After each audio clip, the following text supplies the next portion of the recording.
Chapter 420. A medical expert? Enchanting looked at the middle-aged man at the side and frowned. Did you not investigate the matter that I asked you to investigate? How can the Feng family have such a person protecting them? As soon as his voice fell, he seemed to have thought of something, and a glint flashed across his deep and sharp eyes. Master, this person is very likely to be the ghost doctor. However, the ghost doctor has always been elusive. Even if we want to find his whereabouts, it is extremely difficult. Moreover, his relationship with the black market is quite good. We are also helpless against him. The middle-aged man secretly sighed and reported respectfully. The appearance of the ghost doctor in the Green-Ting Kingdom some time ago naturally caused an uproar. His medicine was incomparably precious. Even the Green-Tung Kingdom, there were very few pharmacists that could be compared to him. Otherwise, even the black market, which was distributed among the various strong countries, would not treat him as a distinguished guest. I didn't expect this small Feng family to be related to the ghost doctor. He curled his lips and smiled. Thinking of the woman with the beauty of a city, his eyes darkened. Unfortunately, even the ghost doctor can't snatch a woman from me. Hearing this, the middle-aged man lowered his head slightly and stood respectfully at the side. As for the doctor, he looked at Enchanting's face that was smeared with ointment in surprise. He wanted to say, "Your Highness, your face hasn't healed yet. You're thinking of the Feng family's eldest young miss again, so quickly? Could it be that you haven't been beaten enough? Your Highness, the Emperor of the Glorious Sun Empire, is outside asking for an audience." A person came in to report. He secretly glanced at Enchanting, who had ointment on his face, then quickly lowered his head. Enchanting naturally noticed that person's gaze. His sharp eyes swept over the person. "Let him in." "Yes." The person responded and quickly retreated. Not long after, Murongbo walked in. When he saw Enchanting on the soft couch, he quickly cupped his hands and saluted. At the same time, he angrily said, "Your Highness, this Feng family is really too much. They are really daring. They actually dare to do such a thing. I originally wanted to catch them and teach them a lesson, but I didn't expect that there are no capable people under my command. I can't even catch a few people. Before he could finish his words, he was interrupted. "You came here just to say this?" Enchanting glanced at him, his voice carrying a hint of danger. Hearing this, Murongbo gently coughed and adjusted his expression, saying, "In truth, I came to tell your Highness that since the people of the Feng Manor do not know what is good for them, your Highness does not need to be lenient. Right now, I have no way of dealing with the Feng Manor, but with the strength of the country of Qing-Tung, dealing with the Feng Manor is as simple as squashing an ant. Since your Highness has taken a fancy to the eldest young miss of the Feng family, why not just bring her back and slowly train her? Are you teaching me what to do?" His voice was deep and cold, and his entire body was emitting a gloomy and cold aura, which made Murongbo slightly shocked. Murongbo braced himself and said, "I don't dare. It's just that I feel that there is no need for your Highness to waste so much energy on a girl." The middle-aged man to the side nodded. That's right. He also felt that there was no need to waste so much energy on a girl. It was just a girl. If Master wanted her, then bring her over. When Master had her, perhaps his interest in her would fade. Chapter 421. After Enchanting glanced at Murongbo, he looked at the doctor standing to the side and asked in a low and dignified voice, "Will the injury on this lord's face be healed by tomorrow?" Hearing this, the doctor hurriedly glanced at Enchanting. After seeing the black ointment on Enchanting's face, he lowered his eyes and respectfully reported, "The ointment that your Highness applied is our Qing-Tung's secret black spirit ointment. This ointment is most effective in promoting blood circulation and removing blood stasis. There's no need to wait until tomorrow. In just a few hours, the swelling and bruises on your face will disappear and return to normal." Hearing this, Murongbo was secretly envious. Sure enough, this was a 6th-tier country. Even a medicine that could promote blood circulation and remove bruises was so miraculous. His face had been beaten to such a state. If it was replaced with normal medicine, it would take at least 2 or 3 days to reduce the swelling. However, their black spiritual ointment only took a few hours. He really wanted to see what kind of medicine was used to make this miraculous ointment. After hearing the doctor's words, Nietung's gloomy aura finally eased a bit. He closed his eyes and ordered, "Have the people below carry the betrothal gifts off the flying boat. Once the sun rises, follow this lord to the Feng Manor to pick up the person." Hearing this, the middle-aged man's eyes lit up, and he quickly replied, "Yes." Following this, he walked out and gave the people below His Highness orders. He had them carry the betrothal gifts off the flying boat and follow their master to the Feng Manor once the sun rose. In his opinion, since his master had given the order to go to the Feng Manor to pick up the person, then there was no one that could not be picked up. This time, they had 8 golden core cultivators accompanying them. Among them, for we're at the peak of the golden core stage. Aside from this, there were around 100 guards accompanying them. He did not believe that with their strength, they would not be able to pick up a trifling Feng Manor's eldest young miss. After hearing Nietung's orders, Muron Bo happily cupped his hands and retreated. He secretly thought, this time, no matter how the Feng Manor's people protect her, they will not be able to stop Nietung's determination to take Feng Qinggu away. As long as Feng Qinggu is taken away, the Feng Manor will have no one to take charge. When that time comes, he will add fuel to the fire. Would the Feng Manor not fall? Thinking of this, his heart was secretly excited. Even his face revealed a smile because of this. Until the next morning. On this day, when the sun had just risen, the sound of firecrackers was heard 3 times. The loud sound reverberated through the sky, breaking the tranquility of Yunyue City's morning. When the citizens of the city came out to take a look out of curiosity and saw the betrothal gifts being carried towards the Feng Manor, they were all a bit shocked. They all followed behind the betrothal gifts to join in the fun. Along the way, everyone discussed and found out that there were 8 cultivators on horseback protecting the area. Inside the palanquin, carried by the 8 guards, was Qingtang Country's crown prince, Nietung. Does Crown Prince Qingting really want to take eldest Miss Feng as his concubine? Wasn't it said that the people of the Feng Manor did not agree? Are you trying to force me to marry you? What's wrong with forced marriage? In this world, the strong were respected. The power of the country of Qingtang was terrifying. Even the country's ruler did not dare do anything to them. Could it be that the people of the Feng Manor dared to resist? Last night, there was even that incident. This morning, he brought the betrothal gifts to the Feng Manor. This is clearly a forced marriage. As I see it, if Crown Prince Qingtang does not bring eldest young Miss Feng into his inner palace, he will not give up.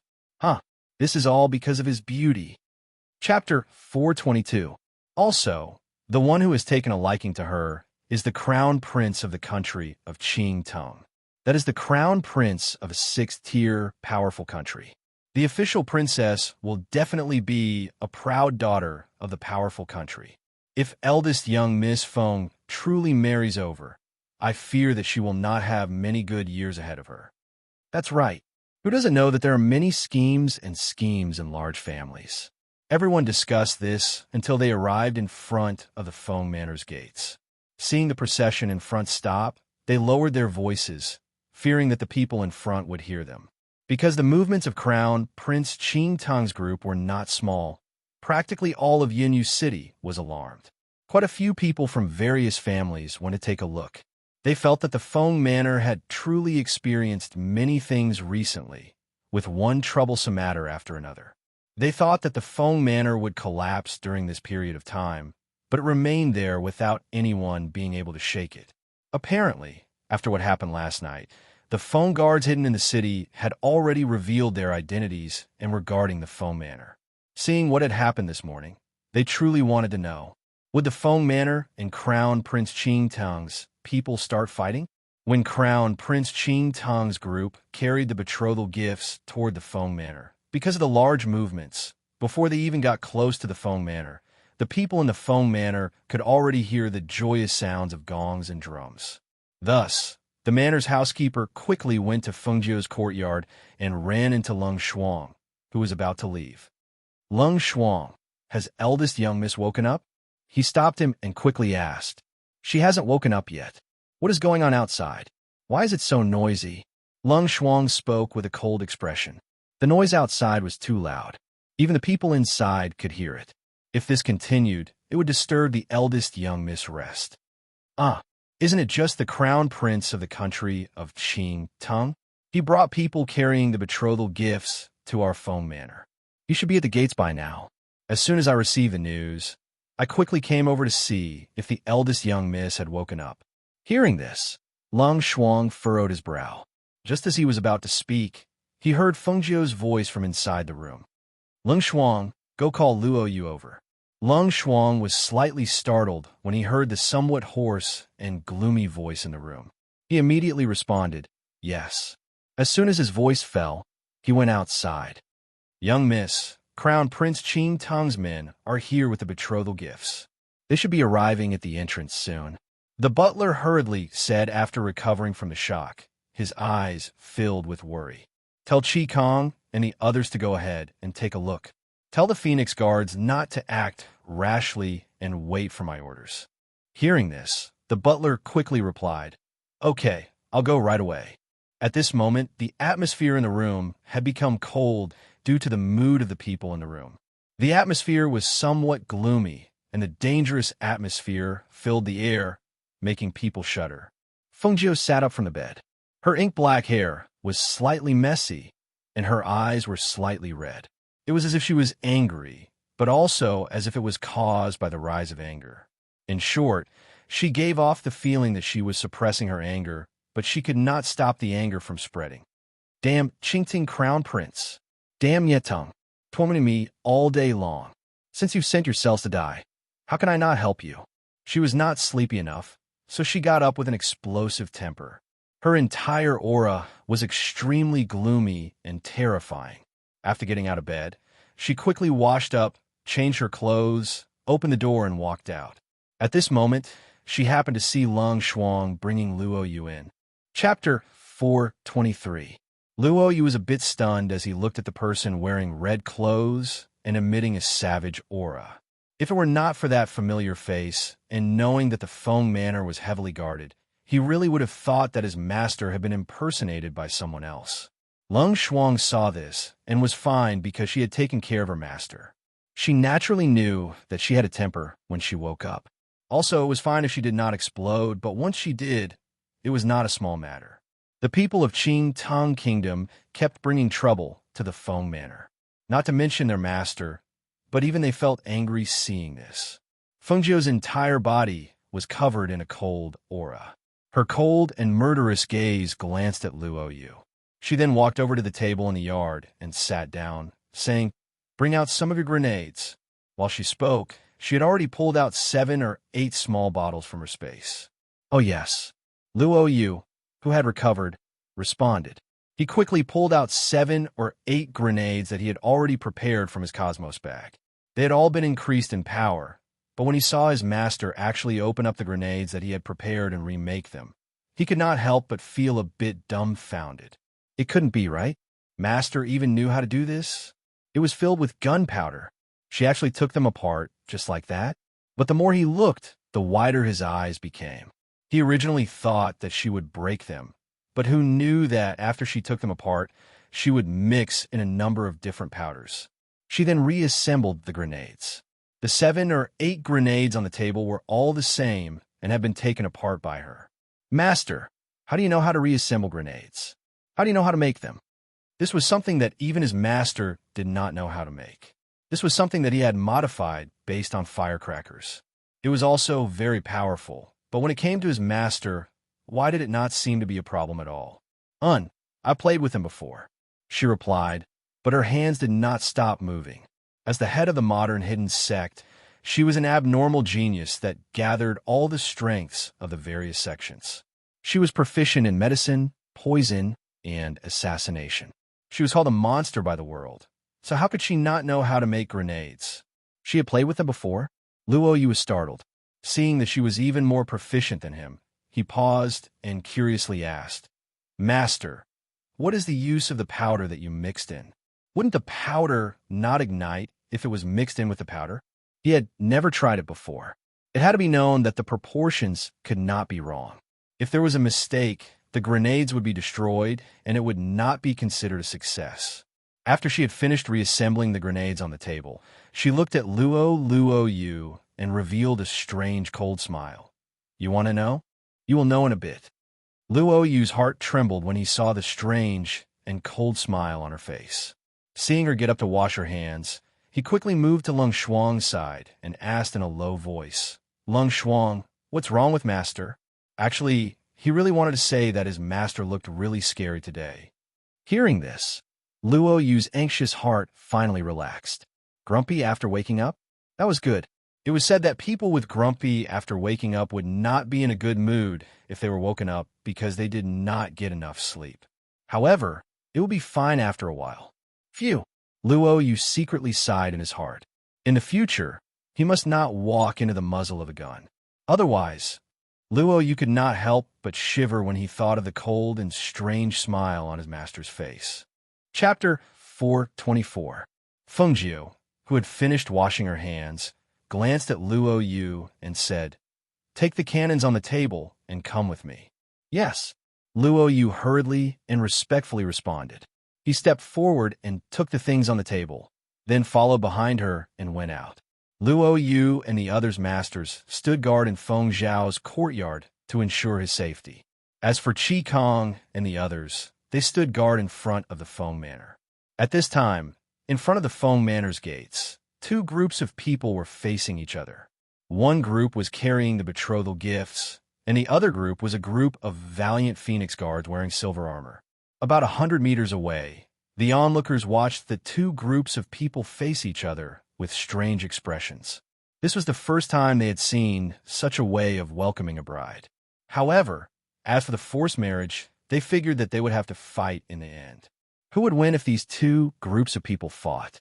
Although they thought this, almost everyone knew that although the Feng Manor's Phoenix Guards were outstanding, they were not qualified to fight against the cultivators of the country of Qingtong. Moreover, the cultivators that the Crown Prince of Qingtong had brought were not weak. It had to be known that a golden core cultivator's battle prowess was comparable to 100 or even 1,000 guards. No matter how many people there were in the Feng Manor, without a corresponding amount of strength, they would not be able to fight against them. His Highness the Crown Prince has personally come to welcome the bride. Why are you still not opening the Feng Manor's gates? A golden core cultivator stepped forward and shouted. The pressure of a golden core cultivator spread out like ripples in water, attacking the Phoenix Guards, blocking the Feng Manor's gates. The pressure of a golden core cultivator was not something the Phoenix Guards could withstand. With just this shout, they all felt the blood in their chests churn. The taste of blood rushed to their throats, wanting to escape from their mouths. Their bodies became stiff from this shout that contained pressure. They had a feeling that they could not move even if they wanted to. That powerful pressure caused their eyes to become bloodshot. One by one, the iron-willed men stood straight, glaring at the golden core cultivator. In response, a look of surprise flashed through the golden core cultivator's eyes. The strength of these Phoenix Guards was only at the level of a great martial master, yet they could still stand upright in the face of his gold core pressure. It had to be said that he had a whole new level of respect for them. If it was anyone else, even if it was a Foundation establishment stage cultivator, they would not dare to glare at him under his pressure. It could only be said that the Feng Manor's Feng Guards were truly unyielding men. Each one of them had a body of steel and would not easily yield to anyone. It was no wonder that the Feng Manor's Feng Guards were able to intimidate the surrounding countries. Qi Kong and the others stood guard in front of the gate, staring at the golden core cultivator. The aura of the strong cultivator made them realize how strong the cultivators from powerful countries were. That kind of strength was definitely something they could resist. Feeling that they could no longer suppress this powerful pressure, blood gushed out of their chests and was about to spur out of their mouths. The door behind them slowly opened with a creak. It was also at this moment that the golden core cultivator in front of them finally retracted the pressure he had released. Master! The seven of them turned around and looked at her, who was dressed in red. Although they hadn't recognized her as their master yet, they instinctively called her master. However, Looking at the smile on her beautiful face and the light in her half-squinted beautiful eyes, the seven of them felt a chill in their hearts and quietly retreated to the side. Chapter 425. Yeah, what are you all doing here? Why are you carrying boxes of things? It can't be that you want to give gifts to my phone manor for free, right? The red-clothed Fengjiu narrowed her eyes and glanced at the people in front of her. Her gaze swept past the boxes with a large red silk flower. Her beautiful face was filled with a sweet and innocent smile, like a harmless little lamb. She was smiling at the luxurious palanquin that had stopped in the middle of the entrance. The golden core cultivator in front glanced at her and said in a deep voice, "Eldest young Miss Feng, today, His Highness has personally come to deliver the betrothal gifts to welcome you back to the country of Qingtong. Since you've come out, it's perfect. We'll have people accept the betrothal gifts. Come with us." Hearing this, she raised an eyebrow and looked at the boxes. Her eyes flashed with a light that others could not understand. Her lips curled into a smile. "These are the betrothal gifts?" "That's right. In order to show how much His Highness values eldest young Miss Feng, he specially ordered people to prepare 100 boxes of treasures as the betrothal gifts to show his sincerity." The golden core cultivator's deep voice was filled with spiritual energy. It clearly reached the ears of the people watching from 100 meters away. However, hearing that it was 100 boxes of treasures, some people revealed looks of envy, while others revealed looks of disdain and even disdain. "You want to marry me with 100 boxes of treasures? That's not right. You want to take me in as a secondary princess?" She slowly walked forward and said with a smile, "I thought that these things were here to apologize. After all, these past 2 days, you've brought quite a bit of trouble to my Feng manor." Hearing this, quite a few people not far away gasped. They never thought that eldest young Miss Feng would dare to use this kind of tone to speak to the golden core cultivator. It had to be known that if she accidentally angered him, he could directly send her flying with a slap. The golden core cultivator frowned, and his face showed some displeasure. She was just a mere girl, yet she dared to put on airs in front of him. Did she really think she was someone important? His Highness would probably only be interested in her for a short period of time. Without His Highness' protection, it would be difficult for her to survive in the country of Qingtong. "Miss Feng, do you know what you're saying?" The golden core cultivator stared at her with a sharp gaze. "It's your fortune that our Highness has taken a liking to you. Don't even talk about 100 chests of treasures as a betrothal gift. If it weren't for the fact that he valued you, no one would dare to do anything to you, even if he ordered his men to take you away. How dare you?" Sonorous and forceful shouts of anger came from the surrounding Phoenix Guards. It was a uniform sound of anger and biting cold. Every single Phoenix Guard's profound energy aura was mixed into their shouts. Their sharp and blade-like profound energy auras were all directed at the gold core cultivator. With this shout, a profound energy aura visible to the naked eye formed in the air and attacked the gold core cultivator. The golden core cultivator was stunned. He raised his hand and sent out a stream of spirit energy.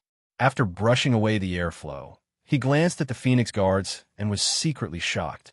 These people... It seemed that he had to inform His Highness that when he brought eldest Miss Feng back, he had to bring this group of Phoenix Guards with him. Such a team would definitely be a powerful one. Feng Jiu's lips curled into a playful smile as he stared at the gold core cultivator. "Oh, I'm actually this honored? I'm really flattered."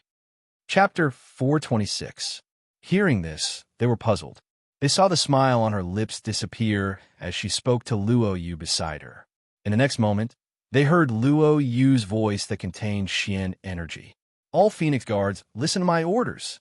Once these words were spoken, the people of the Qingtang Kingdom instantly became alert, thinking that they were going to attack. Even the people watching from 100 meters away believed that the Feng Manor's people wanted to fight with the country of Qingtong. Thus, the people of the Gung family, who had brought quite a few people with them, looked at their family head and grandfather. "Father, if the people of the Feng family and the people of the Qingtang Kingdom fight, should we really help?" Family head Gung looked at grandfather and asked. In reality, he was a little worried. After all, The strength of the golden core cultivator was not to be underestimated. It was not something that their people could resist. Unless it was absolutely necessary, he really did not want to create such a strong enemy for the Gung family. Let's wait and see. This girl of the Feng family said that she has the ability to handle it. I also want to see how strong she is. Grandfather Gung said as he looked at the scene in front of him with a sullen face. If the Feng family really had the strength, it was time for them to take action. Wait for orders. All the surrounding Phoenix guards shouted in a deep voice. Their voices were deafening. They straightened their backs and held the long swords at their waists. Their eyes shone brightly and their fighting spirit was strong. They were ready to fight at any time. Everyone, retreat 100 meters to the left and right. Luo Yu's voice rang out again. When they heard this, not only were the people of the Enchanting kingdom stunned, even the Phoenix guards who were ready for battle were stunned. However, their good manners allowed them to carry out the order without any hesitation. They quickly retreated 100 meters to the left and right before standing still. Fengjiu stared at the people in front of her. The corners of her mouth curled up slightly, but she stepped back. When she signaled Leng Shuang and the others to retreat, she said one word to Luo Yu, "Throw them." As soon as he finished speaking, Luo Yu grinned and stared at the golden core cultivators in front of him. Suddenly, he lit the fuse with a match and quickly threw out bamboo tubes. When the bamboo tube was thrown out, the golden core cultivators sneered in their hearts, but before they could react, they heard a loud bang beside them. A powerful force instantly exploded, and along with that force, there was thick smoke that filled the air, as well as cries of surprise and pain from the crowd. What the hell is that? Ah, my leg. So painful. It's so itchy. Bang, bang, bang, bang. Amidst the chaos, blood-curdling screams rang out from within the thick smoke. Everyone watching from 100 meters away widened their eyes as they watched the bamboo tubes explode one after another. They watched as the orderly troops became chaotic amidst the loud explosions. Some guards were even sent flying several meters away. Feng Qingge, a gloomy shout that contained monstrous anger came from within the thick smoke. In the next moment, an old man protected Nietang as he rose into the air. Around the two of them, a visible spiritual aura condensed into a protective shield, protecting the two of them from the thick smoke outside. Chapter 427. As the smoke dissipated, their line of sight gradually became clear. The scene in front of them was seen by everyone standing 100 meters away. Seeing this scene, each and every one of them widened their eyes in disbelief. In front of the large Feng Manor's gate, the guards who had fallen to the ground were wailing and scratching endlessly. They no longer had their previous heroic appearance. Every single one of them had been hit by the blast. Some of their clothes were torn, some of their hair was messy, and some of their faces were covered in ash. The only ones who fared better than them were the few gold core cultivators with higher cultivation bases. Although they were also injured by the blast, they were still gold core experts after all. The blast did not cause much damage to them. Instead, they felt as if something was drilling into their skin when they were pressed down by the explosion. It was an extremely itchy and painful feeling that drove them crazy. It was only with great difficulty that they did not scratch and wail like the guards without caring about their image. "Hand over the antidote." The black-clothed, middle-aged man angrily glared at her. In the next instant, his figure flashed, and his hand turned into a claw as he attacked the Fengjiu in front of him. He planned to first grab her and have her hand over the antidote. He knew that she would definitely use some sort of trick, but he never thought that she would use medicine to deal with them. How could he have forgotten that last time? He and his master had fallen into her hands, and she had used medicine. Seeing the middle-aged man attack their master, Qi Kong and the others were about to step forward when they heard a cold snort that contained a powerful pressure. Who dares to be impudent? For silhouettes rushed out in an instant. Suddenly, they waved their palms, which carried a sharp aura, towards the middle-aged man. The middle-aged man only felt a powerful blast of air come at him. It was like a wave suddenly rushing towards him, pushing him back a few meters. He was shocked. Raising his head to look, he quickly steadied himself. "Who are you people?" He saw 4 golden core cultivators standing in front of the Feng family's eldest young miss. The 4 of them protected her so that not even a drop of water could escape. They were currently angrily staring at him, and he could not help but be shocked. How could the Feng manor of a trifling 9th-tier country have golden core cultivators protecting it? At this time, the old man protecting Enchanting removed the barrier and landed with Enchanting. The 2 of them looked at the guards on the ground and heard the wails. Their faces darkened. "Your Highness, it's only a girl. Why go through so much trouble for her?" The old man's voice was gloomy, and his entire body radiated with a chilling aura. His eyes were as sharp as a viper's as he stared at Feng Jiao. The moment he opened his mouth, he said viciously, "This woman's methods are quite strange. If your Highness wants to keep her by your side, you'd better cripple her first." Enchanting's face darkened as he stared at the beautiful red figure. He pursed his lips and did not say anything. However, when he saw his men fall to the ground, the anger in his heart surged. It was like a wild beast that had escaped from its cage as it clamored in his body. It seemed as though it wanted to charge out of his body and pounce on the person who had caused him to be filled with anger. Hearing the old man's words, he remained silent. He stared at Feng Jiao with a deep gaze. Who knew what he was thinking? At this time, no one knew that the Yama Lord, who was wearing a black robe and emitting the aura of a king, had already entered Yinhua City. He was currently leading Hui Lang and Ying Yi towards the Feng Manor. Chapter 428.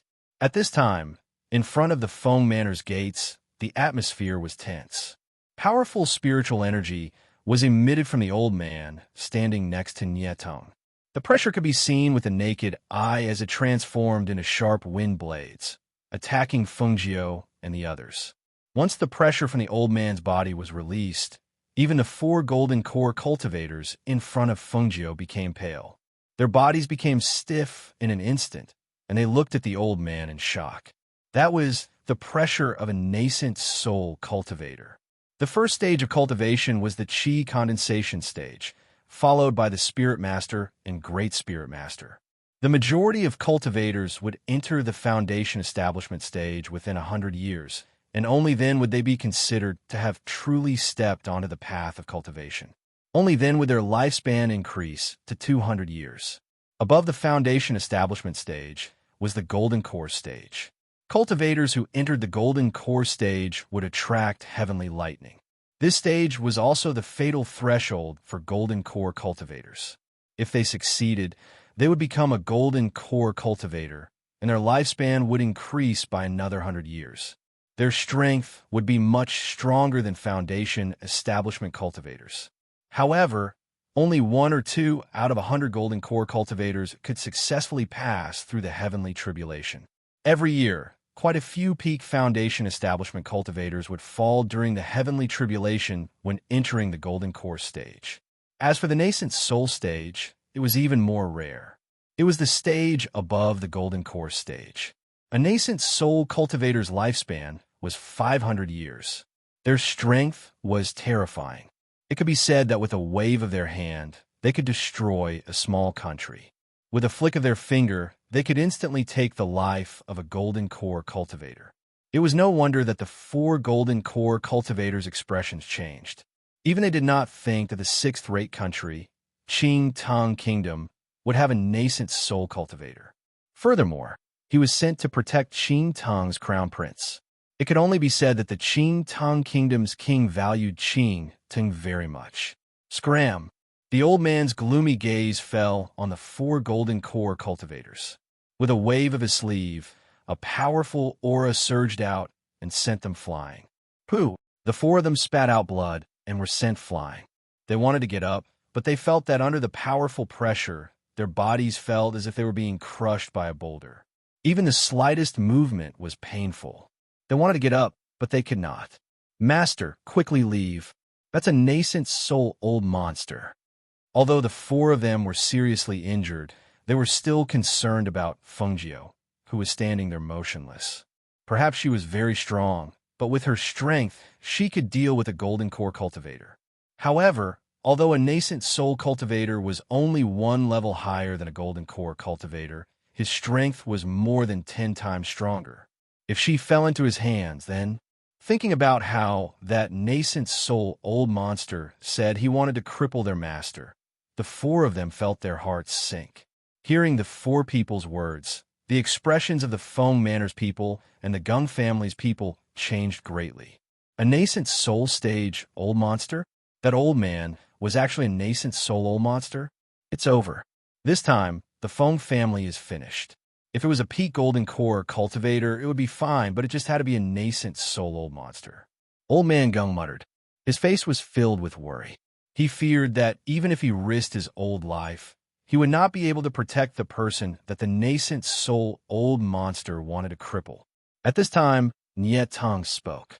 His deep gaze stared at the beautiful woman in a dazzling red dress. He said in a deep voice, "Woman, you should know that from the beginning, you had no choice. Becoming this Lord's woman is your final destination." Chapter 429. How come I don't know that my woman's home is with you? As soon as the voice was heard, everyone's gaze turned towards the person who had just arrived.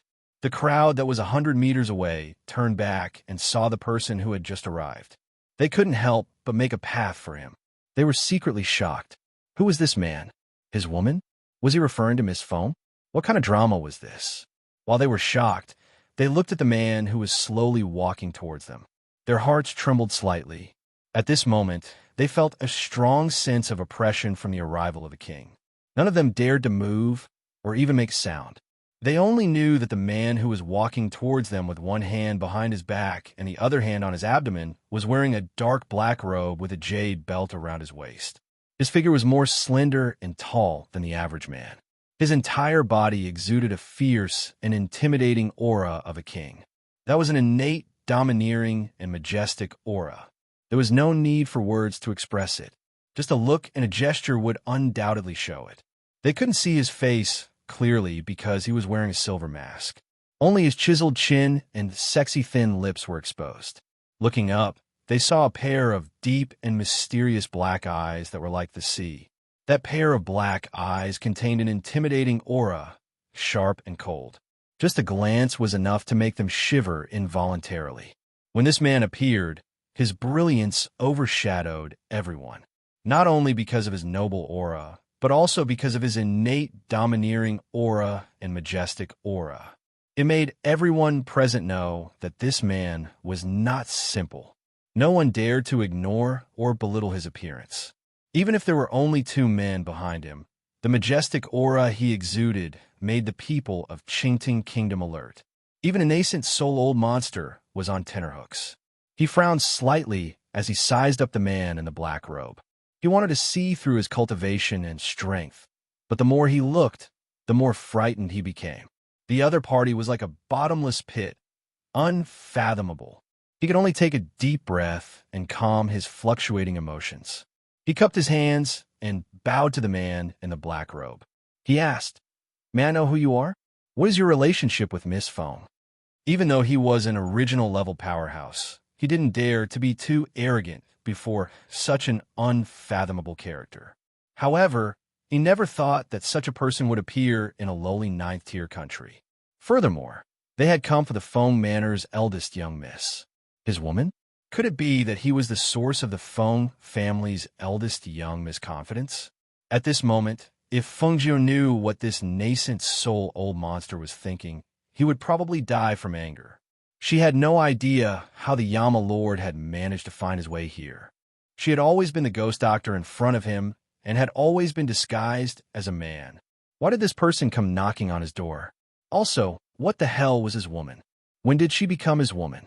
Just as she was cursing in her heart, she heard his mellow voice that was as alluring as fine wine, carrying a hint of ridicule. "Woman, what do you think our relationship is?" In an instant, everyone was stunned as they looked towards the dazzling red figure. That's right. What was the relationship between eldest young Miss Feng and the masked man? Chapter 430. Seeing that everyone's eyes were on her and staring at her with curiosity, she couldn't help but feel her scalp go numb. She could ignore other people's gazes, but what was wrong with this Yama Lord? Those deep eyes were staring straight at her, and he even asked such a question. How did he expect her to answer? Moreover, the relationship between them wasn't as ambiguous as he made out to be. Moreover, she was dressed as a woman. If she refused to admit it, what could he do about it? Thus, she smiled and blinked her mesmerizing eyes at him. I'm sorry, but do we know each other? As soon as she said this, she clearly felt the atmosphere become colder. Seeing that pair of deep black eyes staring at her, she couldn't help but feel a little guilty. However, in the next moment, she calmed herself down and thought to herself, I really don't have anything to do with him, so why should I feel guilty? Thus, she continued to smile and look back at him. She thought to herself, even if I lose, I can't lose face. No matter what, I can't be looked down upon. Yama Lord stared at her and saw the smile on that beautiful face. He looked straight into her smiling eyes and saw the flash of guilt in her eyes. He snorted coldly in his heart and felt a little displeased. Was this woman trying to distance herself from him? He came all the way here, so how could she deny it? Thinking about how he didn't receive her surprised and excited expression after rushing all the way here, but instead, she pretended not to know him and hurriedly denied their relationship, he felt very displeased. He glanced at her and said coldly, You don't know me? Why didn't you say you didn't know me when you peeked at this lord's house in the middle of the night? Why didn't you say you didn't know me when you hugged this lord's neck and refused to let go? Spending the night with this lord. Yama Lord, so it's you. Seeing that he still wanted to talk about those things, Feng Nine hurriedly interrupted him, and her attitude instantly changed. She smiled and squinted her eyes to greet him as if they were familiar with each other. But in her heart, she was so angry that she gritted her teeth. Things were obviously not like what he said, but when he said it, it sounded different. People who didn't know would think that she was a pervert. Even though she was quite lecherous, it was better not to say anything that would damage her image as the Phoenix Master. At this moment, Hui Lang and Ying Yi were looking at their master with adoration. It turned out that their master was so different when he acted like a hooligan. With just a few words, the ghost doctor had no choice but to admit their relationship. He was really amazing. At this time, the surrounding people all stared at her with strange expressions. They all had looks of disbelief, as if they could not imagine the scene of the elegant and beautiful eldest young miss of the Feng Manor climbing the roof in the middle of the night to peep. Also, why was she hugging the black-robed man's neck and not letting go? Was this for real? This man's entire body was filled with a dangerous aura. No matter how she looked at him, he was not easy to get along with. How could she dare to hug his neck and not let go? Could it be that they were really familiar with each other? However, at this moment, they were even more curious about the second half of the black-robed man's unfinished sentence. What did they share in the night? Share a drink? Shared a bath? Thinking of the last two words, everyone's expressions were as brilliant as the color of their tongues. Each and every one of them stared at the Feng family's eldest young miss with bright eyes, as if they had discovered a secret. Chapter 431. Everyone looked at the man in the black robe again. It had to be said that this man was really outstanding. Whether it was his physique or his face that only revealed his thin lips and chin, he gave off an extraordinary feeling. What's more, the domineering aura of a king on the man's body was too intimidating. Even the crown prince of the Enchanting kingdom, Enchanting, could not be compared to that kind of aura. Even if they did not know this person's identity, some knowledgeable people knew that this person's identity was definitely not ordinary. At this time, the nascent soul old monster's expression was not too good as he looked at the Feng family's eldest young lady who was walking towards the man in the black robe with a smile. If he did not hear wrongly, did she just call the man in the black robe Yama Lord? As far as he knew, the only person who could be called Yama Lord was the mysterious master of the Yama Palace. Could it be this person? Nietung's face was also dark at this time, especially when he saw Fengjiu walking towards the man in the black robe with a smile like a flower. There was a trace of flattery and a trace of guilt on her face, causing him to clench his hands tightly under his sleeves. As the crown prince of the Enchanting kingdom, he had naturally heard of the power of the Yama Palace and the man who was respectfully called Yama Lord. However, Could it be the person in front of him? That man was rumored to be like a god and was very mysterious. How could he appear in this small ninth-tier country? And he even knew that woman, Feng Qinga? Could it be that this Yama Lord was not the Yama Lord he was thinking of? On the other side, the Yama Lord saw her walking towards him with a smile. The corners of his lips finally revealed a faint smile, and a touch of gentleness and affection flashed across his deep black eyes. At this moment, he really wanted to touch her head, hug her tightly in his arms, and fiercely kiss those tender and seductive red lips. Let's see if she dared to run away without saying a word next time. However, in front of so many people, he held back. When the people of the Enchanting kingdom were dealt with, he would teach this woman a lesson. Otherwise, she would dare to pretend not to know him. Hee, Yama Lord, why did you come all the way here? Could it be that you came here to do business? She came in front of him with a smile and forced herself to smile. In fact, she wanted to ask, how did you know that my house was here? How did you know that I was a woman? Don't you have a lot of things to do? Why did you come to this small ninth-tier country? His sudden appearance in front of people could really scare them to death. Sir, hearing her say old man, he raised his eyebrows slightly and coldly snorted, Am I very old? I'm just being respectful. She smiled embarrassedly. Why couldn't she be tough in front of him? That's all you've got. Do you think that I'm hugging your thigh for nothing? He scolded her in a low voice, but he couldn't bear to scold her too much. His words were not harsh, but instead, there was a sense of helplessness. Feng Jiu was stunned and looked at him in a daze. He wanted her to use his name and borrow his power to show off. Did she hear wrongly?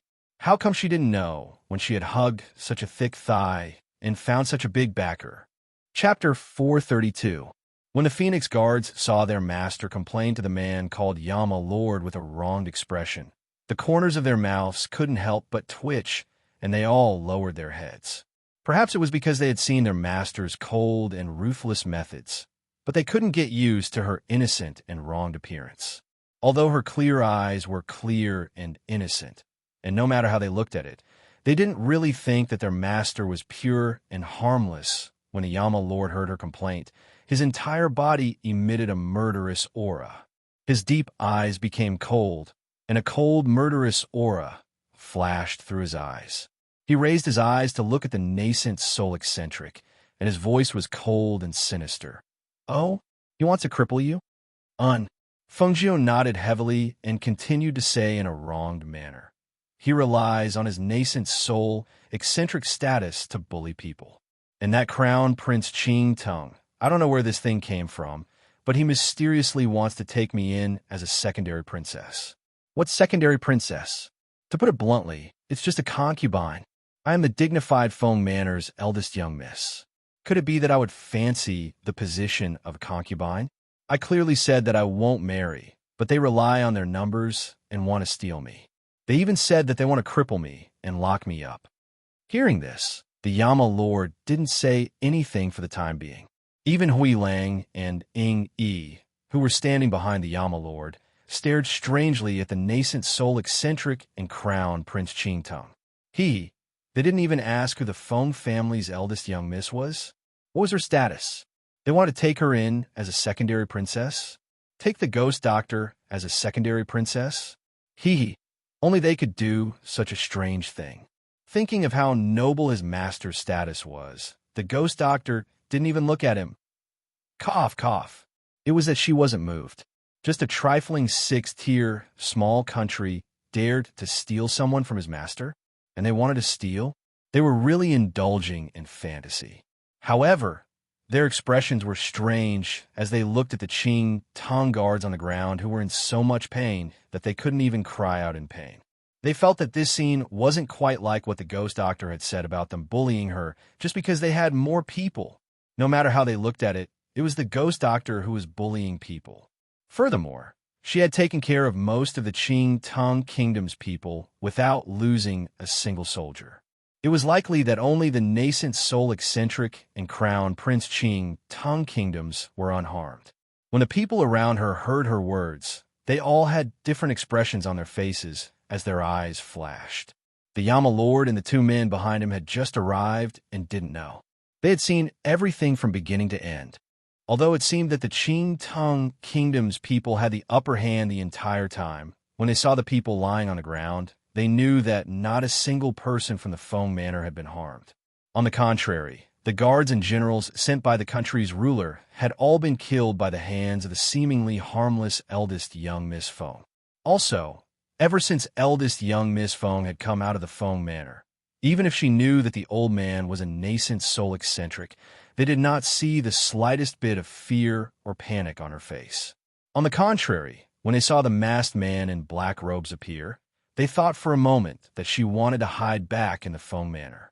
At first, they were a bit surprised, but when they thought of what the man in black robes had said, they understood.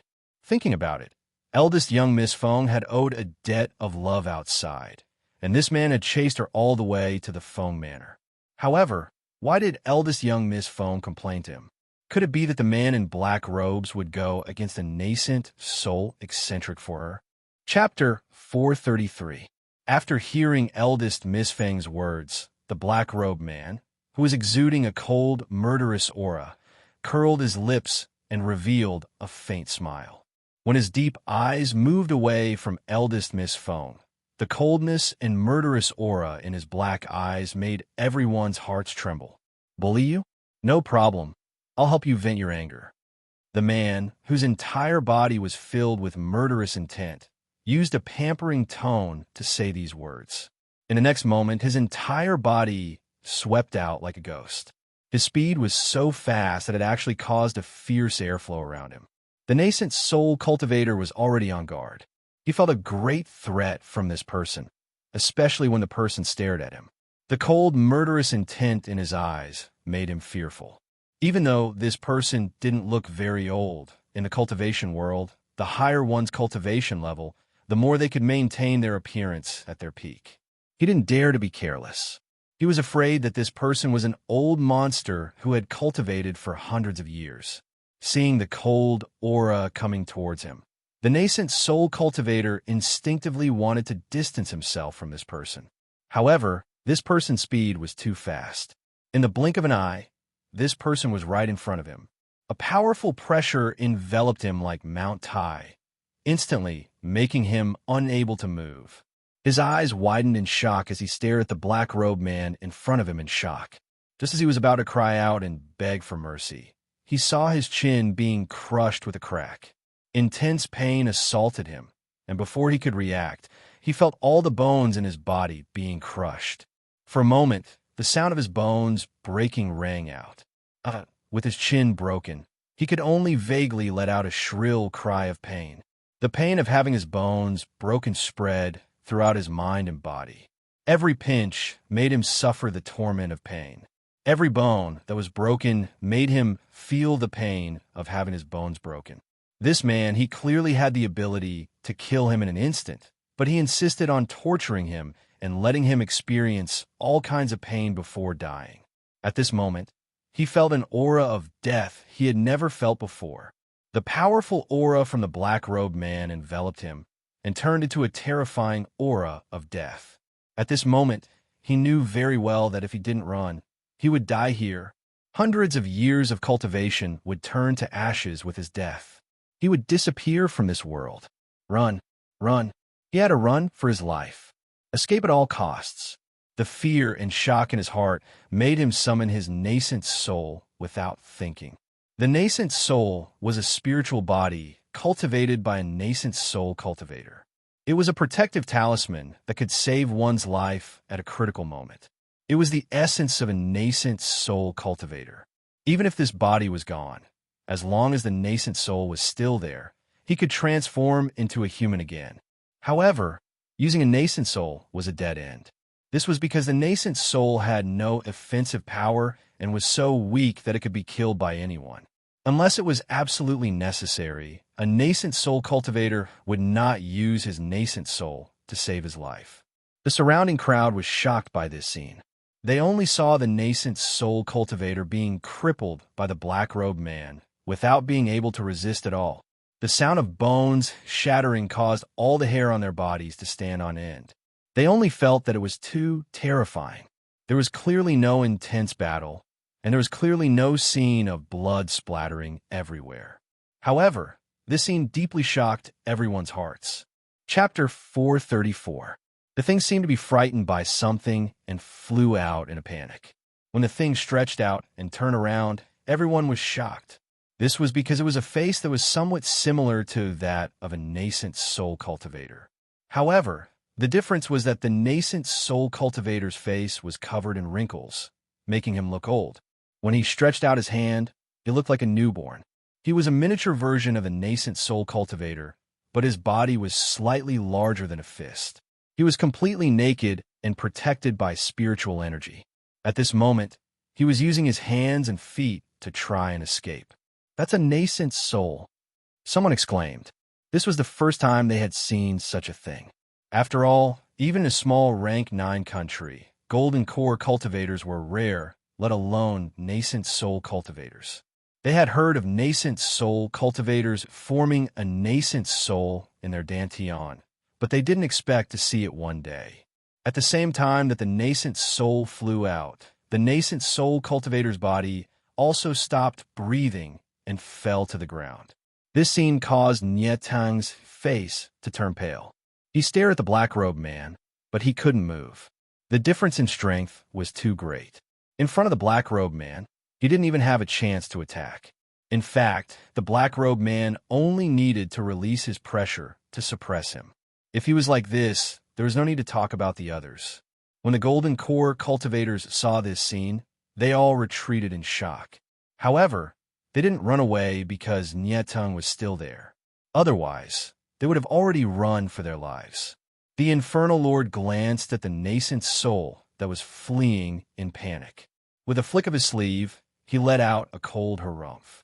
Just as he was about to attack and kill the nascent soul, a snow-white figure suddenly let out a roar and pounced forward.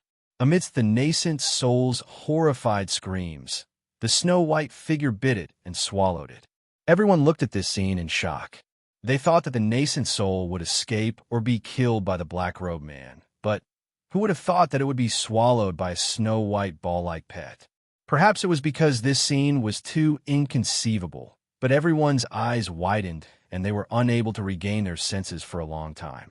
Then they saw the little pet that had swallowed the nascent soul in midair and landed steadily on the ground. It burped and trembled all over before growing at a speed visible to the naked eye. 1 circle, 2 circles, 3 circles. The originally ball-like pet had grown into a ferocious beast that was even larger than a lion within a few breaths. The snow-white fur on its body was long and drooped down to its side. However, it was a little loose, making its entire body appear even larger. The shining beast tattoo on its forehead was extremely eye-catching. Roar! The cloud-swallowing beast stretched and roared, as if it had eaten its fill. It stuck out its tongue and licked the corner of its mouth. It even raised a paw and elegantly wiped the corner of its mouth. Its pair of ferocious eyes glanced at the people around it. When it saw the Yama Lord, there was a hint of fear and avoidance. It let out a low roar, swung its tail, raised its head, and slowly walked back to the Fengjiu's side. It lay on the ground lazily. Chapter 435. Fengjiu couldn't help but swallow her saliva as she stared at Qiu, who was lying on the ground behind her. She felt extremely curious. She didn't know that this little thing was actually such a huge beast. The beast pattern on its head changed after it swallowed the nascent soul. Did it evolve? She knew that Qiu wasn't an ordinary pet, but she didn't see any changes in it. However, based on the beast pattern, it seemed to have evolved from a sacred beast to a divine beast. The Yama Lord glanced at the cloud-swallowing beast behind Fengjiu, then at the 7 or 8 golden core cultivators. Seeing that they were retreating in fear, his gaze landed on the crown prince of Qingting, Nietong. When the black-robed middle-aged cultivator saw this, he was shocked, but he still stood in front of Nietong. The Lord of Hell glanced at them and waved his sleeves. A powerful air current surged out and sent the two of them flying dozens of meters away. His deep voice was filled with a majestic aura as he slowly spoke. "Get out of the dazzling sun territory. If you dare to offend me again, I will destroy your Enchanting kingdom." Tung fell to the ground, and blood flowed out of his mouth. He pursed his lips and stared at him without saying a word. The middle-aged cultivator in black didn't care about his injuries and hurriedly kowtowed. "Thank you, Yama Lord, for not killing us. We will leave immediately." Seeing that he killed the nascent soul cultivator, he was extremely scared. If he really wanted to kill his master, they wouldn't be able to protect the crown prince even if they risked their lives. Fortunately, he didn't have any killing intent when he attacked. Otherwise, none of them would have been able to leave alive. "What are you all waiting for? Let's go." The middle-aged cultivator in black helped Ting up and shouted at the crowd and the golden core cultivators on the ground. They quickly rushed towards the flying ship. They came with an imposing aura, but left in a sorry state. They were even panicking, afraid that they would kill them all. The crowd watched as the people from the Enchanting kingdom left quickly. Someone shouted out a cheer, and the whole place became lively again. The only difference was that this time, it was the sound of laughter and cheering. Amidst the cheers and laughter of the crowd, the Yama Lord turned to look at the dazzling figure. This was the first time he saw her in women's clothing, but in his eyes, it was as if he was familiar with her thousands of times. She was so similar to her in his painting, so mesmerizing that he couldn't help himself. He stared at her, and there was only her in his deep black eyes. Thinking of her dependent eyes and her aggrieved look when she complained to him, his heart couldn't help but melt into a puddle of water, unbelievably soft. When his gaze became gentler and more tender, he strode towards her. He thought that she would jump into his arms happily and hug his waist tightly. When she lifted her beautiful little face in his arms and looked at him with admiration with her sly and charming eyes, he instinctively opened his arms slightly to welcome her. However, in the next moment, he saw a Phoenix guard whisper something to her. She didn't even say a word or look at him before she hurried into the residence and left him there. Chapter 436. This despicable woman. A nameless flame ignited in his heart. He knew that he was thinking too much. How could this woman, who did not understand romance, happily jump into his embrace because he had helped her vent her anger?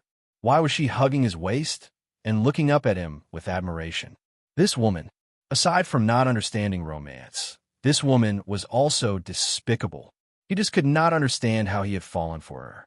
He had even specially rushed over for her. But after arriving here, she first treated him as if they did not know each other. Now, she was ignoring him and throwing him aside before entering the manor on her own.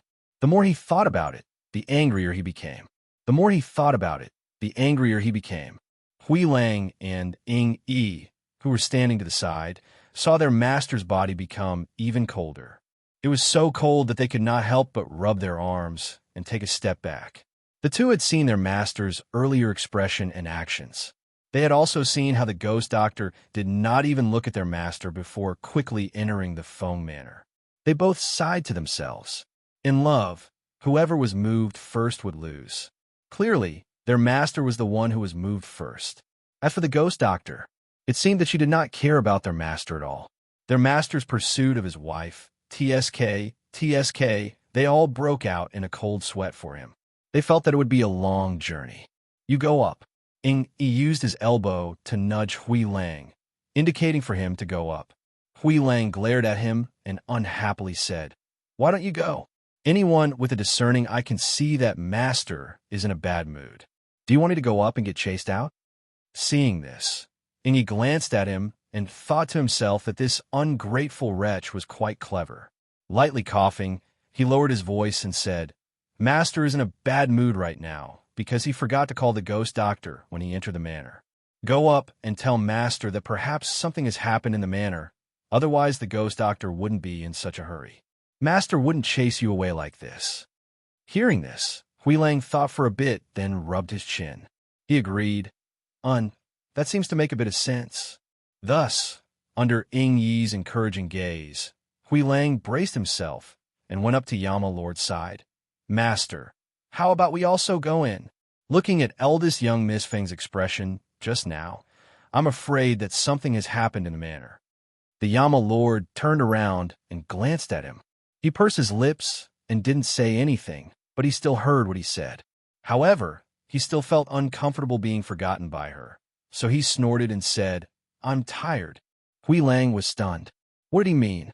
Aren't you going in to take a look? Just as he was thinking about whether or not he should suggest that his master enter the Feng Manor to rest, he heard Ing Yi's voice. Since master is tired, how about you rest in the Feng Manor for the time being? Hui Lang glanced at the respectful Ing Yi and felt that this person was used to taking advantage of others. That's right. If he wasn't so observant, how could he be the #1 shadow guard? Moreover, he was always by his master's side. Thus, under the two suggestion, the Yama Lord had a heavy expression, pursed his lips, and walked into the Feng Manor with his hands behind his back. The Phoenix Guards, standing guard in front of the Feng Manor, did not stop him, because it seemed that this person was very familiar with their master. Since he was not an enemy, he was their guest. After Feng Jiu and the Yama Lord entered the manor, the Phoenix Guards outside quickly cleaned up the aftermath of the battle. They ordered people to carry the 10 chests of treasures into the Feng Manor, treating them as spoils of war. Chapter 437. Long Shuang, who had followed them, glanced at them and said, "I can take you to the guest room to rest. I'm asking about her courtyard." The Yama Lord's voice was low as he stared at her sharply. Long Shuang was about to speak when he was pulled aside by Luo Yu. Luo Yu smiled and said to the Yama Lord, "I can tell at a glance that you have a special relationship with our master. Others can't go to her courtyard, but you can. Let me lead the way." As he spoke, he made a gesture of invitation and led them to Feng Jiu's courtyard. The Yama Lord walked forward, while Hui Lang and Ing Yi looked at Luo Yu in surprise. They felt that this person was quite sensible. With their master's strength and tyranny, if he said that he wanted to go to the ghost doctor's courtyard, then he must go to her courtyard. He was in a bad mood. Who would dare to stop him? They would definitely suffer. After leading them to Feng Jiu's courtyard, Luo Yu left. Hui Lang and Ing Yi walked around the courtyard, looking at the quiet and elegant courtyard. The Yama Lord had already pushed open the door and entered the room. On the other side, Feng Jiu hurried to her father's courtyard. Seeing the faint smell of blood in the courtyard, her gaze turned cold and she asked, "Who's injured?" "Eldest miss, don't worry. Master's fine." Luo Yu's master saw her and hurriedly said, telling her not to worry. Feng Jiu's gaze swept across the several people in the courtyard. Seeing that one of the 8 was missing, she asked, "Where's Uncle Qi?" That was Qi Kang's master. Seeing that the 8 of them were loyal and devoted to her father, and as elders, she respectfully addressed them as uncle. In the room, Lung Hua is helping old Qi apply medicine. Hearing this, she nodded and quickly walked into the room. As soon as she entered the room, the thick smell of blood rushed to her face. She frowned, but when she saw that her father, who was standing at the side helping to bandage the wound, was fine, she heaved a sigh of relief. She looked at Master Qi Kong, whose face was pale and seemed to have lost too much blood. "Xiao Jie, you're here? Look, old Qi is seriously injured."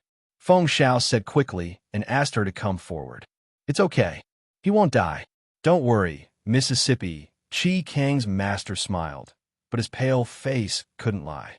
Seeing this, Feng Jiu poured out a medicinal pill for him to consume, then treated his wounds.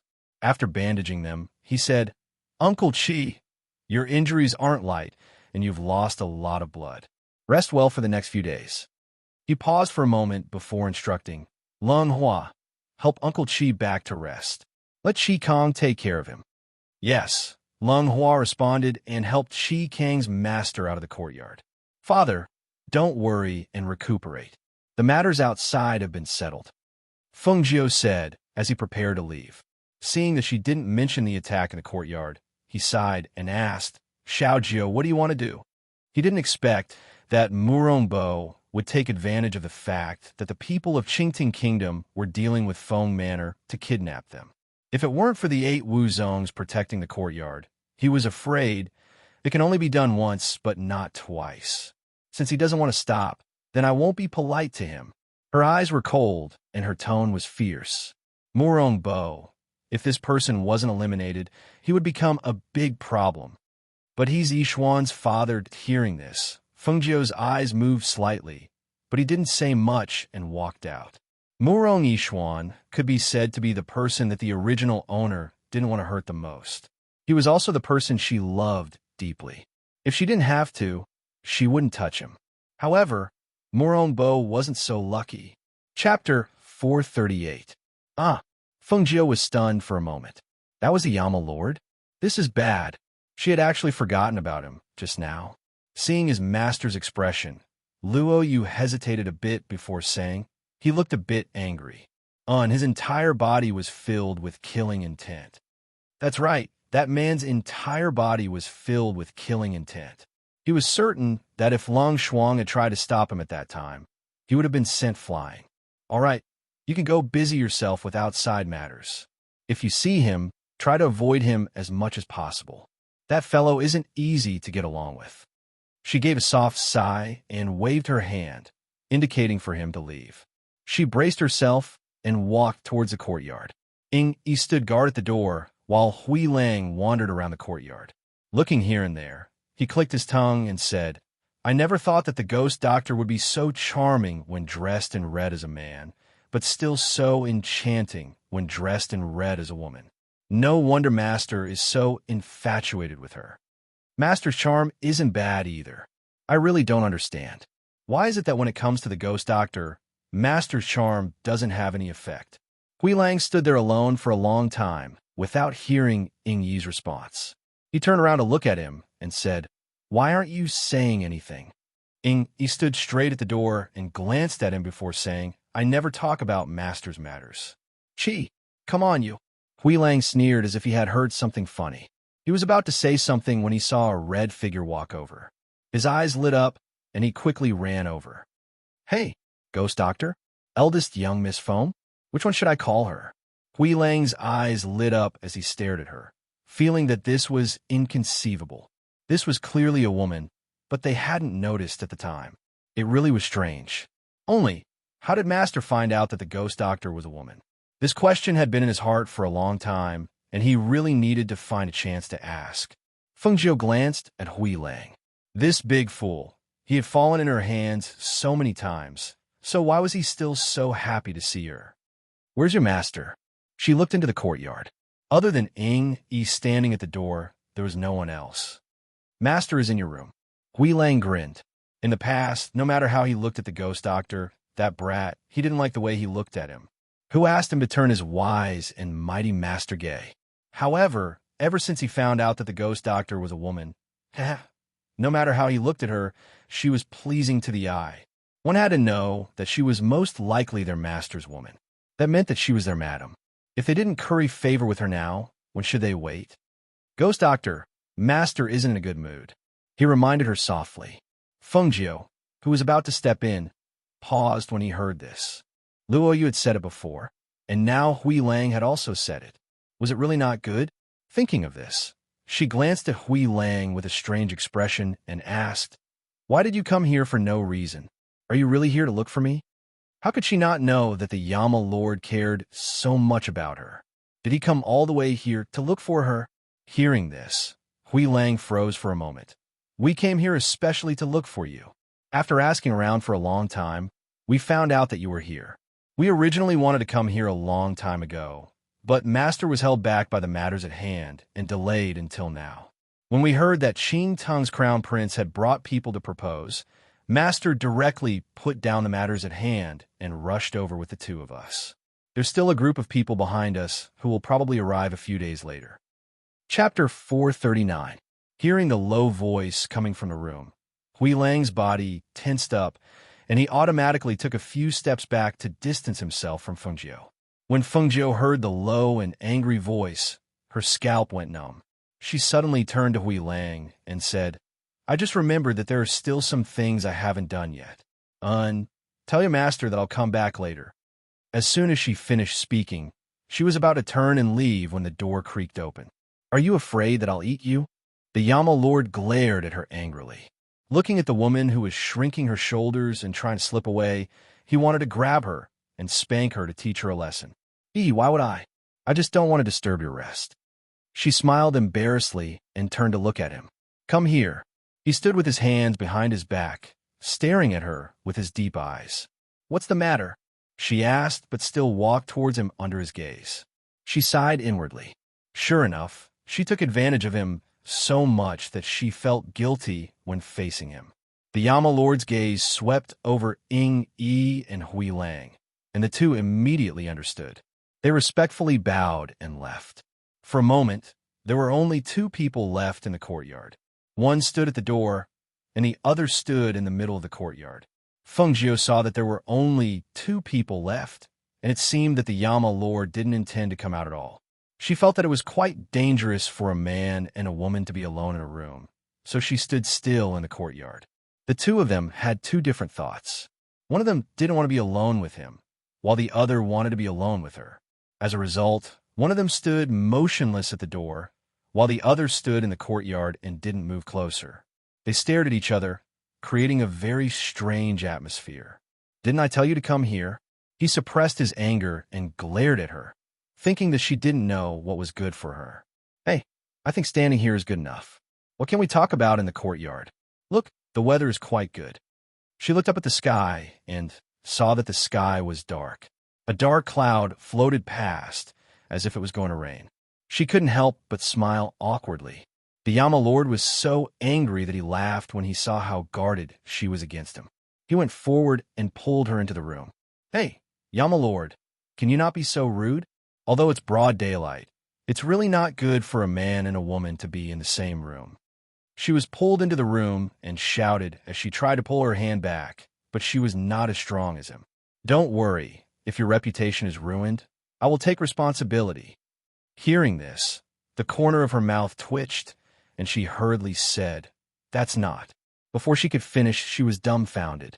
She saw him flick his sleeve, and a gust of wind swept past, slamming the door shut with a bang.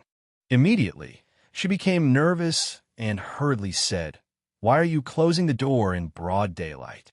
If I don't close the door, how can I continue what I haven't finished? His angry voice was low and magnetic, and it was very seductive. When she heard it, her heart couldn't help but flutter. She couldn't help but ask, What is it that you haven't finished? Chapter 440. She let out a muffled groan as she widened her eyes in shock and glared at him angrily.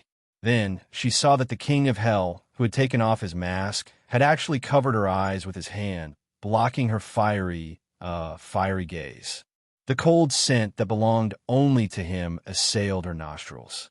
His thin lips that were filled with the scent of a man brushed against her moist red lips. With a bit of fanaticism and a bit of punishment, he fiercely kissed. No, he bit her lips. Her face was filled with black lines. She was speechless and stunned. Was she being forcefully kissed?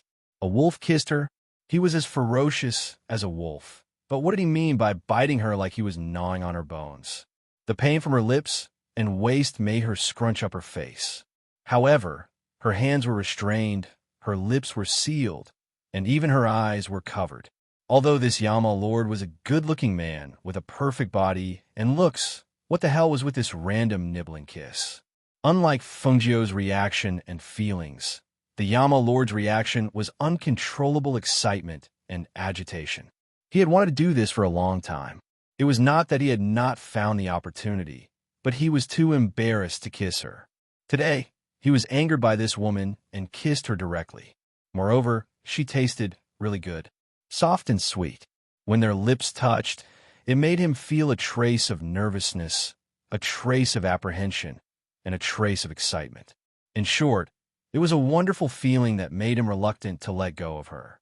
After a long while, he finally realized that the woman he had been kissing for most of the day seemed to be stiff and unresponsive. Only then did he move his hand away from her eyes in confusion. The moment he moved his hand away, he saw a pair of eyes that were almost burning with anger. At this moment, his lips were still pressed against hers, but in this moment of shock, he saw her open her mouth and bite him fiercely. Hiss! Unable to react in time, he sucked in a breath of cold air and moved back slightly. When he felt the salty taste of blood on his lips, he was stunned and looked at her strangely. Was she responding to his kiss? If Fengjiu knew what he was thinking at this moment, he would definitely scold him. Go back to your head. Was that a kiss? You were clearly nibbling. Let go of me, she angrily shouted.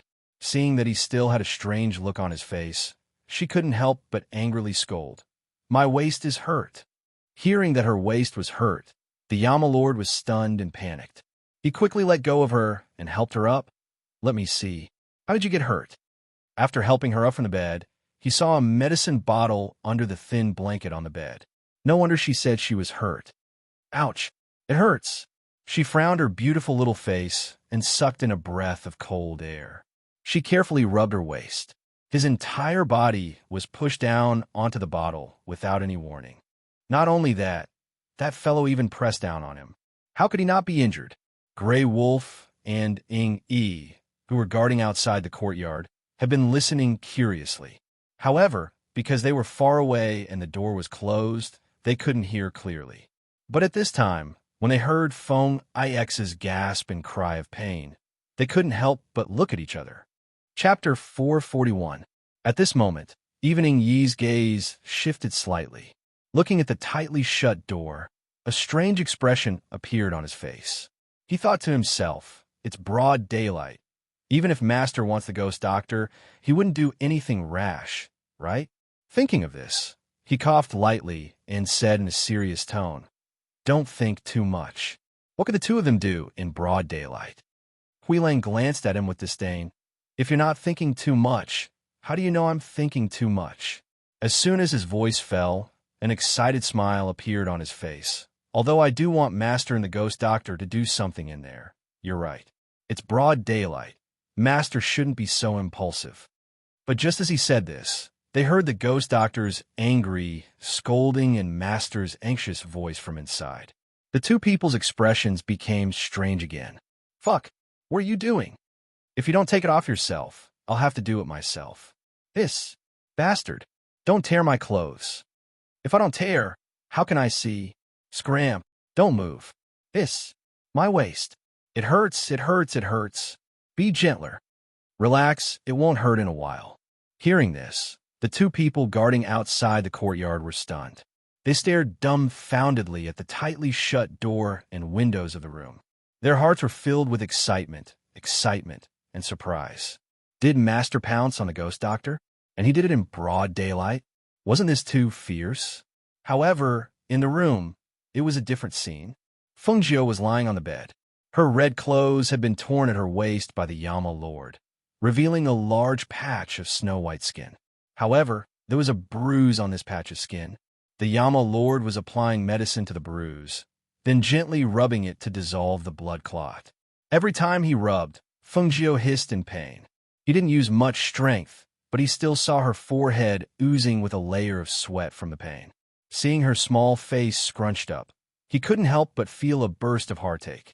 The movements of his hands also followed suit. The original light rubbing became light stroking. This way, it didn't hurt, but Fengjiu's whole body was covered with goosebumps. All right, stop rubbing. Hearing the disdainful words, Yanzhu's face darkened. However, when he remembered that he was the one who had caused her waist to be bruised, he could not get angry. Then, when he thought of his earlier ferocious actions, his ears could not help but burn. Now that the anger he had been suppressing had dissipated, he felt a little uncomfortable. However, he was an arrogant person. Even if he wasn't there, he wouldn't let her see it. Hence, with a dark expression and pursed lips, he took a step back and stood by the bed looking at the woman lying on the bed. His gaze fell on the clothes that had been torn by her. His eyes moved slightly, and he coughed lightly and asked, Where are your clothes? This lord will get you a set to change into. Fengjiu glared at him and said in a bad mood, Go out and call Lung Shuang over. Have someone prepare water. I want to take a bath. The Yama Lord glanced at her. When his gaze swept past her slightly red and swollen lips, his face was slightly hot and uncomfortable. He quickly looked away and replied with a cold face, And you lie down? This lord will help you call someone. As he spoke, he walked out of the room. Fengjiu had been staring at him, so she saw his uncomfortable expression and flushed ears. Her heart was slightly surprised. After he left the room and closed the door, she couldn't help but curse. Chapter 442. When Hui Lang and Ing Yi saw their master come out, they could not help but be surprised. So fast. Master, you've come out? The two walked closer and saw that his ears were still slightly red. They smiled internally. They never thought that their master would be shy. How rare. However, wasn't his speed a bit too fast? The gray wolf stared at him and looked him over. He wondered if he should have the Feng Manor's kitchen prepare something to supplement his master's body. The Yama Lord calmed himself down and glanced at the two. Seeing that they were looking at him strangely, his face sank. What are you standing there for? Go and find that girl called Lung Shuang. Also, have someone send in some hot water for her to take a bath. Hearing this, Hui Lang grinned. Good, good, good. This subordinate will go immediately. Immediately? Haha, it seemed like it was a success. Earlier, they had been worried that their master's pursuit of his wife would take a long time. Who knew that in just a short while, their master would take care of the ghost doctor and even eat her up in broad daylight. TSK, this speed really left them in the dust. Seeing Hui Lang excitedly run off, the Yama Lord was a bit confused. However, thinking about how Hui Lang had always been unreliable, he did not pay him any attention. Instead, he said to Ing, take out a few things from your space. Come with me to see the head of the Feng family. Yes, Ing irrespectfully complied. He took out the gifts he had prepared from his space. Holding them in his hand, he followed behind his master and headed towards Feng Zhao's courtyard. Along the way, the people of the Feng Manor all respectfully saluted the Yama Lord when they saw him. They knew that this black-robed man had killed a nascent soul cultivator with a flick of his wrist. Also, if he had not acted, their Feng Manor would have met with a disaster today. The higher-ups of the manor had already told them that he was an important guest of the Feng Manor. They could not neglect him. On the other side, someone also reported to Feng Xiao about the Yama Lord. Therefore, when Feng Xiao heard that the Yama Lord came to visit, he didn't refuse. Instead, he asked someone to invite him in. When the door opened and the man wearing a black robe with dark flower patterns walked in, Feng Xiao couldn't help but be slightly surprised. It was a man in his 20s. His entire body was filled with a resolute and fierce kingly aura. That noble temperament made him, who was used to seeing all kinds of outstanding people, want to praise him. What a peerlessly handsome man! His face was perfect and impeccable. His facial features were outstanding, and there was no sense of disharmony. Every part of his face seemed to have been carefully carved by the heavens, gathering the best of heaven and earth into his body. This kind of man had the appearance of a celestial being, the noble temperament, and the domineering aura of a king. He was like a god above the 9 heavens, so noble that no one dared to look directly at him. At that moment, even he felt a bit nervous in front of him. That was because his aura was simply too intimidating. However, he did not know that while he was nervous, the Yama Lord was even more nervous than him. It was because of his nervousness that the kingly aura from his body could not be concealed. It was because of his nervousness that his face was a bit stiff. He wanted to pull out a smile and do his best to soften his aura, but he could not do it. The more he tried, the more nervous he became. In the end, his handsome face became cold and stiff, as if he had facial paralysis. Chapter 443.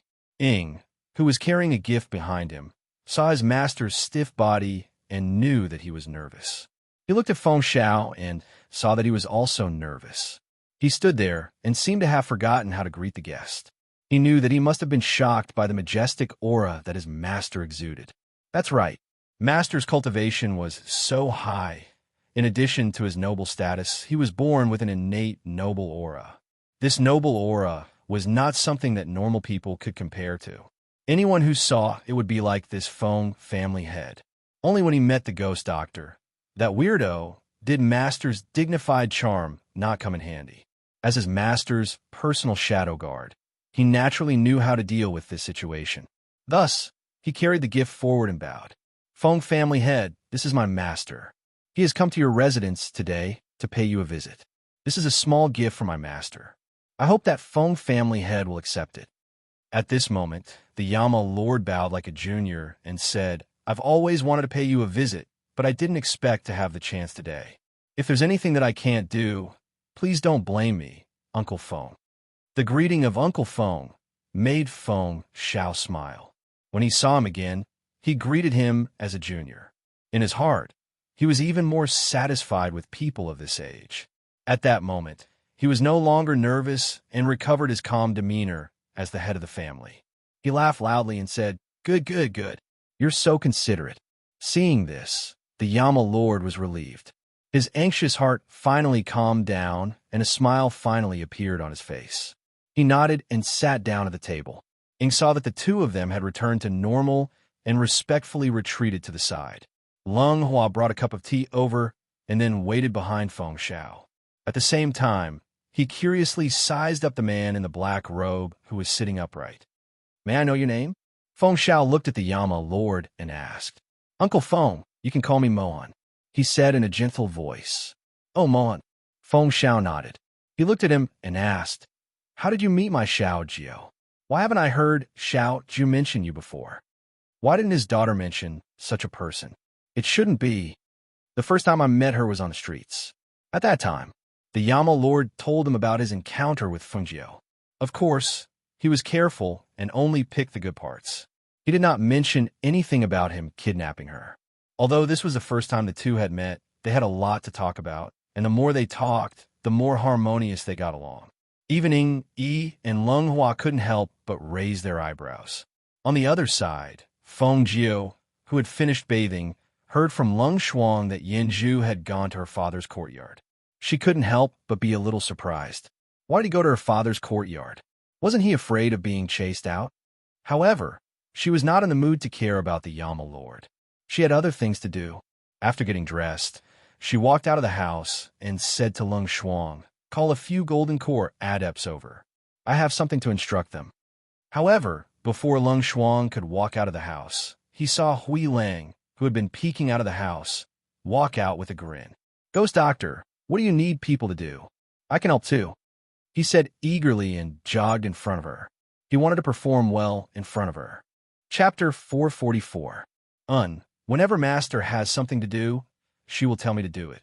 Although I'm also a Golden Core cultivator, my techniques and experience are much better than those Golden Core cultivators. Right now, Master is also in the Foam Manor. Also, Master originally wanted to rush over and help Ghost Doctor resolve some problems. If Ghost Doctor has any problems that need to be resolved, you can tell me to do it. I definitely will not disappoint your expectations. Seeing him pat his chest and act as if he had everything to rely on, Feng Jiao could not help but be surprised. When had Hui Lang become like this with her? Normally, no matter how he looked at her, he did not find her pleasing to the eye. Now, he had delivered himself to her doorstep.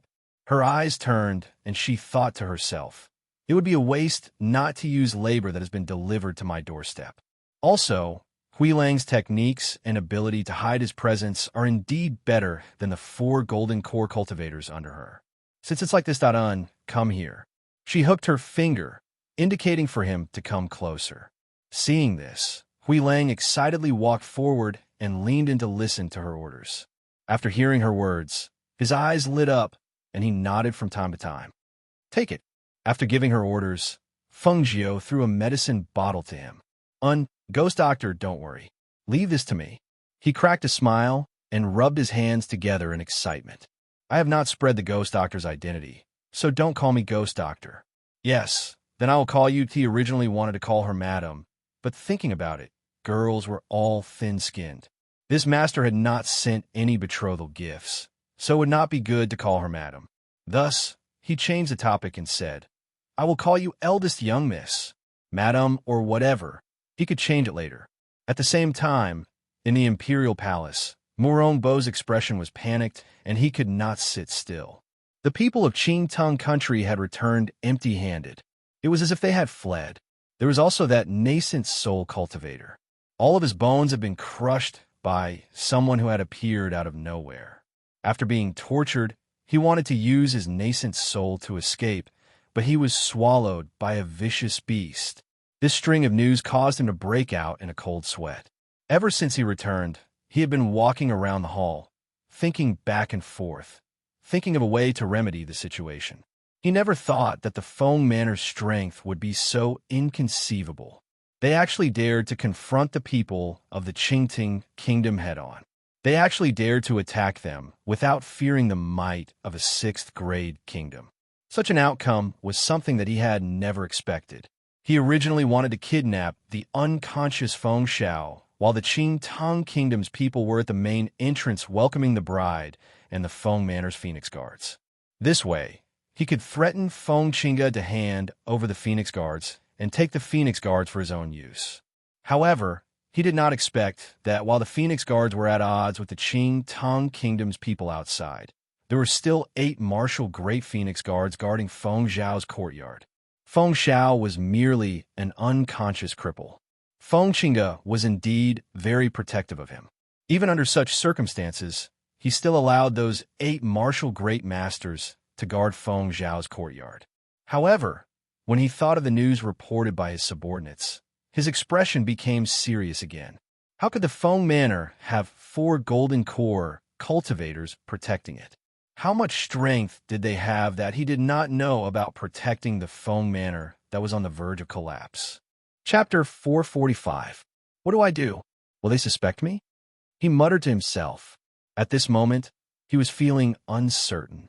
He originally thought that he could bring Feng Xiao back, but who knew that the defenses of his courtyard would be too strong? The people he brought could not even get close to the room. Fortunately, other than those who died in battle, there were no survivors. Perhaps they would not suspect him. Yes, they have no reason to suspect me. They also have no evidence. I don't need to scare myself. He took a deep breath and calmed his nervous and frightened emotions. Sitting on the dragon throne, it was as if all the strength in his body had been sucked out. Previously, he had been walking around nervously. Now that he sat down, he found that his hands and feet were covered in cold sweat. He did not have the strength to stand. After a long time, he called out. A person in black appeared in the hall. "Master!" The black-robed man bowed respectfully and called out. "Bring back the martial arts great masters that were sent to guard the third prince. Tonight, the palace will be on high alert." He ordered in a low voice. After calming down, his brain began to work. Originally, he was worried that Yixian would cause trouble at the Feng Manor today. Thus, he sent a few martial arts great masters to guard him. When he was imprisoned in the manor, he would not be allowed to leave and cause trouble. Fortunately, he sent people to guard him. Otherwise, he was afraid that he would not be able to deal with the series of events today. "Yes." The person in black in the hall responded and quickly left. Seeing this, Morongbo fell into deep thought. Who exactly was that man called Yamalord? Why did even the people of Enchanting kingdom fear him? And he had that kind of strength to be able to kill a nascent soul-old monster. What exactly was his background? What happened at the Feng Manor spread like the wind through the entire Yinhua city. Even though Morong Yixian could not leave the manor, he still heard the news. He sat in the pavilion in the manor and looked in the direction of the Feng Manor. His deep eyes carried a complicated light. Killed a nascent soul? Was that man the one she loved? If not, then she was the one the man loved. Where did she get to know that kind of person? Was it the one she met when she left? Thinking of how she had said that it was impossible between them, he had once naively thought that as long as he cultivated to a certain level, he would definitely be able to make her look at him in a new light. But now, I'm afraid it will never be possible. He smiled bitterly and murmured softly. His expression was desolate and lonely. Perhaps he didn't love her as deeply as she thought. Otherwise, why didn't he try to leave after his father ordered people to guard the palace? Actually, he was very clear in his heart that there were many things that couldn't be had at the same time. Between her and the Morong family, he had resolutely chosen to protect the Morong family's royal family, to not shake the foundation of the country, to not give the Enchanting country a reason to be destroyed. And this was destined to lose her forever. Master, the monarch has withdrawn his men. A black-robed guard came up behind him and reported. Morong Yixian was silent. He sat quietly and didn't say anything. The guard behind him didn't move and didn't leave. He seemed to be hesitating about something. After a long while, Murong Yixian asked, "Is there anything else?" The guard then said, "Today, when the crown prince of Qing Tang Kingdom was confronting the eldest young miss of the Feng family, the monarch brought people to break into the Feng family head's courtyard from the back. However, there were 8 martial great masters guarding the courtyard. The monarch didn't succeed and escaped after losing a few people." Chapter 446. He wants to destroy the kingdom that the Murong family's ancestor had built for hundreds of years. His voice was filled with disbelief and anger. He could not imagine and did not understand why he would do such a thing. The Feng Manor had been the Murong family's guardian for generations. Not only did they protect the Murong family, they also protected the country of glorious Sunday. Now, he wanted to personally destroy this family. Furious, he stood up. With a wave of his sleeve, he strode towards the imperial palace. He did not even have anyone prepare a carriage.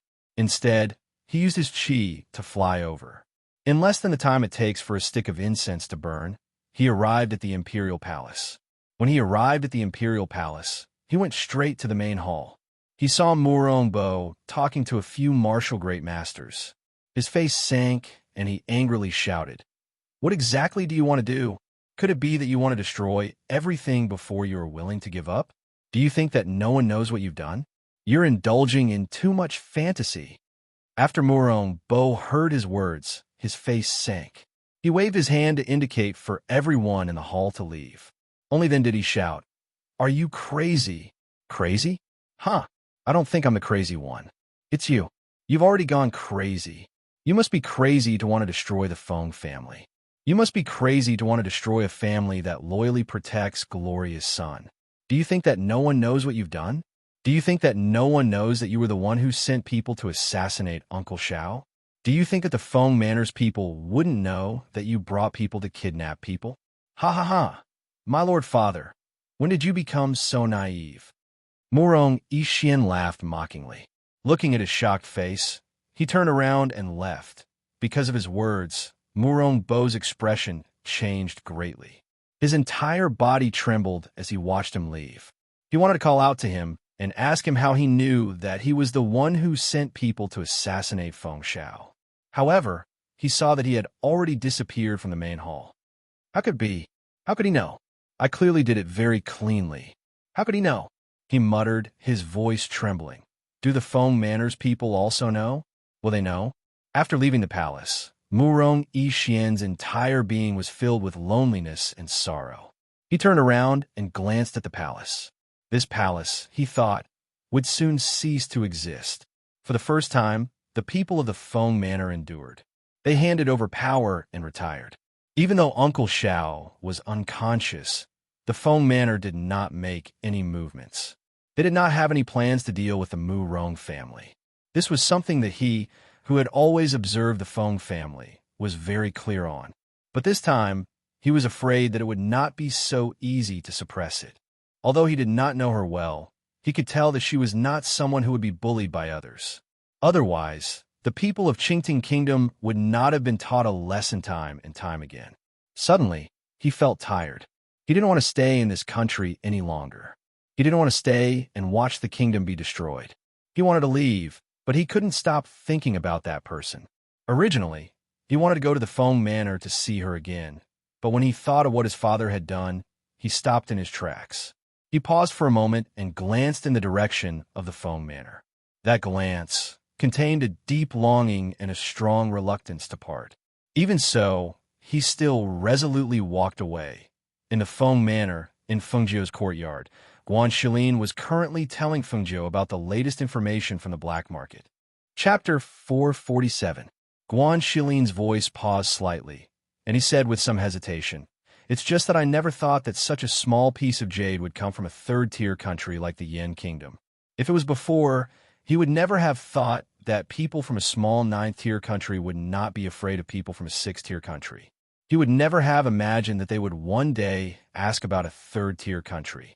And it seemed that ever since he met Xiao Jiao, his life had completely changed. He was even certain that, in the future, he might even be able to enter a first-tier country, let alone a third-tier country. Oh, Then Manager Yin said that it came from a third-tier country, the Yin Kingdom. Feng Jiu raised an eyebrow, then nodded. Then it should be. What should be? Guan Shilin asked in surprise. Ever since I found out that grandfather had been kidnapped, I analyzed it. The other person's cultivation was unfathomable, and they were able to easily infiltrate the Feng manor and kidnap grandfather without harming anyone in the manor. From this, I can conclude that the other person will not harm grandfather's life. Someone with that kind of cultivation cannot be from the glorious Sun country, so it should be from another country. Since he's from another country and has that kind of cultivation level and didn't hurt anyone, it's very likely that he's someone grandfather knows. So, after I told father, I went to grandfather's room to look for him. Then guess what I found? She narrowed her eyes filled with a sly smile. Seeing her expression, Guan Shilin was startled.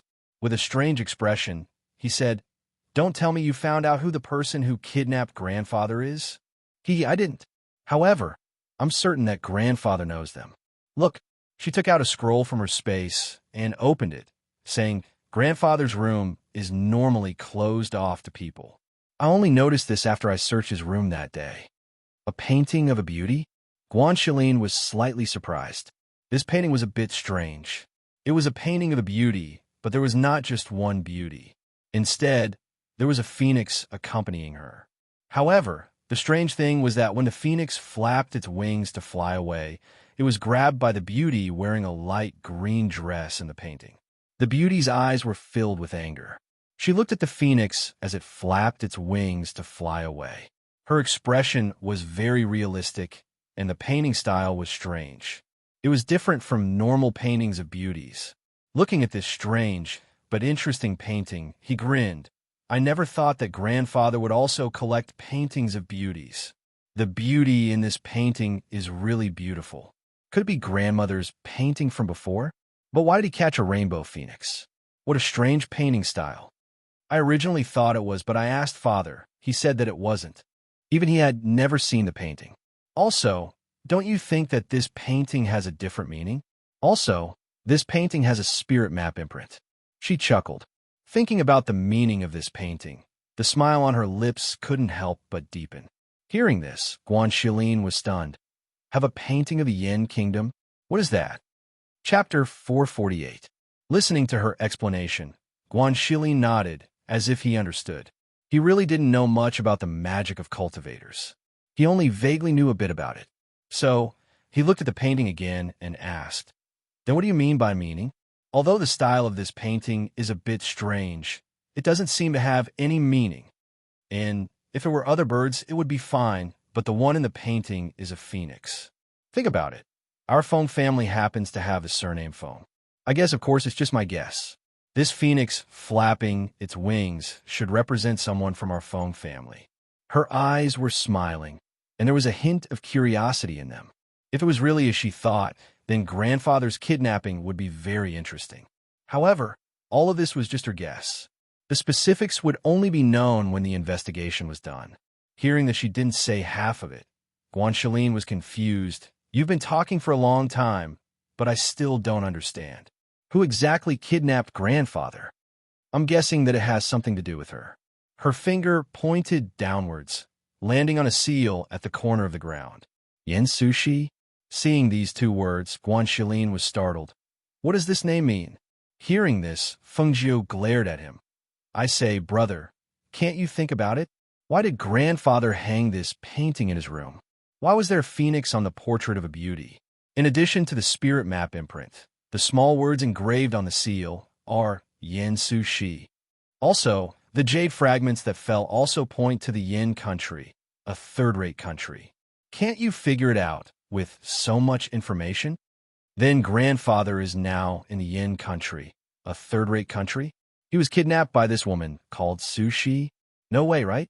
Normally, if a woman wanted to kidnap someone, she would kidnap someone younger. However, she actually kidnapped the old man. Why did it seem so strange? Feng Jiu put away the painting and said with a smile, That's why I'm not worried about Grandpa's life. I've also told Father about this matter and told him not to worry about Grandpa. When a matter here is settled, I'll find a chance to go there and take a look. Since we know that Grandpa will not be in danger, we can rest assured. However, what about the Yama Lord who lives here now? He didn't seem easy to get along with. How long did he plan to stay here? Don't tell me he wants to take you with him? Guanxilin had a strange expression on his face. He shuddered at the thought of the majestic, black-robed Yama Lord. That person's coercion was too strong. Just by looking at him from afar, he could feel how terrifying he was, let alone seeing him kill a nascent soul old monster with his own eyes. Well, that guy is really hard to deal with. Let me tell you, I feel a little guilty facing him because I stole a lot of things from him. Alas, I've done too many shameful things. Now that the creditor is here, my heart is trembling. I don't even have the confidence to speak. She had a helpless expression and her heart was terrified. Thinking of the 1,000-year-old ginseng she stole from him and the things she took from Zhenbao Pavilion, she felt a little embarrassed. Chapter 449. I heard that he went to Godfather's courtyard. They seemed to be chatting until now. Was there so much to talk about when they had just met? As she spoke, she saw the black-robed figure walking over with his hands behind his back. Guanxilin looked and said, "He's here. Brother, why don't I go to your place to hide for a few days?" Hearing this, Guanxilin looked at her and said, "It's better if you don't go. He came all the way here to find you. You can't avoid him." With that, he stood up and grinned. "Xiaojiao, I'll go back first. If there's anything, send someone to call me." As soon as he finished speaking, he quickly walked out of the room without waiting for her reply. When he passed by the Yama King, he cupped his fists and bowed before walking out. Seeing this, Fengjiu sighed inwardly. He could only get up and walk out. Standing at the door, he looked at the Yama Lord and asked, "How long will you be staying here? I'll get someone to arrange a courtyard for you." "Your courtyard is quite good," the Yama Lord said slowly and sat down at the table in the courtyard. "I don't have much to do recently, so I'll stay here for a while. As the host, you should know that you can't neglect your guests. Also, your father said that you should take some time to walk around the city with me and see the scenery and culture of Yinhua City. I'm very busy. I don't have time to stroll around with you. If you're interested, I can find a few people to accompany you." She crossed her arms and leaned against the door. It was obvious that she didn't have time to talk to him. "What else do you need to do? I can do it for you." He looked at her leaning against the door and saw that she was wearing a red dress.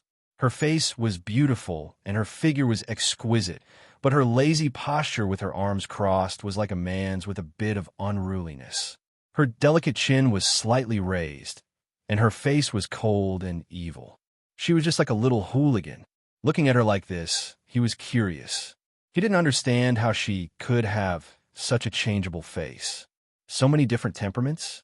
They were clearly the same person, but she had to be as elegant as a celestial fairy to be able to bring out that elegant and refined posture. She had to be unrestrained, languid, and wanton to release an enchanting, soul-stirring, and captivating aura. She could be as innocent as a little white rabbit, so harmless that anyone could pounce on her and take a bite out of her. However, she could also be as cunning as a fox, scheming against her enemies and causing them to lose the most miserably when they were least prepared. Her personality was eccentric and perverse. She dared to wear a set of dirty and messy beggar's clothes. She dared to hug the thighs of anyone she met. She was ruthless and merciless towards her enemies. Her movements were strange and varied. She could take people's lives with a smile. But this kind of her somehow caught his eye and entered his heart. Until now, he still couldn't understand what he saw in her. The most hateful thing was that he had already done so much, yet she still had a look of disdain on her face, as if she couldn't wait to avoid him. Every time he thought about it, he was so angry that he wanted to push her down on the bed and teach her a lesson. Just like what happened at noon. Thinking of the scene at noon, his stern, handsome face couldn't help but soften. His thin lips also slightly hooked up into a happy smile. But this appearance of his, in Fengjiu's eyes, became another appearance. Chapter 450. Sure enough, once these words were said, the Yama Lord's smile froze. He angrily glanced at Fengjiu, who had an annoying expression. This woman was still as clueless as ever. "Yama Lord, I really have a lot of things to do recently. If you want to live in my home, then don't disturb me for a while." She spoke with a smile. Seeing that his expression was not good, she continued, "Although I am very grateful that you have helped our phone manor, I still hope that I can do it myself." She had never been a woman who relied on a man. She was used to handling many things herself. If she blindly relied on others, then she would develop a dependent personality.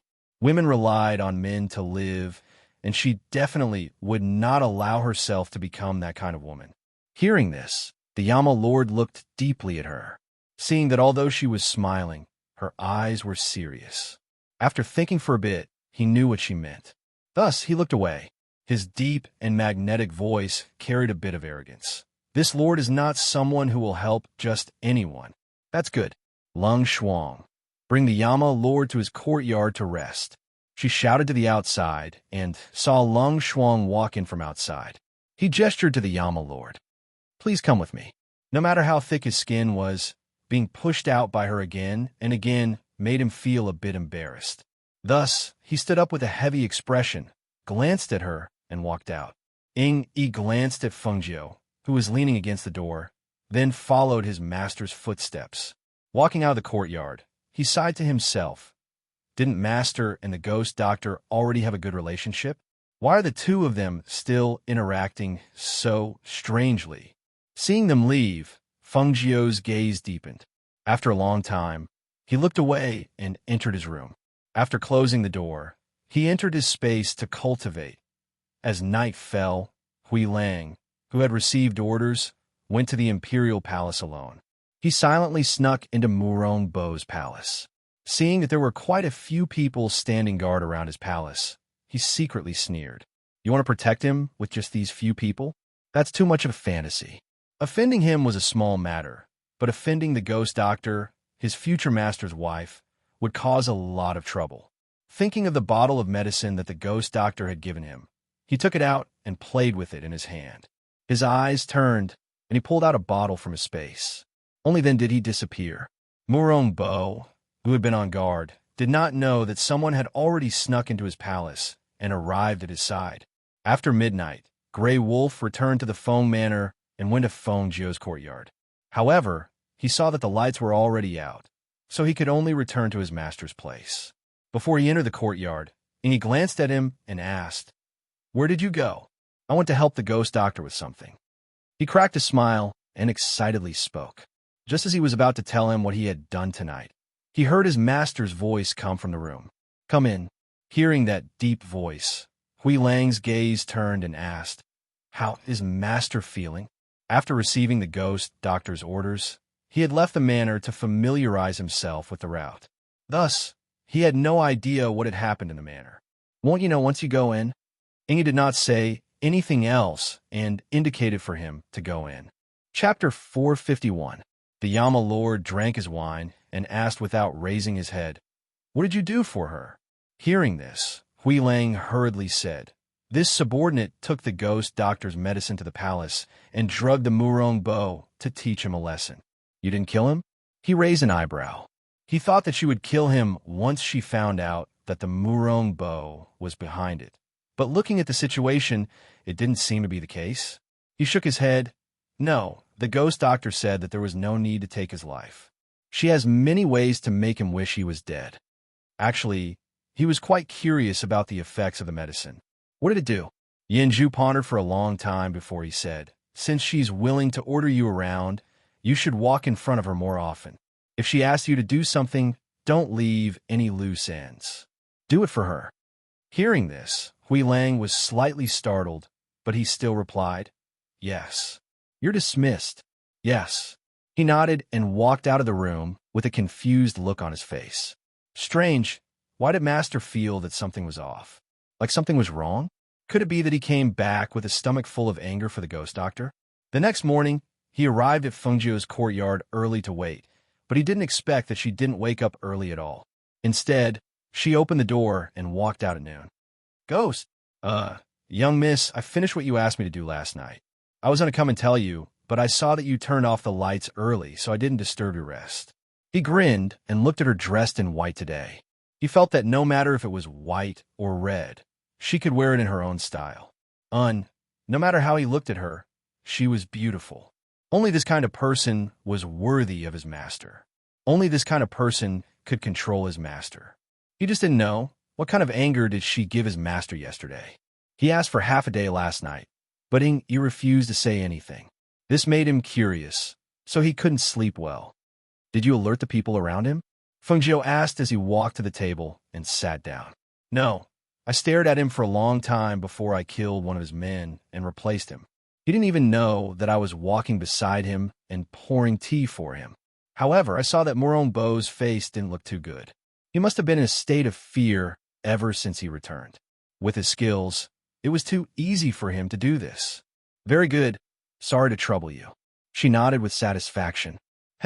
It's no trouble. No trouble at all.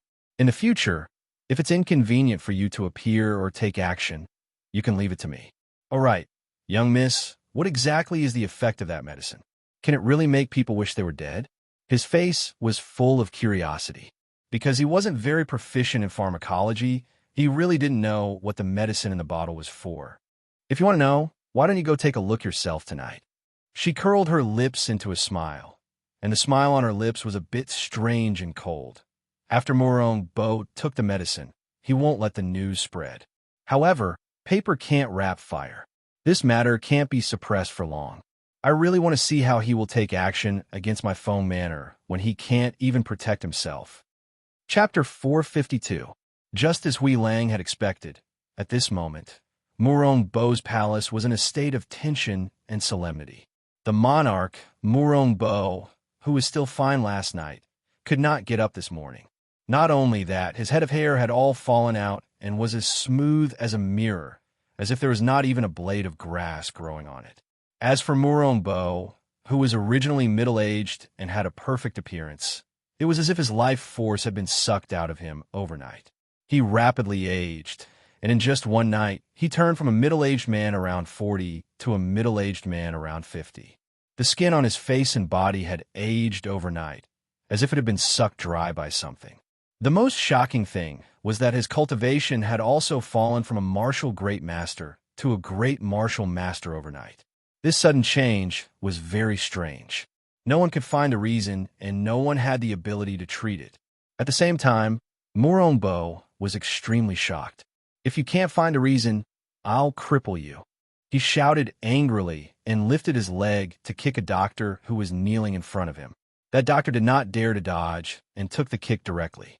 He fell to the ground and wiped off his cold sweat. It was too unbelievable. In one night, the monarch's hair had all fallen out and his strength had fallen by a level. Furthermore, it did not seem to have stopped and seemed to be continuing to decline. Whether it was his life force, his cultivation, or his life force, they were all disappearing. This made them, who had never encountered such a situation, tremble with fear and panic.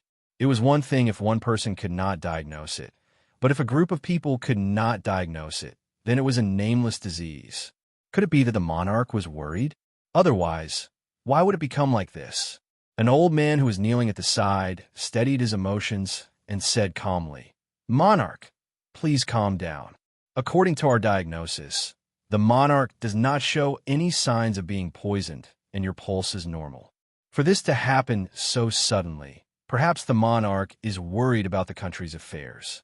Perhaps the monarch is relaxed, and your body will gradually recover." Gradually recover?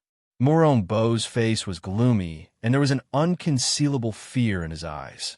He scolded with a trembling voice, "You trash! Don't you see that I'm getting older every second? Can't you see that my cultivation base is dispersing with every passing second? Gradually recover? Do you want me to sit here and wait for death?" The dozen or so doctors did not dare to respond. All of them were kneeling with their heads lowered, not daring to raise their heads. They had never seen such a diagnosis before. How could they treat it? "Monarch, why don't we issue an imperial notice to search for the whereabouts of the ghost doctor? With the ghost doctor's talent in medicine, she will definitely be able to diagnose the crux of the problem." A doctor boldly suggested. "Scram! Get out of here! Useless thing!" Moronbo shouted angrily, grabbing the things at hand and throwing them at them. "You want me to post the imperial ranking list? Wouldn't that be telling the world that he, The monarch was no good? At that time, there would be no need for the other countries to invade. Once the people below them turned over, there would be nothing left. There must be a reason for everything. It can't be like this for no reason. There must be a reason. Let me think. Let me think. That he forced himself to calm down. From yesterday until today, what he had done, what he had eaten, what he had touched, he recalled it all in his mind, but the fear in his heart was too great. His heart was a mess, and he had no way of calming himself down to think carefully. However, he was certain that this matter was definitely related to the people of the Feng Manor. Chapter 453. Thinking of this, his heart trembled, and he suddenly shouted, "Guards! Guards!" A guard in black rushed in, not daring to look at the person above. Instead, he respectfully knelt on one knee and said, "Master, go to the palace immediately and call Yi Xian over." He tried his best to calm himself down, but his trembling voice still revealed his fear. "Yes," the man in black responded and quickly left. "It must be them. But what do they do it? I'm surrounded by my trusted aides," he muttered in a panic. Speaking of this, his voice paused, as if he suddenly remembered something. He clenched his fists and shouted, "Guards! Guards!" Several men in black came in, and the trembling voice said, "Count the number of people for me.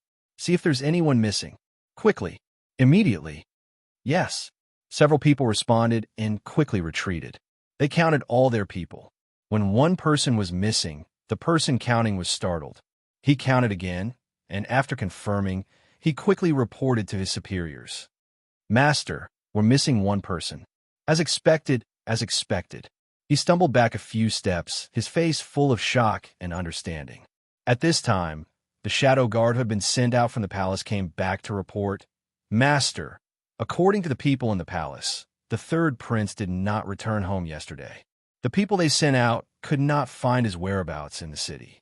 The people at the city gate said that they saw the third prince leave the city and did not know where he went." Hearing this, Murong Bo's entire body went limp on the ground. His mind was completely blank. His originally aged person seemed to have aged 10 years at this moment. He sat on the ground, his eyes empty as he looked forward, unable to speak for a long time. Seeing this, the people in the palace looked at each other and silently retreated. Although Murong Bo wanted to seal off the news of him losing his cultivation and aging face still spread. Moreover, the news of Murong Yi Xian's departure also gradually spread. When they heard this news, the undercurrent in Cloud Moon City, which was not considered peaceful to begin with, began to surge again. In the Feng Manor, the courtyard where the Yama Lord lived. "Hiss, let me tell you, you don't know how frightened I was when I saw that scene. I almost couldn't help but scream. You definitely can't imagine that the person who was fine the day before had turned into an old man in his 50s or 60s the next day." Huilang was talking to Ying Yi in the courtyard. "The scariest thing is that his cultivation level is going to be crippled. If it were to disappear gradually, that would be truly devastating. Even if he was a martial great master, he would have to have trained hard for dozens of years. If it were to be destroyed just like that, TSK, TSK. Indeed, the ghost doctor's medicine is extraordinary. That's why I say that you can offend anyone but the ghost doctor." Ying's eyes flashed when he heard this. He had seen the ghost doctor's methods before, but he didn't expect there to be such a strange medicine that could make people age day by day. His strength and cultivation were gradually disappearing. Indeed, it could make one wish for death. One would live in fear and extreme panic. Compared to killing him with a single slash, such a method would make him wish for death even more. However, that Baldy's medicine was given by me. I originally wanted to cripple him, but thinking of the ghost doctor's words, I didn't do it, he said with some regret. As for that Murong Bo, if it were him, he would have finished him off with a single slash. Chapter 454. Hearing this, Ingy glanced into the room and said in a low voice, "He's probably waiting for the ghost doctor to finish her work and think of him before coming out." His master's mood was not good. As subordinates, their skin was a bit more tense. Only Huilang dared to be happy these past 2 days. He did not even dare to smile. Waiting for the ghost doctor to think of him. Hui Lang had a strange expression and said, "Compared to this, I feel that Master should go to the ghost doctor's courtyard and walk around in front of her, waiting for the ghost doctor to think of Master." Huh. To put it bluntly, Master would probably wait and wait until the ghost doctor forgot about him. And he glanced at him and suggested, "How about you go in and give Master some advice?" "Me again?" Hui Lang glared. "Don't be too evil. How can you suggest that I do all sorts of bad things? If you have the guts, go yourself." "I won't go. If you don't go to Master's place, you can go to the ghost doctor's place." He continued, "Haven't you been going to the ghost doctor's place a lot these past 2 days? Say a few good things about Master in front of her and remind her. Perhaps she will come over." Hearing this, Hui Lang said, "Although I've been going to the ghost doctor's place a lot these past few days, I haven't seen her much. She seems to be very busy. Also, if she's not giving orders to the Phoenix Guards, she's cultivating in her room and doesn't let anyone disturb her. Even if I wanted to say a few good things about Master, I didn't have the chance." As he said this, he seemed to have thought of something and asked, "Isn't Master chatting with the Feng family's head quite well? Why didn't you go these past 2 days?" Building a good relationship with his future father-in-law was very important. Moreover, it was rare for them to be in the Feng manor. With this kind of opportunity, they could not miss it. The Feng family's head has been cultivating in seclusion these past 2 days. Master naturally did not disturb her. He said, "Oh, so it's like that." Hui Lang nodded. Thinking a bit, he said, "Then I'll go take a look at the ghost doctor's place. You should advise Master to not always stay in his room and cultivate. While we're staying in the Feng manor, we must take advantage of this opportunity." As he spoke, he walked out to check on the situation at Fengjiu. In the room, the Yama Lord was not cultivating. Instead, he was listening to the conversation between the two people outside. He thought about it. He had already come all the way here. Could it be that he couldn't swallow his pride and get closer to her? That woman was so unromantic. Didn't he already know that? Why was he being so serious with her? Perhaps, the more serious he was and the less he went to look for her, the happier she would be. When he thought of this, his eyes darkened, and he snorted coldly, "Humph! You want to cast me aside? You won't have a chance." After making up his mind, he got up and walked out of the room. When he saw him come out, he immediately stepped forward and bowed. "Master." "Okay," the Yama Lord replied and walked out without stopping. As he walked towards Fengjiu's courtyard, he bumped into Hui Lang, who was on his way back. "Master, eldest young miss is not in the courtyard. I heard that she went to the back of the mountain." Hearing this, a dark light flashed through his eyes. He was a bit surprised. Back of the mountain? Didn't the Feng guards retreat to the back of the mountain? What did she go there for? Chapter 455. Hearing this, Yama Lord clasped his hands behind his back and stood still for a moment before walking towards the back of the mountain. He wasn't going to help, so he was going to see what she was doing. After knowing her for so long, he should already know that she was such a strong-willed person. She planned to handle everything by herself.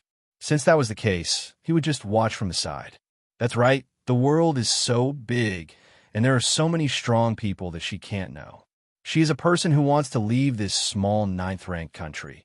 It is impossible for him to protect her all the time. If he really protects her all the time, she is afraid that in the future, she will suffer even more. Thinking of this, he pursed his lips. His eyes were dark, and he felt an indescribable discomfort in his heart. At the same time, in the back of the mountain. At this time, Fengjiu called all the Phoenix Guards in front of her for the first time. It was also the first time she had them appear in front of her like this. Looking at the guards in front of her, as well as the 8 team leaders standing in front of each team, her voice was cold as she spoke.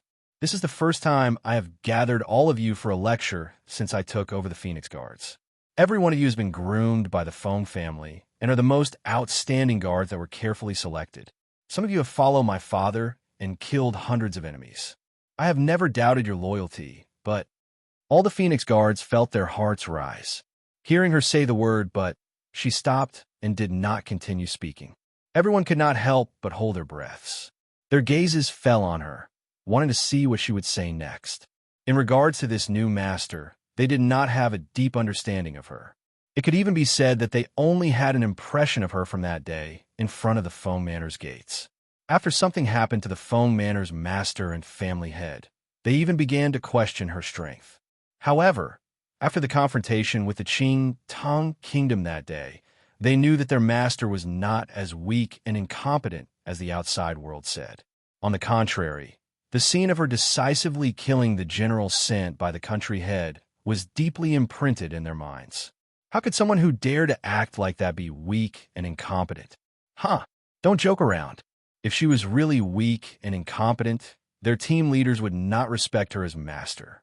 However, it seemed that aside from Luo Yu, although the other team leaders kept calling her master, none of them had recognized her as their master. Thinking of this, a strange expression appeared on their faces. They all looked at the team leaders in front of them. Feng Jiu glanced at everyone, and her clear voice spoke again. However, I need you to recognize me as your master again. Swear an oath to the heavens and earth. Swear that you will only be loyal to me and never betray the Feng family. Hearing this, everyone's expression, swear to the heavens and earth. They knew about this kind of oath. Using the Xian energy in one's body to sense the power of heaven and earth to make an oath contract. Once this oath was made, if there was any betrayal, even without the master's punishment, heaven and earth would punish the traitor with heavenly lightning. Although they were the Phoenix Guards, they had never made their master to make such an oath. What? Could it be that she did not have enough trust them? Thinking of this, their expressions changed slightly. It was not that they were unwilling, but they felt that it was a little strange. Since he did not doubt their loyalty, why did he have to do this? Chapter 456. I Luo Yu, Fan Lin, Qi Kong, Wei Feng, Lu Yun, Guamo, Minnie, Fong Cheng. I hereby swear that I will follow Master for the rest of my life and will never betray him. If I violate this oath, heaven and earth will punish me. 8 deep and solemn voices rang out at the same time. The sonorous and powerful voices, accompanied by their oaths, entered the ears of the Phoenix Guards behind them and Feng Jiu in front of them. Just as they finished speaking, 8 complex and ancient patterns floated up from the ground beneath them. They turned into rays of light and shot into the space between their eyebrows before disappearing.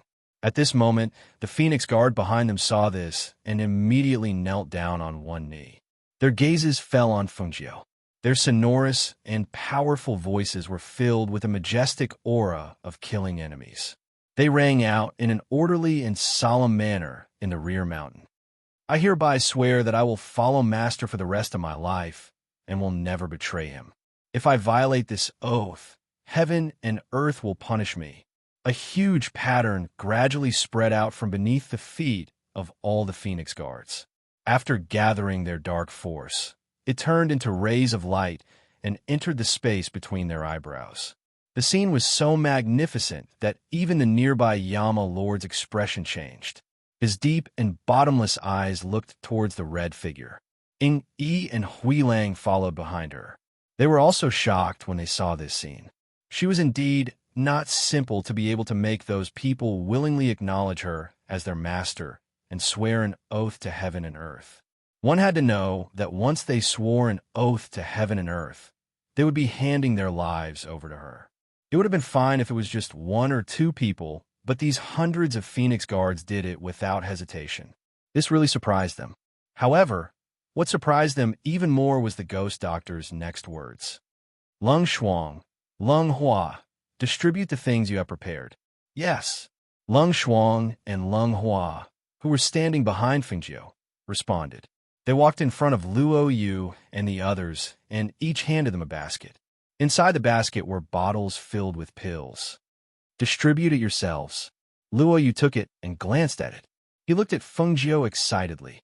Master, this is... Could it be what he was thinking? Feng Jiu glanced at him, his voice carrying the aura of profound energy. These are pills that can help you advance. After you get the pills, take them and cultivate on the spot. There are 4 golden core cultivators around to protect you, so you don't have to worry about being disturbed during your advancement. Hearing this, everyone exploded and cried out involuntarily. What? Medicinal pills? Is this really an advancement pill? It's true, it's true. Look, I got it. A Phoenix guard who had already received the medicinal pill raised the medicinal pill in his hand in surprise. This is a medicinal pill, and there are even medicinal pill patterns on it. Just how many medicinal pills were there? Master, where did all these come from? They sucked in a breath of cold air, feeling incredulous. In a small ninth-grade country like theirs, potions were extremely rare, let alone something as rare as a pill. You still don't know, right? My other identity is the ghost doctor. In the future, you won't be lacking in things like potions and medicinal pills, Fengjiu said with a smile. His faint voice made all the Phoenix Guards' hearts beat wildly. Chapter 457. At this moment, they finally understood why even those golden core cultivators would recognize their master as their master. To be able to refine so many pills, how terrifying was their master's alchemy skills. Perhaps many alchemists couldn't compare to her. At this moment, they couldn't help but think that since the mounts and pets by their master's side were so extraordinary, could it be that their master had been feeding them pills or medicines? Otherwise, how could that round, snow-white pet suddenly become bigger than a lion? That ferocious appearance was even more ferocious than a ferocious beast. As for that old white, they couldn't understand how it saved their master from the hands of a peak martial arts grandmaster. However, from the looks of it now, and it should have eaten a lot of pills or medicine refined by their master. After receiving the pills with excitement, they each held the pills and sized them up. Looking at the pill patterns on the pills, they didn't know what grade they were. However, after hearing from their master that there were 4 golden core cultivators around to protect them, they all sat down cross-legged, consumed the pills, and began to cultivate. Fengjiu glanced at the Phoenix Guards who began to cultivate after consuming the pills, then instructed Lung Shuang and Lung Hua to return to the residence to take care of the affairs. After all, her father was also advancing recently, and now the Phoenix Guards were the same, so some of the trivial matters in the residence couldn't be left unattended. These days, her pills were all refined in the space. Otherwise, she wouldn't have been able to rush out so many pills for the Phoenix Guards to use. Moreover, that Murong Bo was about to lose his cool and should be making a move in the next 2 days. As she walked, she saw the 3 figures not far in front of her. When she saw them, her eyes moved slightly, and a smile appeared on her beautiful face. "Yama Lord, why are you here?" She heard that this guy hadn't gone out for the past few days, so she thought that he would stay in that room. She didn't expect that he would run out today. Sigh. Actually, she really wanted to say that he should stay in that courtyard for a few more days, because she really couldn't stand the fiery gaze he had when he looked at her. He was really afraid that one day she wouldn't be able to hold herself back and directly pounce on him and eat him up. The Yama Lord didn't know what she was thinking. When he saw the smile on her face and the way her eyes curved, he had long forgotten what she had said about him being amorous. His heart also soared when he saw her and the smile on her face. Even so, he still maintained a cold and indifferent attitude. After glancing at her indifferently, he looked at the surrounding scenery. He opened his mouth and said, "This monarch has nothing to do, so I decided to take a walk in the back mountain." "Oh, so that's how it was. Then please continue. I won't disturb your mood." She nodded her head in realization and was about to leave with a smile. Who knew that she would hear that low voice with a hint of anger in it? "I'm not in the mood now." She shrunk her neck and looked away. She pretended not to hear him and lightened her footsteps. She sped up, intending to walk past him. She didn't want to be stuck with this guy. Chapter 458. Fengjiu rubbed her nose and looked up at him. She smiled and asked, "Yama Lord, is there anything else? This lord has been here for a few days, but you haven't done your duty as a host. Shouldn't you take a day out to accompany this lord?" He said in a low voice, his deep eyes staring at her. If one listened carefully, they would be able to hear the hidden bitterness in his voice, as if he was a resentful husband who was left alone in an empty room. "Haha."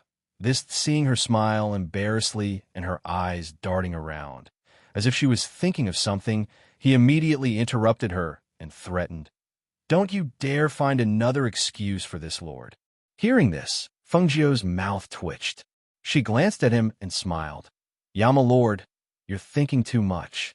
I just wanted to say that I'll go back and change my clothes to accompany you. Hearing this, the Yama Lord's expression softened. He glanced at her red clothes and said, "These clothes look good."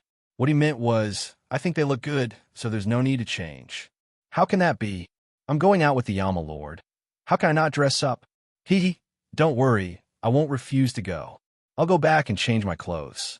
It won't take long. You can wait for me in the front hall. The Yama Lord frowned, but didn't say anything else. He only said, "This lord will wait for you in your courtyard." He had been tricked so many times that he found it unbelievable that she would agree to accompany him so quickly. That's fine. Feng Jiu smiled in response, then walked back with him. Seeing the two of them walk back, Hui Lang and Ying Yi looked at each other. Hui Lang asked, "What do you think the ghost doctor is up to? Is she really going out with Master? Why do I feel like she's up to something again? Didn't you hear Master say to wait in her courtyard? You shouldn't be fooled again," Ying Yi said and followed the two people in front of him. Seeing this, Hui Lang also followed, but in his heart he was thinking if other people said this, he wouldn't think too much, but this ghost doctor. It's hard to say. After returning to the courtyard, Feng Jiu asked someone to serve the Yama Lord a pot of tea while he went into his room to change his clothes. Hui Lang and Ying Yi arrived behind the Yama Lord and waited. The two of them noticed that ever since the ghost doctor said that she wanted to accompany Master out for a walk, Master's lips had always carried a faint smile. He probably didn't know how gentle and happy his expression was right now. She was clearly drinking tea, but when she took a sip and turned her head to look at the tightly shut door, the two people behind her looked at the sky speechlessly. He felt that his master was now like a young boy, so excited that he couldn't find his limits. The ghost doctor had only said that she wanted to accompany him for a walk, and he was already this excited. If it was the wedding night in the future, how excited would he be? Just thinking about it, they couldn't help but worry for him. They originally thought that Master and the ghost doctor had eaten her up in the room that day, but looking at the way the two of them interacted these past few days, they knew that Master didn't succeed. If he succeeded, would he be like this? AI. Meeting a master who wasn't very open about relationships, they as subordinates were really anxious. Chapter 459. Master, don't worry. The longer the ghost doctor dresses up, the more it proves that she cares about you. Isn't there a saying? A woman dresses up for the one she loves. She's dressing up for Master. Otherwise, she wouldn't have specially come back to change clothes just to accompany Master. Hearing this, Lord Yan's heart skipped a beat uncontrollably. His hand that was holding the cup of tea trembled imperceptibly. A light flashed across his deep black eyes as he looked towards the room. He thought to himself, "Is she really dressing up for me? That's right. Otherwise, why would she come back to change clothes just to accompany me?" As the saying goes, a woman dresses up for the one she loves. Does this mean that she cares about me? That's right. Women usually don't mean what they say. Even if they like someone, they won't admit it. I know. Thinking of this, he couldn't help but look forward to it. Seeing that his master had returned to his usual calm and indifferent self, Hui Lang grinned and stepped back. He raised his chin towards Ying Yi as if to say, "How is it? I'm smart now, aren't I?" He chose the words that his master liked to hear the most. Ying Yi glanced at him but didn't say anything. Perhaps Hui Lang's words were effective. After waiting for a while, Yama Lord was in a good mood as he drank his tea. After a long time, he heard the door creak open. His heart skipped a beat, and he instinctively looked towards the door. His heart was filled with anticipation. However, when he saw the person who walked out, the corner of his mouth twitched imperceptibly. Suddenly, all the anticipation and joy disappeared, leaving only a stifled feeling. His gaze moved away from Feng Jiu and coldly glanced at Hui Lang behind him. When Hui Lang saw Feng Jiu walk out, his mouth was slightly agape and his face was full of shock. Especially when he sensed his master's cold gaze, he felt a chill run down his spine. He couldn't help but shiver as he complained in his heart. Because of this, he bitterly looked at Feng Jiu and asked, "Eldest miss, why did you change into these clothes?" Changing clothes was one thing, but what was with the makeup on her face? If he knew this would happen, he wouldn't have said anything just now. Is my outfit not good enough? Fengjiu lowered her head to take a look. He was wearing a moon-white male robe, and his ink-black hair was tied up. He had the appearance of an elegant and noble young master. She felt that he was quite good-looking. The clothes are quite nice, but it doesn't seem to match with your thick black eyebrows. She had a perfectly good face, yet she was able to change it into a completely different one. Not only did his master feel stifled when he saw her, even he felt stifled when he saw her. How could he still be able to shop properly? What do you think? She looked at the expressionless Yama Lord with a smile and found that his face seemed to be tense again. The Yama Lord glanced at her and pursed his thin lips. As long as you think it's good. I think it's good. Let's go. I'll accompany you shopping today and won't be back until nightfall. She straightened her crescent moon robe, then took out a fan from her waist and opened it with a swish. With one hand behind her back and the other in front of her body, she gently fanned herself and walked out with large strides.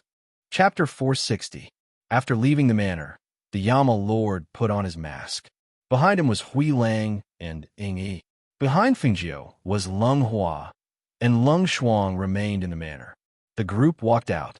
Because of their outstanding temperaments, they attracted the gazes of the women on the street. However, there were some people who recognized the masked Yama Lord as the person who had killed the nascent soul cultivator in front of the Foam Manor's gates. Thus, they did not dare get too close. They could only watch from a distance and quietly discuss. Fengjiu did not pay attention to the gazes of the citizens in the city. Instead, he smiled and said to the Yama Lord beside him, "There's a place in the city that makes pretty good kanji. How about we eat some kanji before strolling around?" Hearing this, the Yama Lord knew that she had not eaten in the morning. Thus he nodded. Lead the way. It's just up ahead. We'll reach it once we turn around a large street," she said with a smile and led them toward the kanji stall. It was a kanji stall on the corner of the street. The stall was owned by an old couple. Normally, there would only be 3 to 5 people eating there. Perhaps it was because it was already close to noon, but there were not many people there. The Yama Lord and Fengjiu sat at one table. Hui Lang, Ying Yi, and Lung Hua sat at another table. They each ordered a pot of 100 fresh kanji. The stall owner saw that there was still business even when they were about to close, so he smiled and gave him a few side dishes. "Try it." She scooped a bowl for him and placed it in front of him. "It's even better with the side dishes." The Yama Lord glanced at her. Seeing that she had scooped a bowl for him, he also scooped a bowl for her. "Eat. If it's not enough, we'll order another pot." Seeing him scoop the kanji for her, her eyes flashed slightly, but when she heard what he said, she could not help but smile. "It's good enough if we can finish one pot for 2 people. Also, there are many side dishes in the city. The thing we don't have to worry about the most is food." As she spoke, she picked up some side dishes and ate the 100 fresh porridge. She had indeed not eaten anything early in the morning. She had originally wanted to return to the courtyard to eat after settling the matters with the Phoenix Guards, but who knew that she would run into him? Since they wanted to go shopping, then let's go shopping. Seeing that she was eating happily, the Yama Lord also ate a few mouthfuls and helped her put some side dishes in her bowl. In the end, the small pot of porridge was about 4 or 5 bowls. Except for the bowl that he ate, she ate the rest. "Are you full?" "Yes, I'm full." She touched her stomach. She was indeed full after eating a pot of porridge. Moreover, she didn't feel like moving after eating. Burp. She burped and smiled embarrassedly. "Let's go for a walk and digest the food, then find a place to listen to some songs and enjoy the scenery." The Yama Lord had no objections to where they went. He had originally wanted to spend more time and opportunities with her. Therefore, he went wherever she said to go along the way. He followed her from the morning until the sky gradually darkened, until Lung Hua was sent away by her, saying that he had to clear the venue first.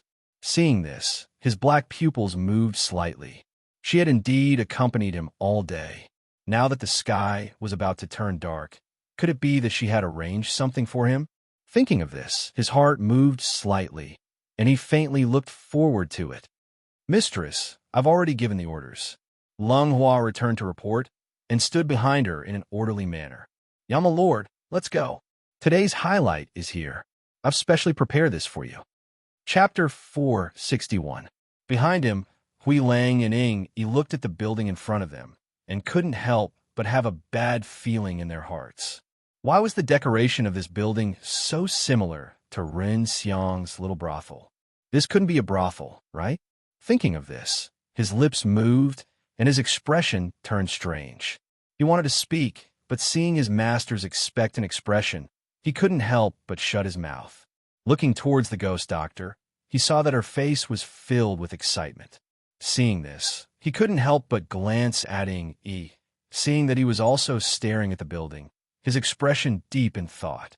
He raised his sleeve to wipe away the cold sweat on his forehead, hoping that he had only guessed wrongly. How about bringing Master to visit a brothel? He really didn't dare to imagine what kind of expression his master would have when he went in. This kind of idea was something that most people wouldn't be able to think of, but when it came to the ghost doctor, who had a strange personality, this kind of strange thing was very normal. He knew it. How could the ghost doctor agree so easily to accompany his master to stroll around for the whole day? So, she was waiting for his master here. Could it be that she thought that by sending a few beauties to his master would stop thinking about her? One had to know that when it came to beauties, the beauties in Yin Palace's beauty brothel weren't any less than the beauties outside. But he hadn't seen his master have any thoughts about any of them. If his master could be sent away with just a few beauties, he wouldn't have come all the way here to the ghost doctor's place. Speaking of which, he really found it strange. What did his master see in the ghost doctor? In terms of beauty, although she was extremely beautiful, but to them who were used to seeing all kinds of beauties, beauty really wasn't worth mentioning. In terms of cultivation talent, there were so many women who were more talented than the ghost doctor. Because she knew how to refine pills and make medicine, that was even more impossible. His master wasn't that kind of superficial person. How could he fall in love with her because of that? And fall in love with her? Did his master really fall in love with her sly fox-like personality and her crafty and strange methods? Thinking of this, the corner of his mouth couldn't help but twitch. His master should have masochistic tendencies. The more he suffered from the ghost doctor, the more he wanted to pounce on her. Master! Suddenly, Ing Yi's voice pulled him back from his reverie. He glanced at Ing Yi beside him and saw him clutching his stomach with one hand, a look of discomfort on his face. This subordinate has eaten something bad. Can you allow this subordinate to leave first? The Yama Lord glanced at him and said, Go. Thank you, Master. As soon as Ing Yi finished speaking, he turned around and quickly left. Grey Wolf couldn't help but be dumbfounded by this scene. Was this kid trying to slip away? Just as he was thinking about whether or not he should learn from him and slip away, he saw that the ghost doctor had already brought his master inside. Seeing this, he could only bitterly follow behind. Perhaps it was because the place had been cleared, but there was no noise in the building. There was only a beautiful woman in her 30s holding a fan of beauty in her hand. She swayed her hips and slender waist as she walked up to welcome them. When the young masters arrived, the ladies in the building were already prepared. Just now, there were a few who were asking why the young masters hadn't arrived yet. The beautiful woman was wearing a translucent red muslin dress, showing off her ample buttocks and slender waist, as well as her snow-white breasts that looked as if they were about to jump out. Her entire person looked very provocative. She held a red handkerchief in one hand and gently flicked it at Fengjiu's body, while the other hand used a fan to cover half of her red lips. Her laughter made Hui Lang, who was standing behind the Yama Lord, have goosebumps all over his body. Chapter 462. At this time, Yama Lord looked at this scene, but his face was livid, and his whole body was filled with murderous intent. Suddenly, the procuress who still wanted to come forward froze in place, and she couldn't even laugh anymore. He stared at Fengjiu with a dark face, gritted his teeth, and asked, Is this the highlight you said? Hey, not this, it's the ones behind.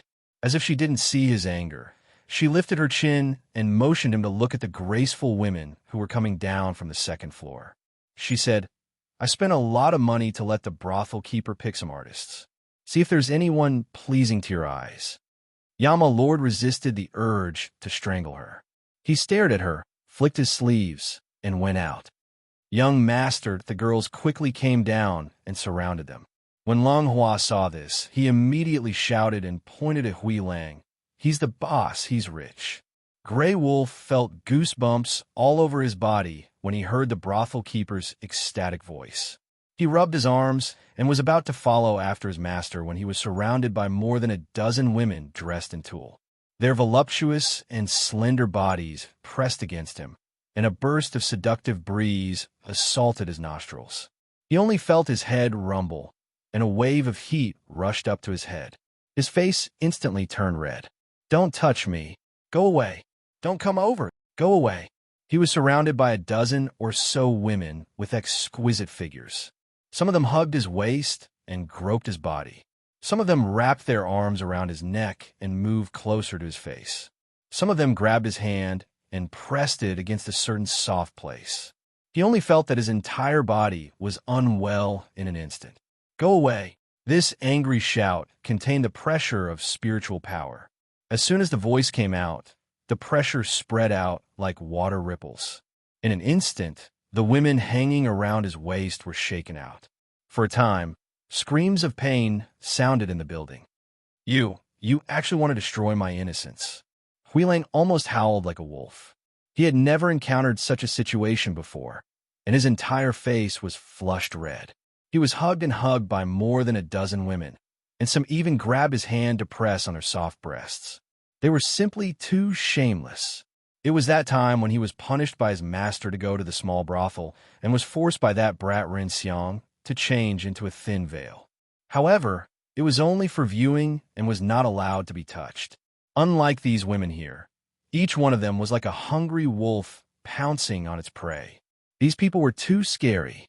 He was a dignified golden core cultivator, but he was actually taken advantage of by these brothel girls.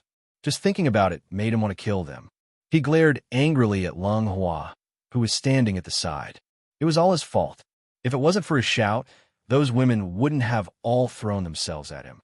Then he looked at Feng Jiao and wanted to get angry, but in the end he just said, "You've hurt my master's heart too much. He's serious about you." With that, he turned and left. He just couldn't understand. His master was so outstanding, so why wasn't the ghost doctor moved? His master had already stepped forward and put down his face time and time again, but she pushed him away time and time again. A woman's heart was really like a needle at the bottom of the sea. It was impossible to guess or touch. He could only pity his master and him, who had been taken advantage of. Watching them leave, Lung Hua took out some silver and bribed them, then walked out of the brothel with Feng Jiao. Seeing that his master's expression was not as indifferent as before, his heart clenched. Chapter 463. He knew that the Yama Lord was very outstanding. That day, when the Yama Lord was chatting with the family head, he had been there the entire time. He could tell that he loved his master very much, because every time he mentioned his master, his expression would be gentle. Although he did not know why his master had pushed away the Yama Lord and refused to accept his feelings, he believed that his master had her reasons. "Let's go back," Feng Jiao said as she walked towards the Feng Manor. Returning to the courtyard, Long Shuang came out to welcome her. Seeing that it was only Feng Jiao and Lung Hua, he asked, "Has master eaten? Do you need the kitchen to prepare food?" "No need. Have someone prepare water. I want to bathe." She walked inside, leaving Lung Shuang and Lung Hua outside. Lung Shuang gestured to Lung Hua, and the siblings walked out of the courtyard. Without waiting for Lung Shuang to speak, Lung Hua, who knew what she wanted to ask, said, "Master's mood isn't too good. Sister, take care of her carefully. If master doesn't say anything, don't ask." Hearing this, Lung Shuang was slightly surprised, but he still nodded. I understand. I'll have someone prepare water for master to bathe." After saying this, he turned and left. Lung Hua glanced at the main room in the courtyard before silently standing guard outside. Not long after, the room had someone prepare hot water. Feng Jiao took off her clothes and entered the tub to bathe. She leaned against the side of the tub and slightly raised her head. Through the mist and steam, she looked at the ceiling and slowly closed her eyes. In the depths of her memories, a matter that she did not want to recall was once again brought up by today's chaotic state of mind. That was something that had happened in the 21st century. To the current her, it was something from her previous life, but in her heart, it was as if it had happened yesterday. As the head of the modern hidden sex, she had been trained differently from normal people. While other children were in kindergarten at the age of 6, she was already learning how to assassinate. While she was still doing experiments in other people's laboratories, she was already known as the perverted ghost doctor. She had been different from ordinary people since she was young. Because she was not an ordinary person, she yearned to be an ordinary person. That was until she was 15 years old when she received an assassination mission. The person she was to assassinate was a 23-year-old man who was a genius in the medical field. He was also a man who was as gentle as the warm sun. At that time, after memorizing the information of the prey, she wanted to investigate it because she never killed innocent people. She just didn't expect that because she wanted to understand him, she would end up together with him. Now that he thought of it, he couldn't help but want to laugh. Back then, when she was trying to get close to him, she had also directly latched onto him like that. That man knew that she did it on purpose, but he still brought her home. Later on, she asked him why he had allowed her to stick to him in the first place. He smiled gently and looked at her with eyes full of gentleness and affection, but he didn't say anything. Because she was afraid that her identity would scare him, she had been an obedient girl in the 3 years they were together. She was an ordinary young girl. She went to school, went home, and went shopping. They even agreed that the two of them would get married once she became of age. However, she didn't expect that when she received a call from their laboratory that day, she would receive news that he was about to die. When she rushed over, she only saw him give her an apologetic and reluctant smile. Chapter 464.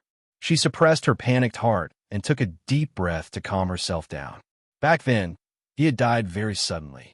Others had said that he had died because he had come into contact with a poisonous gas during his research. However, when she had tried to investigate his death, she had found out that it was a woman from their laboratory who had done it for the sake of fighting for the right to conduct research abroad. The right to conduct research abroad? She had actually plotted to kill him for such a laughable reason. She had not sent that woman to prison for the country to plant.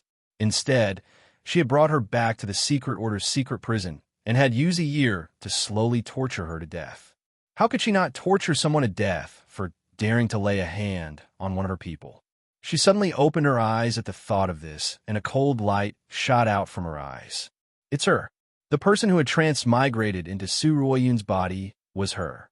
It was the woman who had been tortured to death by her in her past life. Her memories did not contain any details about Su Ruoyun, but Fengqing's memories did. Damn it! Why did I only think of this now?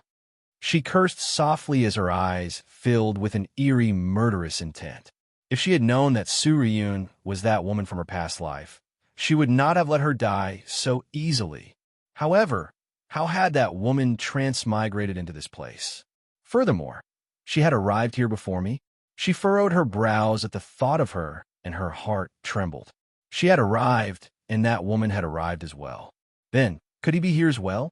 Her heart began to thump fiercely at the thought of this possibility. However, she quickly tossed the thought aside. How could there be so many possibilities in this world? That kind of thing could never happen. Master, is the water too cold? Should I add some hot water? Lung Shuang's voice could be heard from outside. Fengqing, who had been standing guard outside, had noticed that she had been soaking in the tub for a long time without letting anyone in to pour her some water. She was worried that she had been soaking for too long, so she had asked this question. There's no need. She composed herself and rose from the tub. She then grabbed a towel and wiped the water off her body before putting on her clothes. She then walked into the room and said, "You can let someone in to pour the water now." "Yes," Lung Shuang replied. Only then did he let the two maidservants go in to pour out the water and put the bathtub into another room. "Master, the kitchen has stewed bird's nest for you. Eat it before you rest." Lung Shuang came in with a bowl of bird's nest. Seeing her sitting on the bed, he brought the bird's nest to the bedside. Fengjiu, who originally wanted to tell her to just eat it, looked up and saw a trace of worry in her eyes. Seeing this, she smiled and said, "It's okay, I'm fine. I'm just in a bad mood. I feel much better after taking a bath." As she spoke, She took the bird's nest and slowly ate it. Seeing this, Lang Shuang's worried heart gradually relaxed.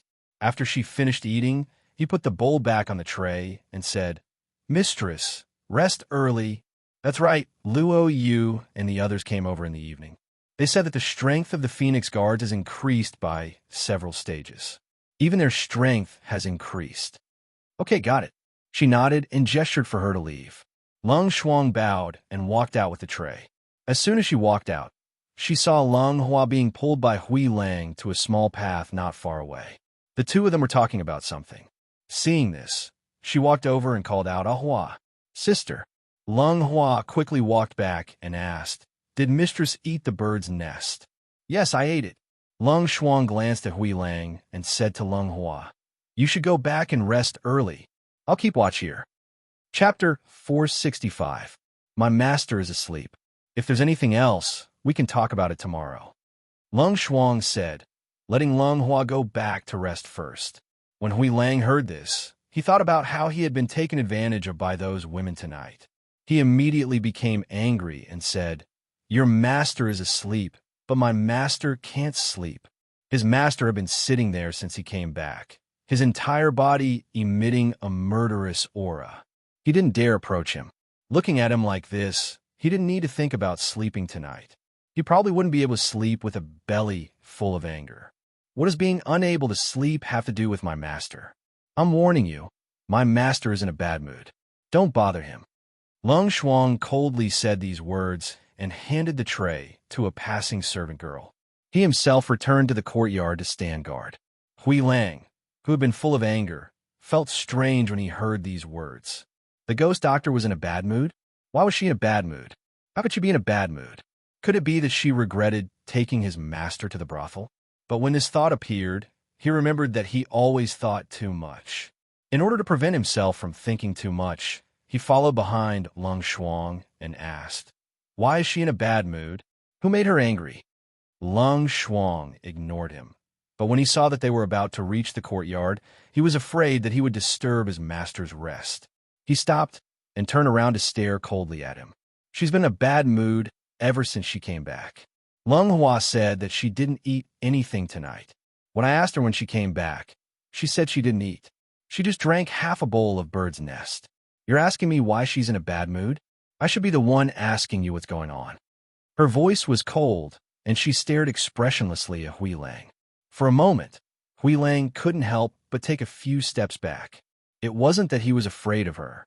It was just that when he looked at her exquisite figure, even though she was wrapped in black clothes, her swollen and full chest reminded him of some unpleasant memories from before.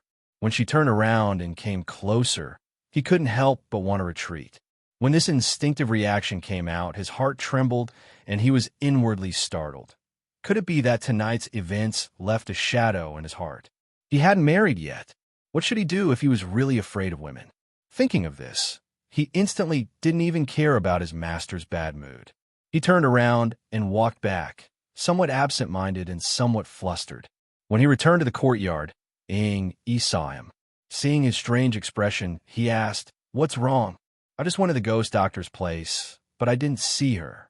However, I heard from the siblings Lang Shuang and Lang Hua that the ghost doctor wasn't in a good mood either. Furthermore, she slept without eating anything tonight." He didn't lower his voice, but spoke in his usual tone. When his voice fell, he glanced at the room, pointed at the room, and asked Yi about his master's condition. After seeing Yi shake his head at him, he sighed and went to the stone table in the courtyard and sat down. In the room, the king of hell, who was drinking alone, paused in his action of pouring wine when he heard Grey Wolf's words. She was in a bad mood too? She didn't eat when she came back tonight? He couldn't help but frown when he thought of how she had accompanied him all day and hadn't eaten anything other than the 100 fresh porridge she ate at noon. Why didn't this woman know how to take care of herself? Chapter 466. After a slight pause, he opened the door and walked out. As he walked out of the courtyard, he said to the two people in the courtyard, "Tell the kitchen to prepare a few dishes, 2 bowls of rice and a bowl of soup, and send it to her courtyard." As he spoke, he had already walked out of the courtyard. With his hands clasped behind his back, he walked towards Fengjiu's courtyard. The two people behind him looked at each other in dismay. Master went to the ghost doctor's place again. Wasn't he angry with her? Hui Lang was a little stunned. He wondered why his master didn't even have the slightest bit of temper when he met the ghost doctor. When he came back, he still had a stomach full of anger. Only now did he hear that his master hadn't eaten dinner, so he hurried over again. This is called a husband lacking in discipline. In the future, when he marries the ghost doctor, his master will definitely be eaten alive. Ingi said, and then said, I'll go tell the kitchen to prepare food. AI, this is what it means to have one thing counter another. Hui Lang shook his head and followed him out. He wanted to see if his master couldn't even enter the ghost doctor's courtyard. On the other side, in Fengjiu's courtyard, when the Long Shuang who was guarding the courtyard saw the Yama Lord walk over, she was slightly startled. However, she still walked in front of him and blocked his path.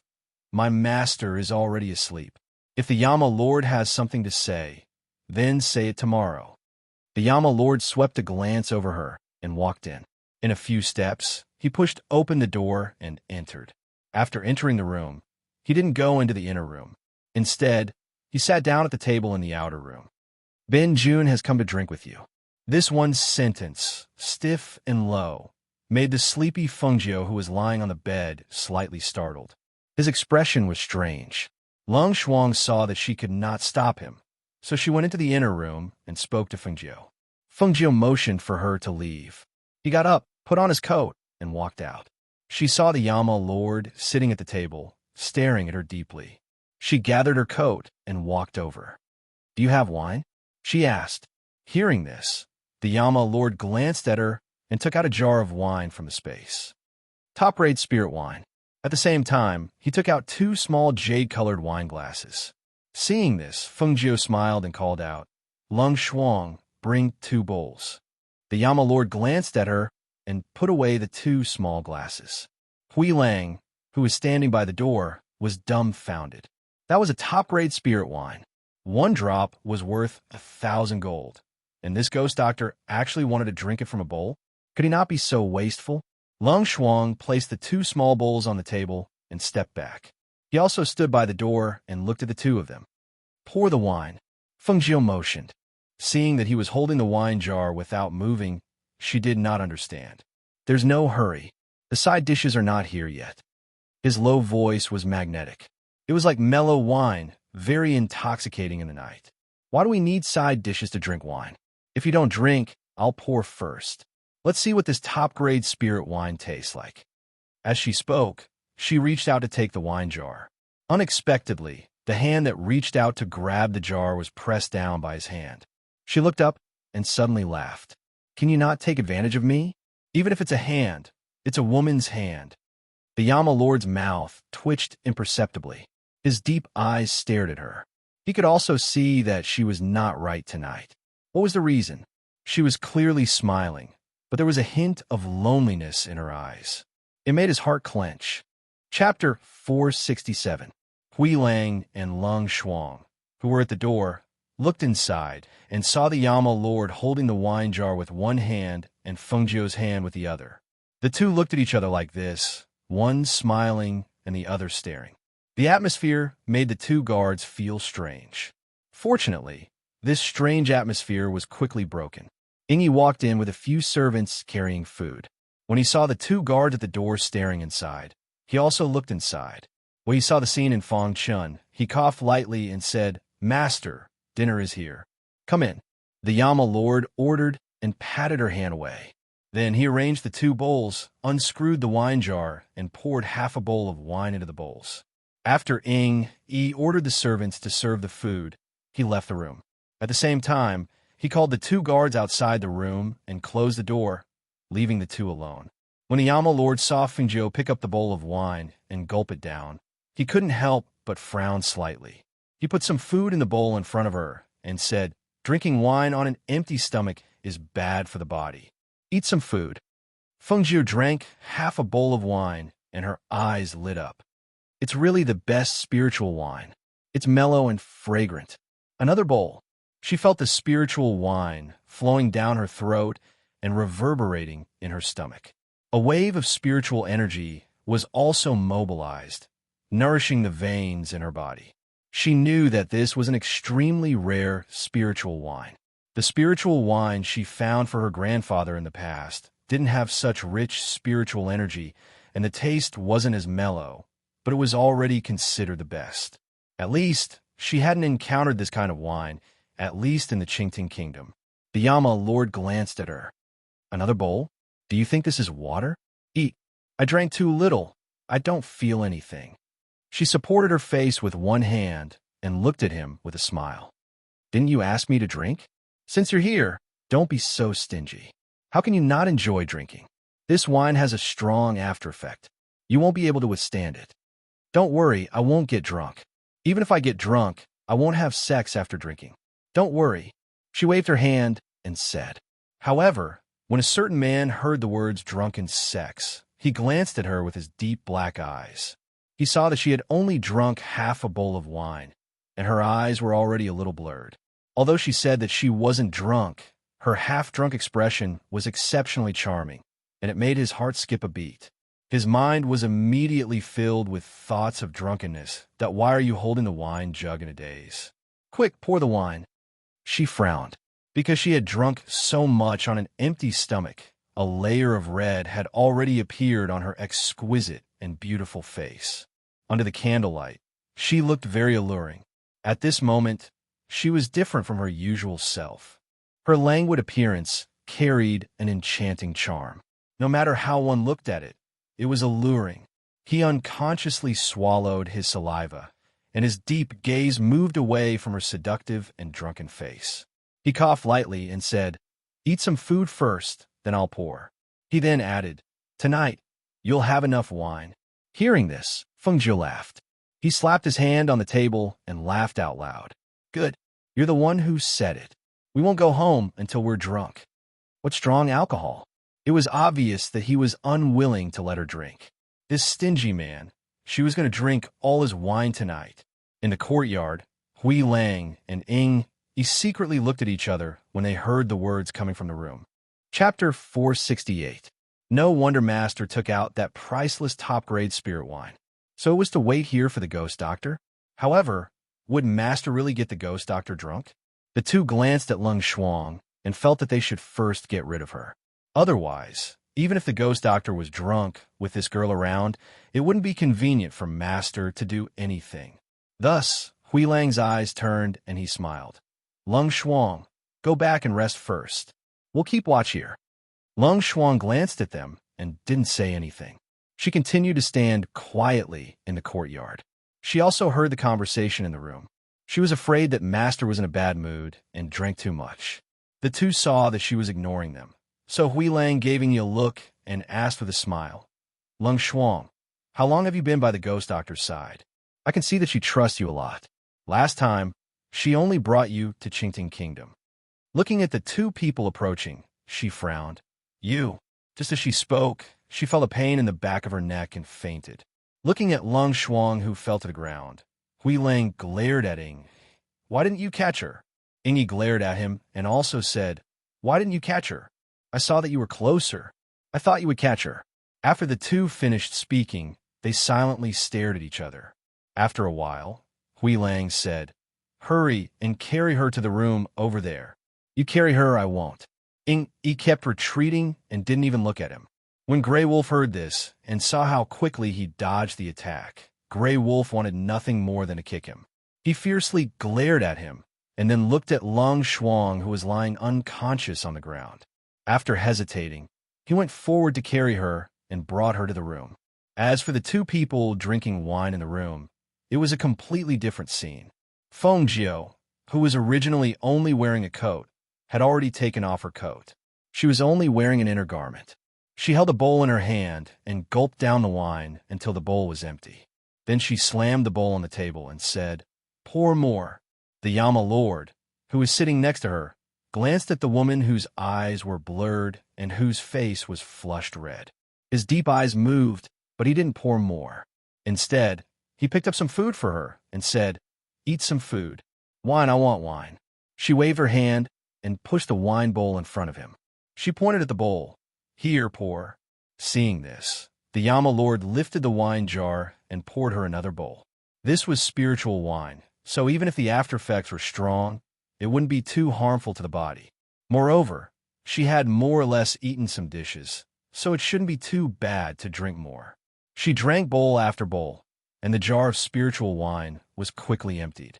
The Yama Lord shook the empty wine jar and looked at the woman beside him. He couldn't help but raise his eyebrows. "Why are you looking at me?" The drunk woman was holding her chin with both hands and smiling at him with a red face. Her head was shaking back and forth, and her eyes were shining. He couldn't help but find it interesting. So, she was actually so cute when she was drunk. Cute? He never thought that such a word would pop out of his mind. "I want to tell you something in secret. Come here." She narrowed her eyes at him with a pair of seductive drunken eyes and hooked her finger at him. Chapter 469. But what he didn't expect was for the woman to wrap her arms around his neck and pull him to her side. Her warm lips pressed against his ear. That warm breath and numb feeling made his entire body stiffen. He could only feel a wave of heat rushing down his abdomen. However, a certain drunk woman still didn't know what she had done. She continued to spray her warm breath into his ear and even let out a pleasant laughter that sounded like a silver bell. "Hee, let me tell you, you're actually really handsome and cool. You're quite pleasing to the eye." Then, the hand on the Yama Lord's neck moved up and touched his face. She giggled and said like a hooligan, "Don't think I don't know that you're always hovering in front of me like a peacock, trying to seduce me. Believe it or not, I won't be able to hold myself back and burp. I'll pounce on you." She burped and patted her chest with one hand. Her blurred eyes saw the man in front of her with a pair of deep black eyes staring straight at her. She was annoyed and her red lips muttered, "What are you looking at? Believe it or not, I'll take care of you." "Oh, what do you want to do with me? Tell me honestly, have you been drooling over me for a long time?" His voice was low and hoarse, and it carried a magnetic charm that could captivate one's heart. It sounded as if it was luring and seducing. His pair of deep black eyes were suffused with a burning light as he stared at the charmingly drunk woman before him. He only felt as if a hand was lightly stroking his heart, scratching it to the point it was itchy and numb. She giggled and stood up. She stretched out her hands to hold his face. A pair of intoxicated, beautiful eyes stared at the resolute and handsome face in front of her. She smiled and said, "I'll be honest with you. I've been drooling over your beauty for a long time. Tell me, how can there be someone as good-looking as you?" "No, you're not human." Hearing her words, his heart burned with passion. His pair of black eyes shone with an astonishing light. That was joy. That was joy. That was an indescribably wonderful feeling. He only knew that she was drunk and confused, but the words she said made his heart soar. What belly full of anger? What brothel girl? What repeated rejection? At this moment, all of it disappeared without a trace. He only knew that in this life, he would never let go of this woman. "I'm not human. Then what is it?" he asked with a smile. He pulled her into his arms and let her sit on his lap. Feng Jiu was so drunk that her words were flying all over the place. She could say anything that she normally wouldn't say at this time. She felt that she was pulled down by him and sat down. She giggled and wrapped her arms around his neck. Her beautiful face was flushed with excitement. "What a soft chair." As she spoke, she deliberately twisted to feel the softness of the chair. But soon, she frowned and muttered, "Take the stick away." She reached out to pull it away, but she heard someone take a deep breath. Her whole body tensed up. She blinked her blurry eyes and approached his face like a curious baby. "What are you doing?" Yanju felt a swelling pain in a certain part of his body. Looking at the dazed woman in his arms, he gritted his teeth and picked her up. Chapter 470. Feng Jiu was lifted into the air. She kicked her legs and giggled. "I didn't seduce you." "You did," the man said angrily. Because of the fire in his body, all the muscles in his body swelled. His whole body was tense, and he felt like a fire that needed to be put out by the woman in his arms. Feng Jiu, who was being carried into the inner room, rubbed her blurry eyes. When she saw the handsome and charming face in front of her, she nodded and said normally, "Yes, I did." But in the next moment, her normal expression changed. She laughed like a little hooligan and touched the man's body with her hands. Uncle, seduction is not just about the mouth. You also need to use your hands and feet. Come, let me touch your muscles. I wanted to touch your abs since the first time I saw you. That the Yama King's eyes were deep and serene when he heard this. Two scorching flames danced in his eyes as the corners of his lips involuntarily curled up.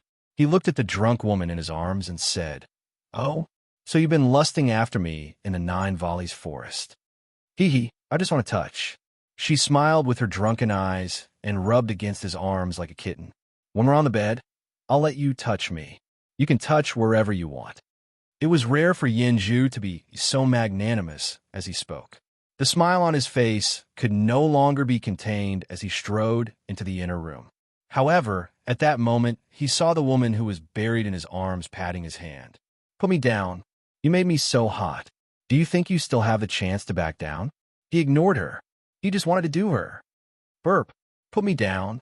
She burped again, and her face didn't look too good. "I'm not putting you down." The bed was right in front of him. It wasn't easy to get her drunk, so how could he miss this opportunity? Hearing this, Feng Jiu frowned. She pulled open the front of his clothes and buried her face in it. Then, she vomited. The Yama Lord, who initially refused to let go and only had eyes for the big bed, froze at this moment. His eyes were filled with disbelief and astonishment. He lowered his head to look at the woman in his arms. After vomiting for a while, she wiped her mouth with the corner of his shirt. She looked up at him innocently, as if to say, "It's not my fault. You're the one who won't let me down. I really can't hold it in any longer." She blinked her eyes innocently. Because of the alcohol, she felt that her eyelids were getting heavier and heavier. After vomiting, she felt much better, so she grinned and slowly fell asleep. Feng Jiu, Yama Lord gnashed his teeth and angrily roared. This roar was very clear and resounding in the night. Practically everyone in the Feng Manor was alarmed. The next day, Feng Jiu woke up at noon. He had drunk too much last night, so his head was heavy when he woke up, and his temples were still hurting. Lying on the bed, she gradually regained consciousness. Suddenly, she remembered what happened last night and couldn't help but blink. What did I do last night? A few scenes appeared in her mind. Some of the things she said and did appeared in her mind as her consciousness gradually cleared. Her face also became strange. Chapter 471. After getting up and washing her face and rinsing her mouth, she opened the door and walked out. However, she did not see Lung Shuang outside. Thus, she called out to her, but there was no response. She then went to her room to take a look, but she saw the servant lying on the bed in her tight clothes without even taking off her shoes. She raised an eyebrow and went forward to take a look. She then pressed her Rinzhong pressure point and saw Lung Shuang slowly wake up. "Master!" When Lung Shuang saw her, she seemed to have thought of something and quickly jumped out of bed. "Master, are you all right?" "I seem to be fine, but how did you get knocked unconscious? And with such force?" Her mind spun. In the Feng Manor, aside from Hui Lang and Ying Yi, there was probably no one else who dared to knock out Lung Shuang. Last night, the two of them did it. Lung Shuang furrowed her brow as she spoke. Thinking of Hui Lang and Ying Yi's plotting last night, her cold little face became as cold as ice. "I originally wanted to ask you what exactly happened last night, but it seems like you don't know even more than I do." She gently sighed and waved her hand. "Forget it. I'll go eat something first, then I'll go take a look at the phone guards." Seeing her master turn to leave, Lung Shuang gritted her teeth. After washing her face and rinsing her mouth, she changed into a set of black clothes and left. She did not go cause trouble for Hui Lang and Ying Yi because she was not as strong as the two of them. If she fought, she naturally could not beat them. Thus, when she saw her master eating in the courtyard, she said, "Master, I want to teach Hui Lang and Ying Yi a lesson, but I can't beat them." Feng Jiu ate some food with her chopsticks and drank some soup. Hearing her words, her eyes lit up and a sly look appeared in her eyes. "That's easy. I have plenty of ways to take care of them." She put down the bowl in her hand and wiped the corner of her mouth. She then pulled out a bottle of medicine from her space. Here, a bottle of medicine is enough. She smiled like a sly little fox and said, "This is better than beating them up." Lang Shuang took the bottle of medicine and looked at it. He put it away, bowed, and walked to the kitchen. They lived in the Feng Manor, and the kitchen was filled with the Feng Manor's people. If they wanted to do something, it would be very convenient. Seeing that Lang Shuang had gone to the kitchen, Feng Jiu walked out of the courtyard and planned to go to the back of the mountain to take a look. Unexpectedly, she had only walked a short distance when she saw a figure coming from the front. When she saw him, she instinctively wanted to run away. She did as she was told. She wanted to hide before he saw her. Unexpectedly, she had just turned around and taken a step when she heard his voice. "What? Last night, you hugged and touched me, and now you want to turn hostile and not recognize me?" The Yama Lord snorted coldly and walked over with steady steps. Last night, he had soaked in cold water for an entire night. His skin had wrinkled for being soaked in cold water for so long before he managed to suppress the fire. This woman had stirred up his fire, but was not responsible for extinguishing it. If the same thing happened a few more times, he reckoned that a certain part of his body would be suffocated. Yama Lord, good morning." She gave an embarrassed smile and turned around to greet him. However, she was surprised to find that although the man's face was tense, there was no anger on his face. Instead, there was a look of helplessness. Seeing this, she could not help but feel a bit strange, because when she saw him, her mind inexplicably recalled a few scenes from last night. When she woke up, she remembered hugging, touching, and teasing him. In the end, she had vomited all over him. That was enough to make her feel too ashamed to see anyone and wanted to find a place to hide. But now that she saw him, her gaze could not help but move to his lower abdomen. Her eyes flashed. Chapter 472. That shouldn't be the case. She must be thinking too much. Although she thought this, her heart felt inexplicably weak. She lowered her head even more, and her eyes flickered, not daring to look at that man. When the Yama Lord saw her guilty expression and saw her eyes look around his body before moving to a certain place below his abdomen, he could not help but tense up. Under her fiery gaze, a certain place began to change. Feeling the change, a trace of awkwardness appeared on his face. He angrily glared at the shameless woman, and his low voice carried a trace of embarrassment as it came from his mouth. "It's broad daylight. Where are your eyes looking?" Feng Jiu quickly raised his head to look at the sky. "I'm not looking anywhere. I'm just looking at today's weather." "Oomph." He let out a cold snort and took a deep breath to ease his tense body. The cold aura in his body secretly circulated, and as the cold aura brushed across his body, the cluster of flames in his lower abdomen also dissipated.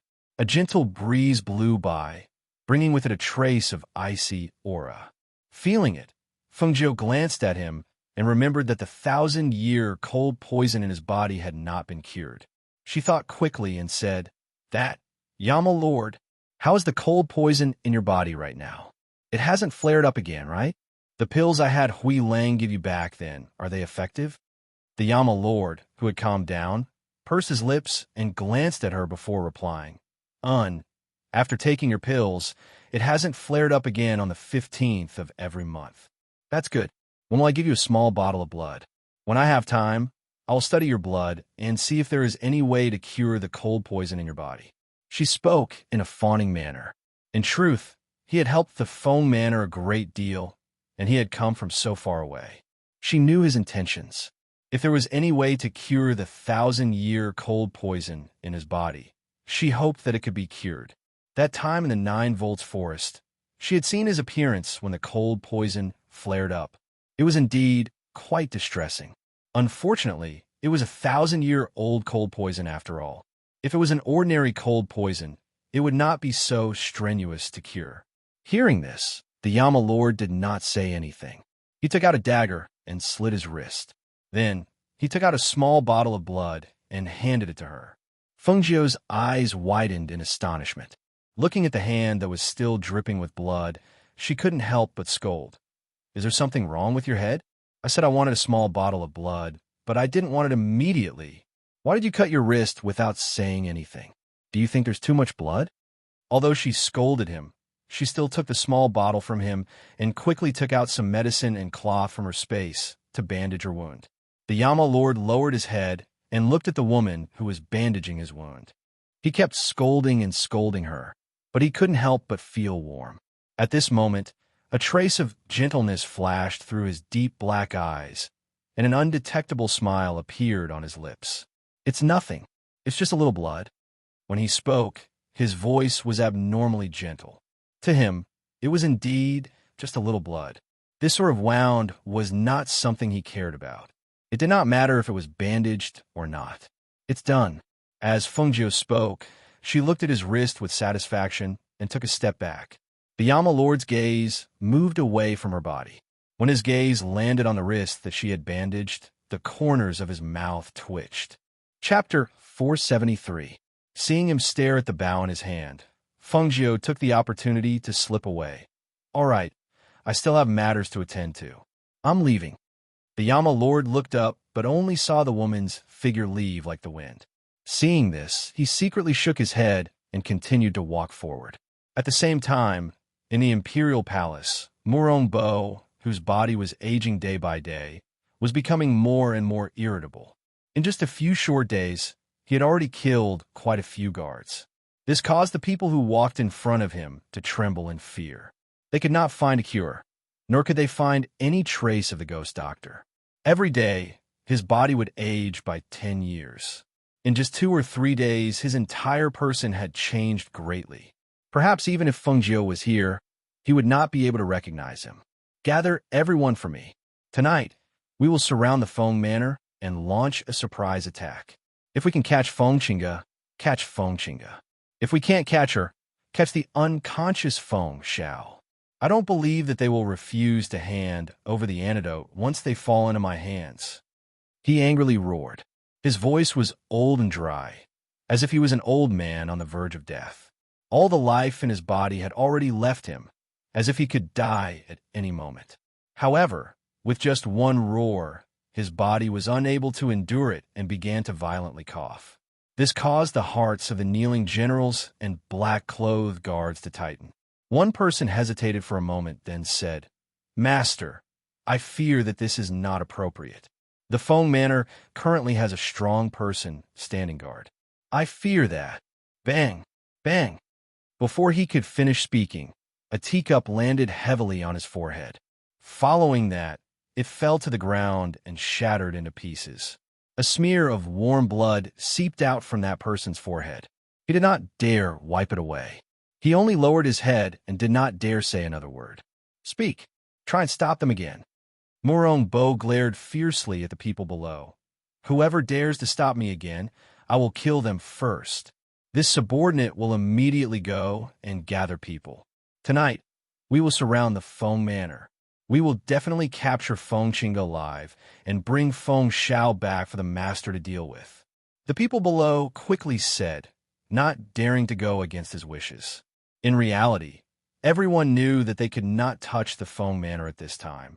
But with the Emperor's orders, how could they not obey? If they didn't obey, they wouldn't need to be killed when the time came. They would probably be killed right here and now. In regards to attacking the Feng Manor, everyone seemed to be able to imagine the scene. That would be complete annihilation. A single nascent soul stage cultivator was enough to flatten the entire country of Glorious Sunday. Moreover, the expert that could take a nascent soul stage cultivator's life was still in the Feng Manor.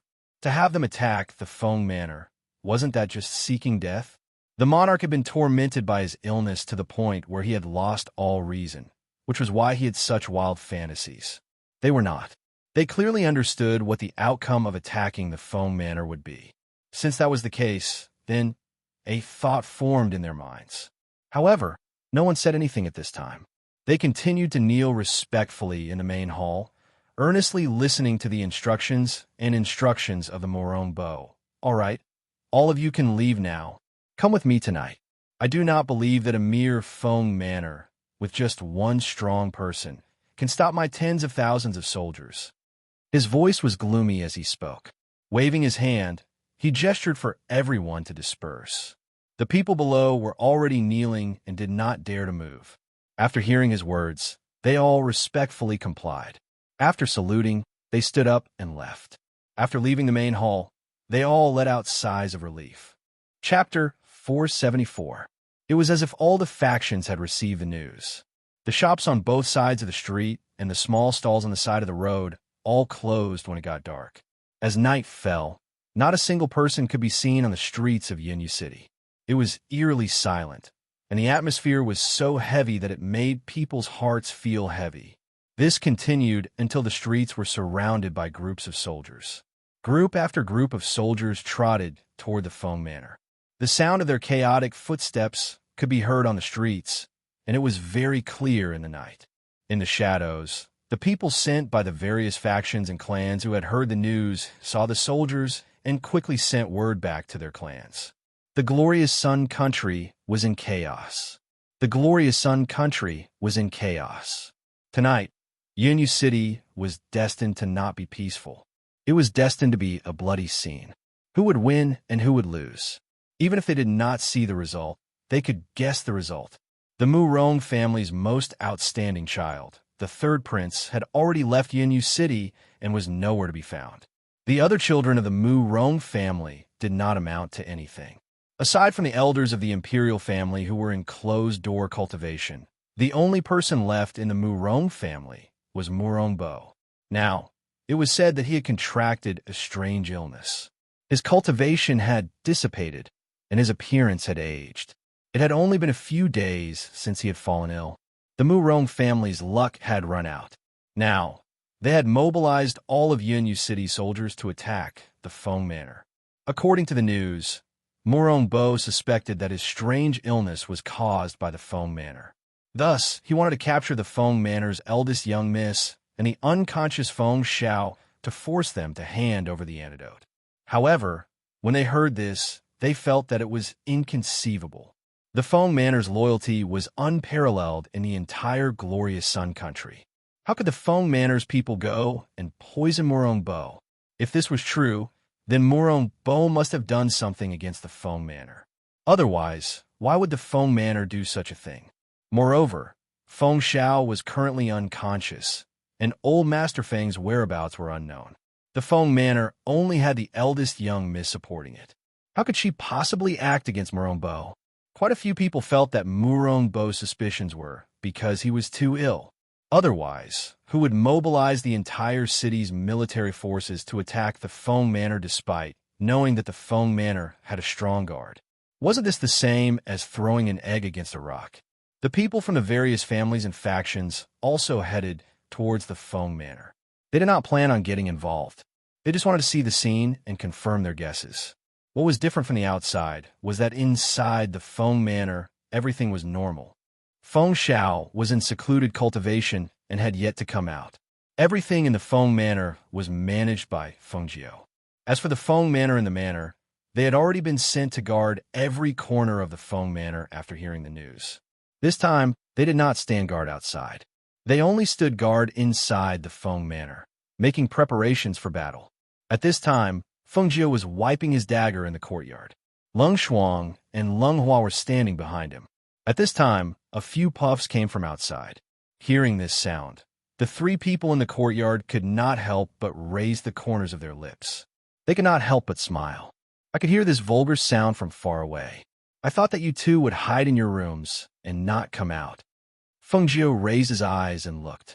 His gaze did not land on the Yama Lord in front of him. Instead, it landed on the two people behind him with awkward expressions. Chapter 475. Looking at the awkwardness on their faces, as well as their tense posture, Leng Shuang felt very relieved. Her master was right when he said that a bottle of medicine could relieve any anger. She didn't know what the medicine was for, but looking at their current state, it was indeed better than giving them a beating. The Yama Lord glanced at the two people behind her and frowned. Go and stand outside the courtyard. She meant that she was disgusted. Well, how could she not be disgusted when the two people beside her were farting all the way here? Master, please help us put in a good word with the ghost doctor and ask for an antidote. Look at the two of us. It's really unsightly.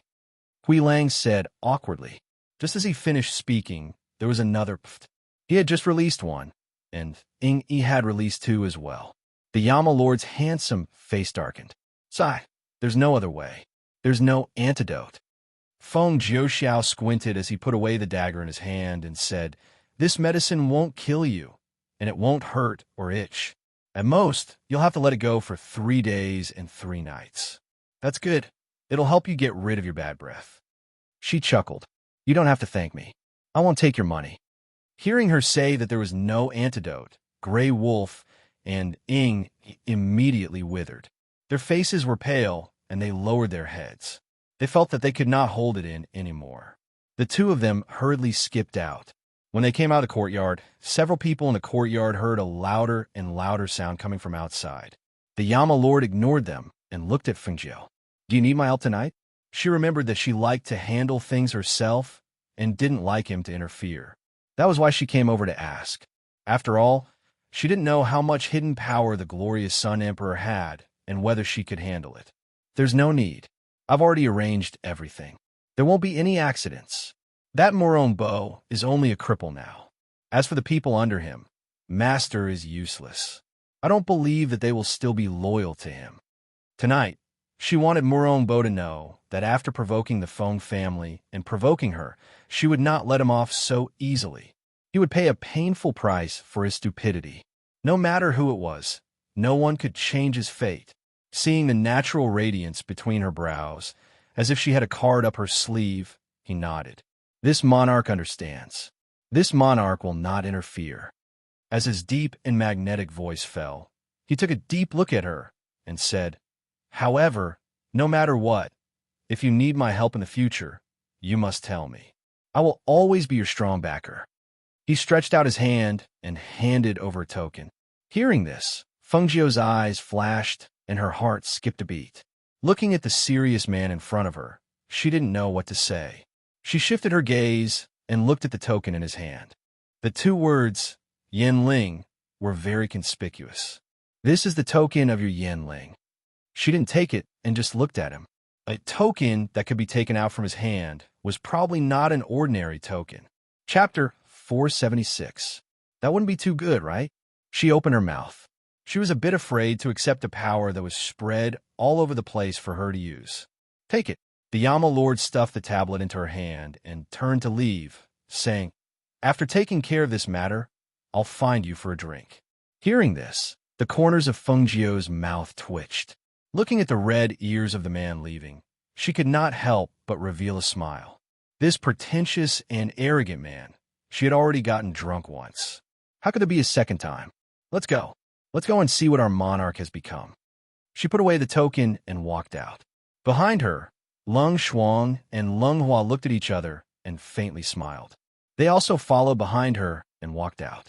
Tonight, aside from Feng Xiao, who was in closed-door cultivation, as well as the 8 middle-aged Feng guards protecting Feng Xiao, everyone else was preparing to fight against Morone Bo. They were all ready and waiting for orders. They were only waiting for Fengjiu's orders. "Master," Luo Yu and the others were guarding the gate. Without Fengjiu's orders, they did not open the gate. At this time, seeing her walk over, they all respectfully saluted and called out, Fengjiu glanced at them and pushed off the ground with the tip of her foot. Gathering her energy, she leapt into the air. Her red figure flew through the night like a swan. With a spin, her dazzling figure landed on top of the Feng Manor's gate. Luo Yu and the others raised their heads and saw their master wearing dazzling red clothes. She stood on top of the gate with her hands behind her back. Her red clothes and black hair fluttered in the wind. Her entire body emitted an unbridled and arrogant aura. Even if millions of soldiers were to come, she would still destroy them all. Seeing this, their hearts also began to tremble. They all gathered their energy and jumped, landing on either side of her. The 4 golden core cultivators had appeared at some unknown time. The 4 of them stood not far away, facing the incoming army. With their hands behind their backs, they looked at the soldiers who had quickly arrived and surrounded the Feng Manor. A murderous aura emanated from their bodies, and the pressure of a golden core cultivator seemed to faintly be released. They were only waiting for Feng Jiu's order before taking action to exterminate the people below. When the soldiers below, as well as the people from the families hidden in the shadows, saw the figures standing on top of the Feng Manor's gate, their gazes narrowed. Compared to the countless soldiers, the people from the Feng Manor were far too lacking. However, in terms of strength, not to mention the Feng family's eldest young miss and the others, just the 4 golden core cultivators were enough to sweep through everything. The people from the Feng Manor had appeared, but what about Morong Bo? They had heard that his appearance had greatly changed after he fell ill. What exactly had he become? Just as they were secretly pondering this, an imperial carriage carried by 8 martial great masters flew over and steadily landed 50 meters away from the Feng Manor's gate. Surrounding the imperial carriage, aside from his 8 trusted martial great masters, there were also 10 or so black-clothed guards protecting it. The imperial carriage was partially covered by a thin veil. Even the surrounding people could not clearly see what Morong Bo had become. But the more it was like this, the more curious the people from the family clans were. What exactly had Morong Bo become? Was that why he did not dare come out to meet people? Just how serious was it for him to make such an irrational decision in this sort of situation? Our Lord has graced our Feng Manor with your presence. Your presence has truly brought light to our humble Feng Manor. If we do not open the gates to welcome you, we truly cannot express the excitement in our hearts. Chapter 477. Seeing the imposing auras of the Phoenix Guards, who exuded an iron-blooded fighting spirit, the soldiers' pupils shrank. Their eyes were filled with fear. In terms of soldiers, the Phoenix Guards were without a doubt the number 1. Each one of them could fight against 10 or even 100. They had followed the Feng family's master onto the battlefield to kill enemies. The Phoenix Guards were the sharpest blade in the Feng Manor, and they were also the sharpest blade in the country of Glorious Sunday. If it was outside, they would cheer for this sharpest blade, but inside, when this sharpest blade faced them, other than respect, there was also fear. Fear rose from the bottom of their hearts. This was because they were not a match for the sharpest blade. Even if they had far more people, when everyone knew that the result of fighting was death, fear would occupy their hearts and devour their fighting spirit, making it impossible for them to continue fighting. What the soldiers saw was different. When the family heads saw the Phoenix Guards, their pupils shrank. Their eyes were filled with disbelief. How long had it been? Why had their auras and auras changed? It was as if every one of them had advanced in rank. The aura of profound chi on their bodies had become much stronger. This aura of profound chi gathered together, and the fighting spirit they emitted became even fiercer. But how could they all advance in rank? It was clearly an impossible matter, but it was right in front of them. Wasn't this too inconceivable? Seeing the Phoenix Guards appear, all the soldiers unconsciously retreated. Morong Bo's eyes were gloomy and crazy. His hands tightly gripped the sides of the imperial carriage, and he angrily glared at the red figure standing at the top of the Feng Manor's gate.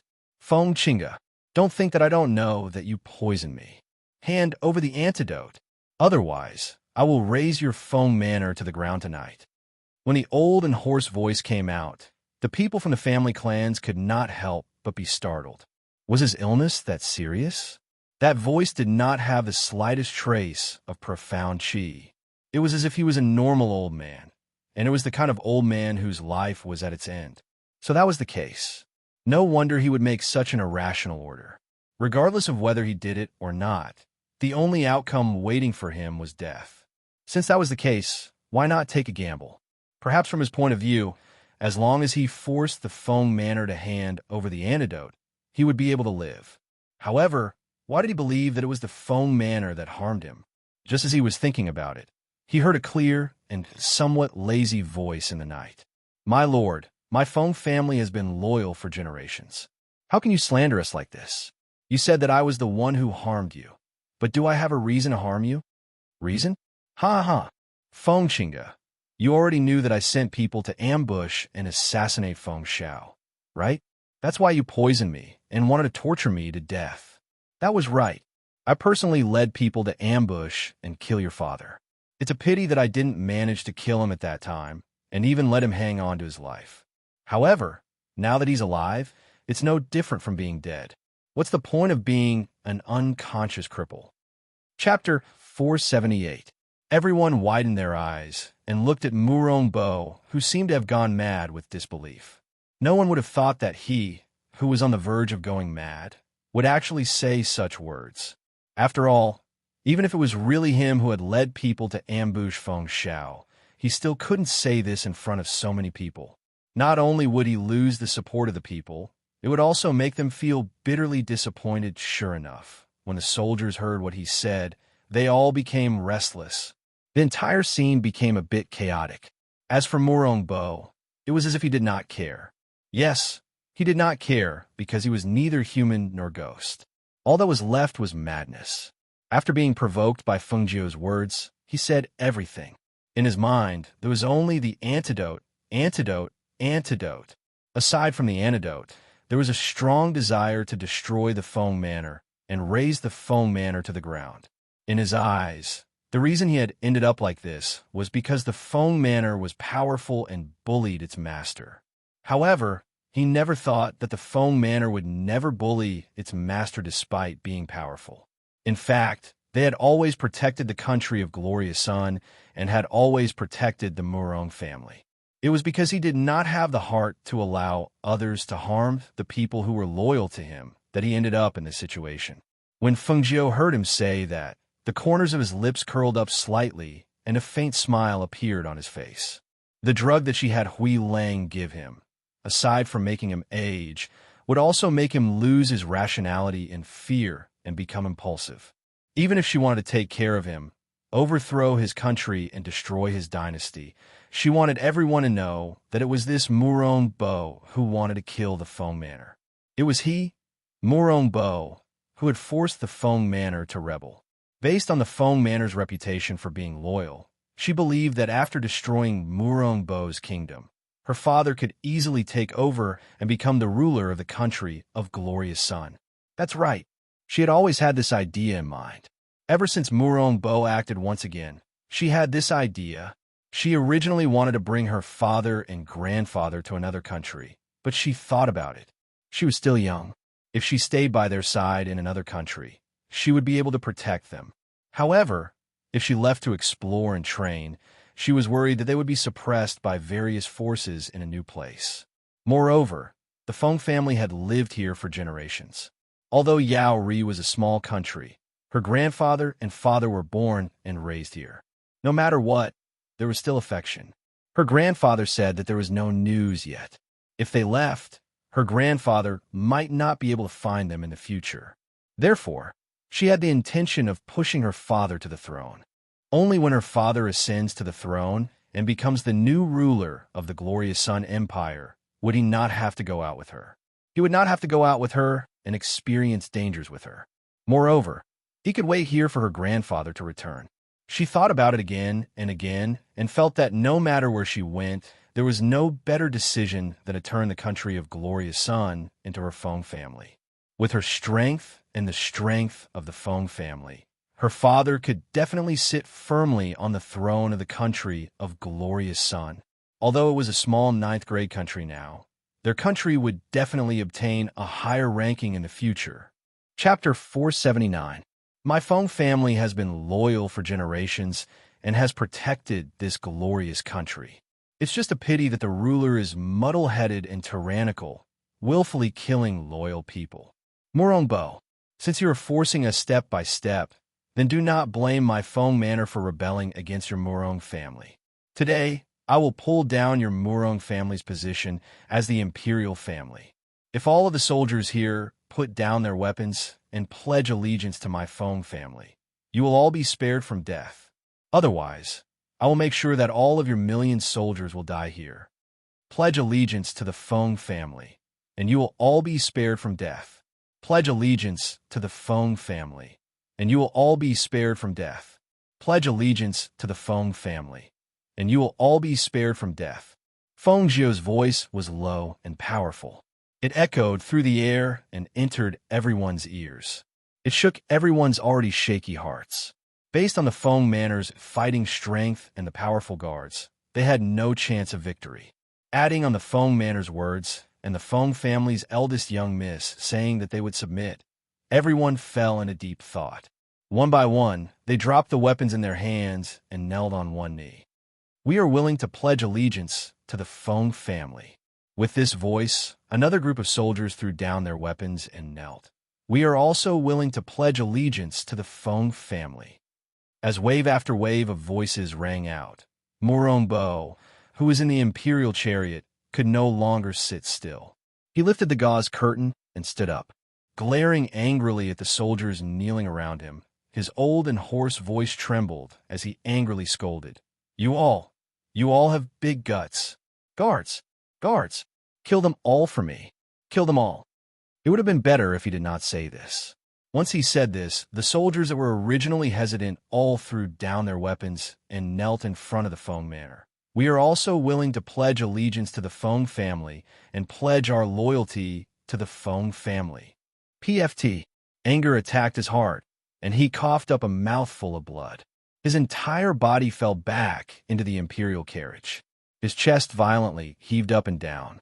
His eyes stared fixedly at the soldiers kneeling around him, as well as the red figure standing in front of the Feng Manor's gates. Feng, Qing, go, kill her for me. Kill her. Cough, cough, cough. He pointed angrily at Feng Jiu and ordered the martial arts grandmasters beside him to kill Feng Qinga. The martial arts grandmasters were helpless. Even though they knew that they were no match for Murongbo, they had no choice but to step forward.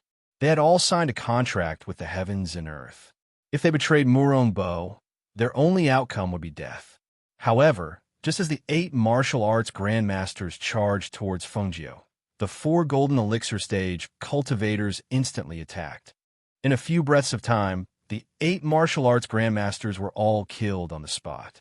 The corpses of the 8 martial great masters lay on the ground. The smell of blood permeated the air, causing the entire place to become deathly silent. It was especially so for the various clans and forces who were watching from afar. All of them were dumbfounded. With just a few words, he had made the soldiers put down their weapons and surrender. This was too inconceivable. They originally thought that no matter what, a fight would break out. However, from the perspective of the Feng Manor's experts, dealing with these people would not be a problem.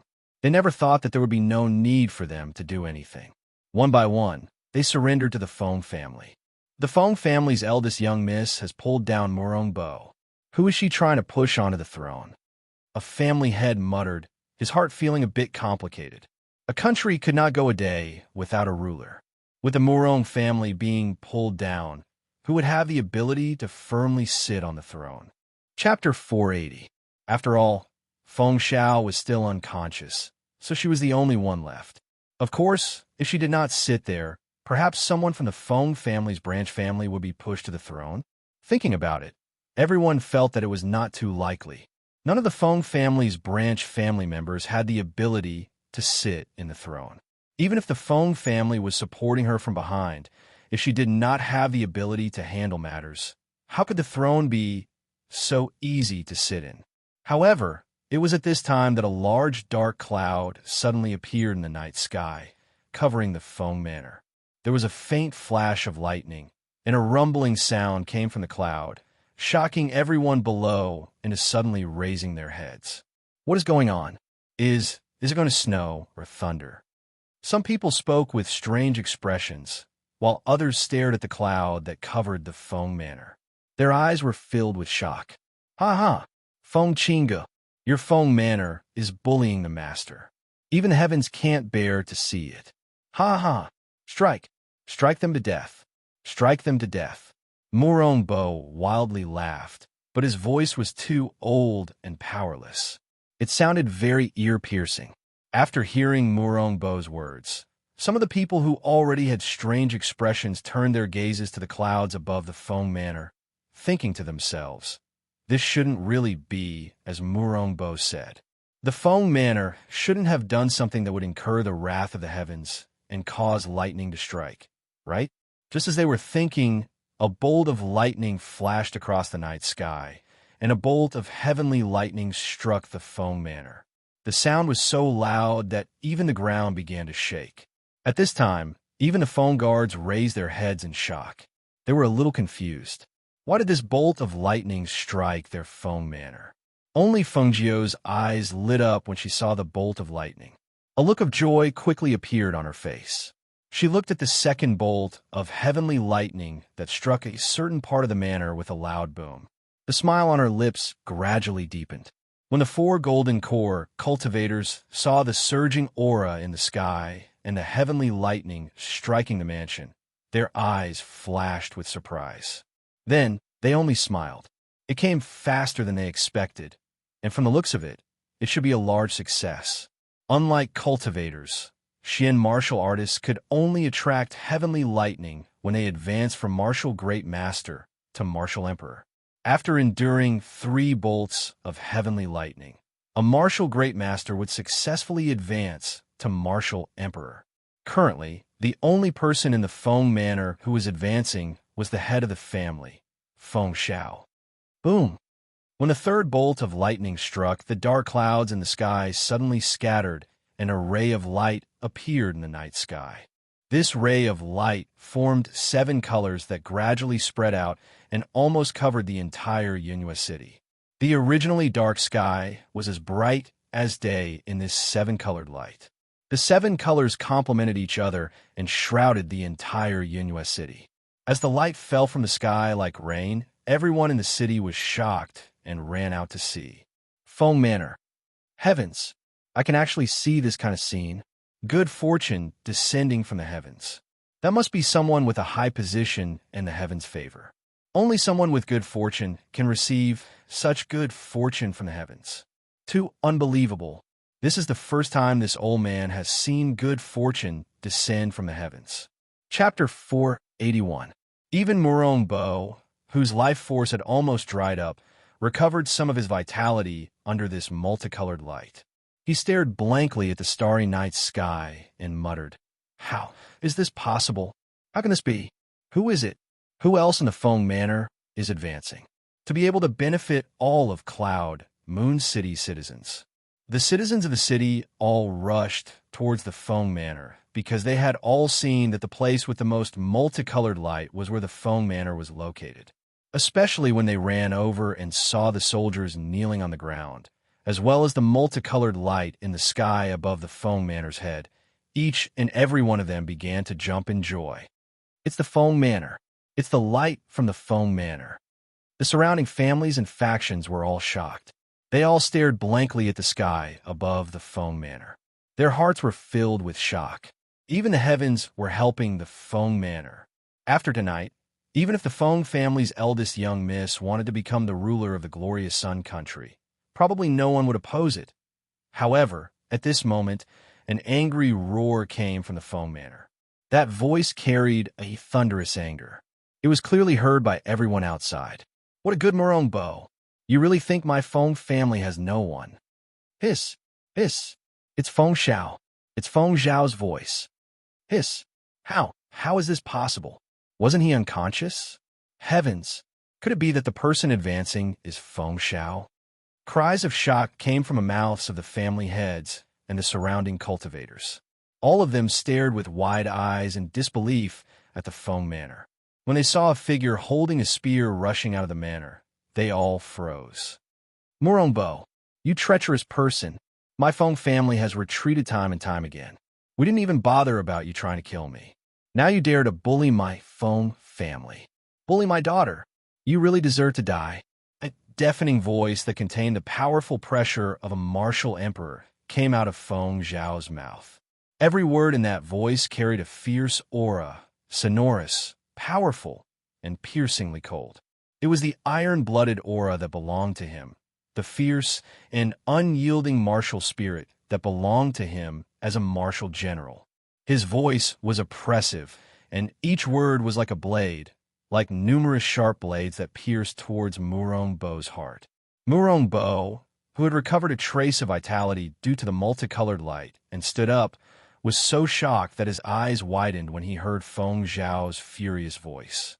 Now that he saw Feng Xiao holding a long spear and rushing over, he waved the long spear in his hand and heavily slammed it on the ground.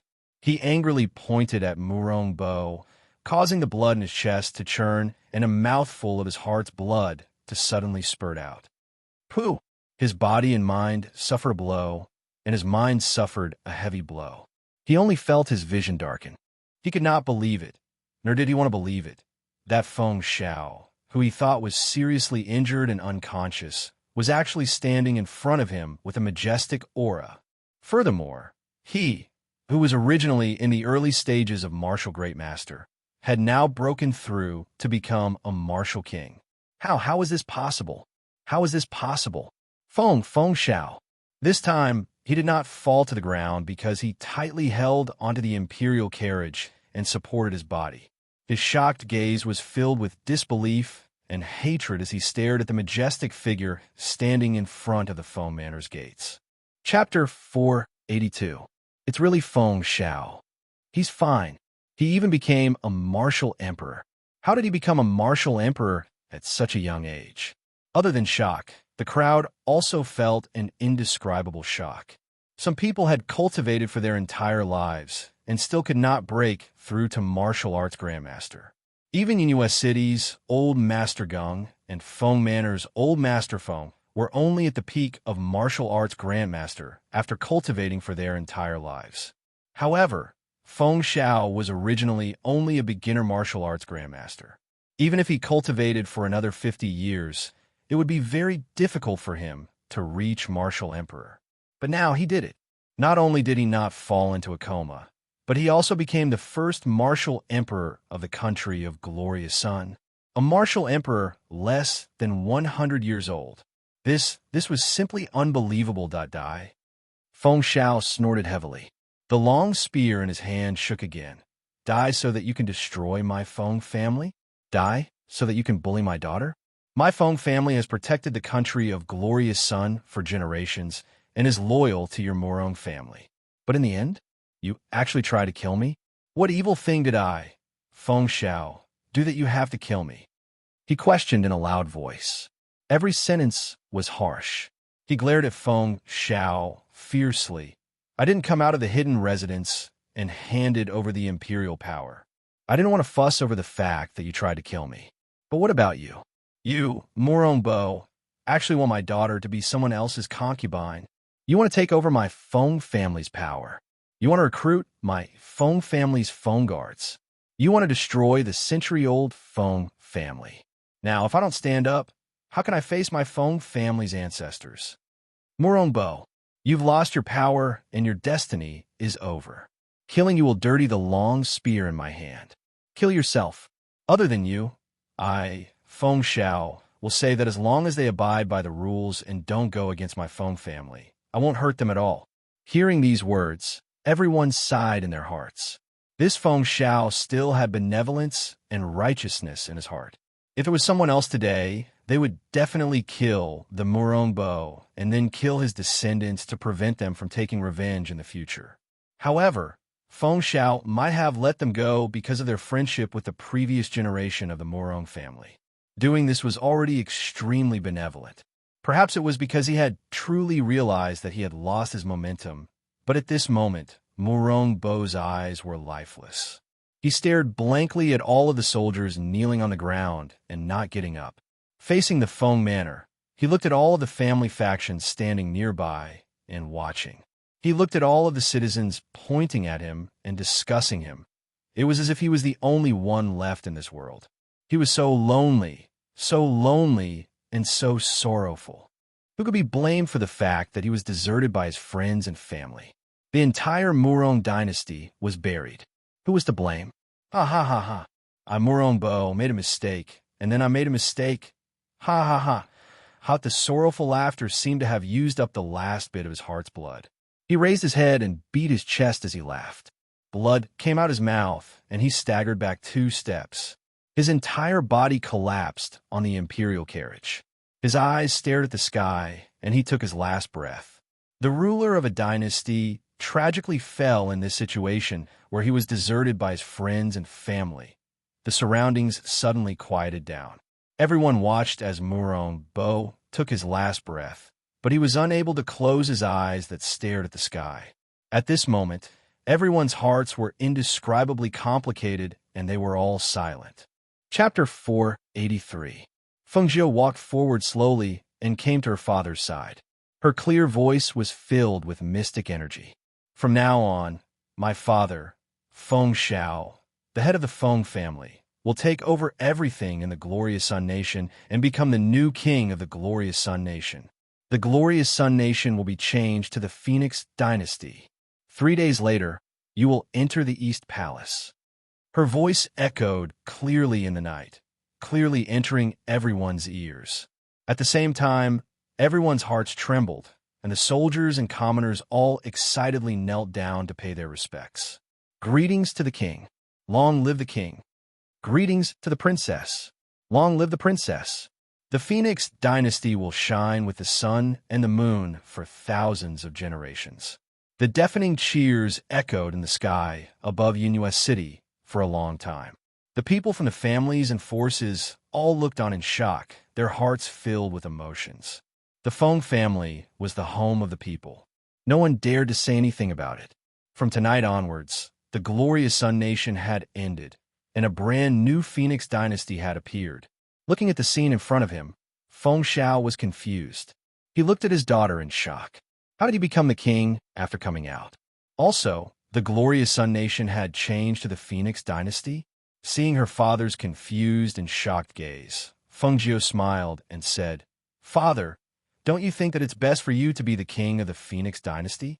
A family can't be without a king, and a country can't be without a king. Although this is a small ninth-tier country, once the news of what happened in Yunhua City spreads, it will definitely attract the attention of other countries. Only when you become the king of this country can you continue to protect the citizens and the country." But he didn't want to be the king. There are no buts. I know that father will definitely be a good ruler, and I also know that father has the ability to control and protect our country. Speaking to this point, she smiled, and her eyes overflowed with dazzling light and spirit. Father is now a martial emperor expert. As far as I know, none of the rulers of the surrounding small ninth-grade countries have father's cultivation. I think that once the news spreads and they know that father has become the ruler, they will only send gifts to congratulate him. They will definitely not dare to invade our Phoenix Dynasty's territory. After you take over for a while, you can participate in the country evaluation. I believe that the Phoenix Dynasty's rank will rise even further. Her voice paused, and her eyes sparkled. Father, the Phoenix Dynasty belongs to our family. Let's protect it together. Let's strengthen it. Perhaps he was influenced by her words, or perhaps he was attracted by the future she had envisioned. But Feng Zhao's sharp eyes, and he said in a deep voice, "Let's protect it together. This will always be our home." Luo Yu and the others were sent to the palace to deal with the aftermath, while Feng Xiao stayed behind to reorganize the troops. Just as he had said earlier, once Murong Bo died, he would not pursue the matter of the other members of the Murong family. However, he would chase them out of Yunhua City and let them settle down in other cities and towns. Feng Jiu didn't take over the matters outside anymore. After handing the matters over to them, she went back to her residence first. Tonight's matter was much smoother than she had expected. It was easily resolved without using a single soldier. Chapter 484. You handle the matter very beautifully. The Yama Lord poured a cup of wine and looked at her as he spoke. Feng Jiu walked in and sat down at the table. "It's already quite late. Are you not going back to rest? Didn't this lord say it already? I'll wait for you to come back and drink." He raised the wine cup in his hand, and a playful smile appeared on his lips. "Wine, this monarch has enough." Hearing this, the corners of her mouth twitched and she smiled. "No need. I've recently stopped drinking." What a joke. What would happen if she did it again? Especially if she drank with this man. It was too dangerous. Scared? He raised an eyebrow and was a bit surprised. "Hey, Yama Lord, I'm tired enough tonight. How about this? Let's talk another day. Look, my father has just taken over this country. There are many things he needs to take care of. Recently, I need to help him take care of some things. I will definitely be very busy, so you see." The Yama Lord glanced at her and said in a low and magnetic voice, "Since the Feng Manor's crisis has passed, shouldn't you take care of the matter between the two of us?" What matter between the two of us? She feigned ignorance and asked, "Your father is very satisfied with this lord in all aspects." Speaking of this, he was quite proud because he had easily taken care of his future father-in-law. Now, as long as she nodded, this matter would be settled. However, getting this woman to nod was not easy. Is that so? If he's satisfied, then that's good. You are our Feng family's benefactor. If he's not satisfied with you, could it be that he doesn't like you? She smiled awkwardly and did not want to continue chatting. Thus, she stood up. I'm a bit tired tonight. That's all for now. I'm going to sleep first. I still need to get up early tomorrow. Oh, and that's all. She waved her hand. She had only taken 2 steps when she heard the low and magnetic voice come from behind her. Hearing his shameless words, she tripped and almost fell. Do you need this lord to warm your bed? This lord is very good at this. He was in a good mood as he watched her run for her life into the room without even looking back. She closed the door with a bang. Seeing this, his lips curled into a smile. Although there was still some distance between the two of them, the wonderful feeling produced by this distance made him feel happy at all times. Recalling what Hui Lang had said about a good woman being afraid of a pestering man, it seemed that pestering her was useful. However, it seemed that pestering her was not enough to deal with her.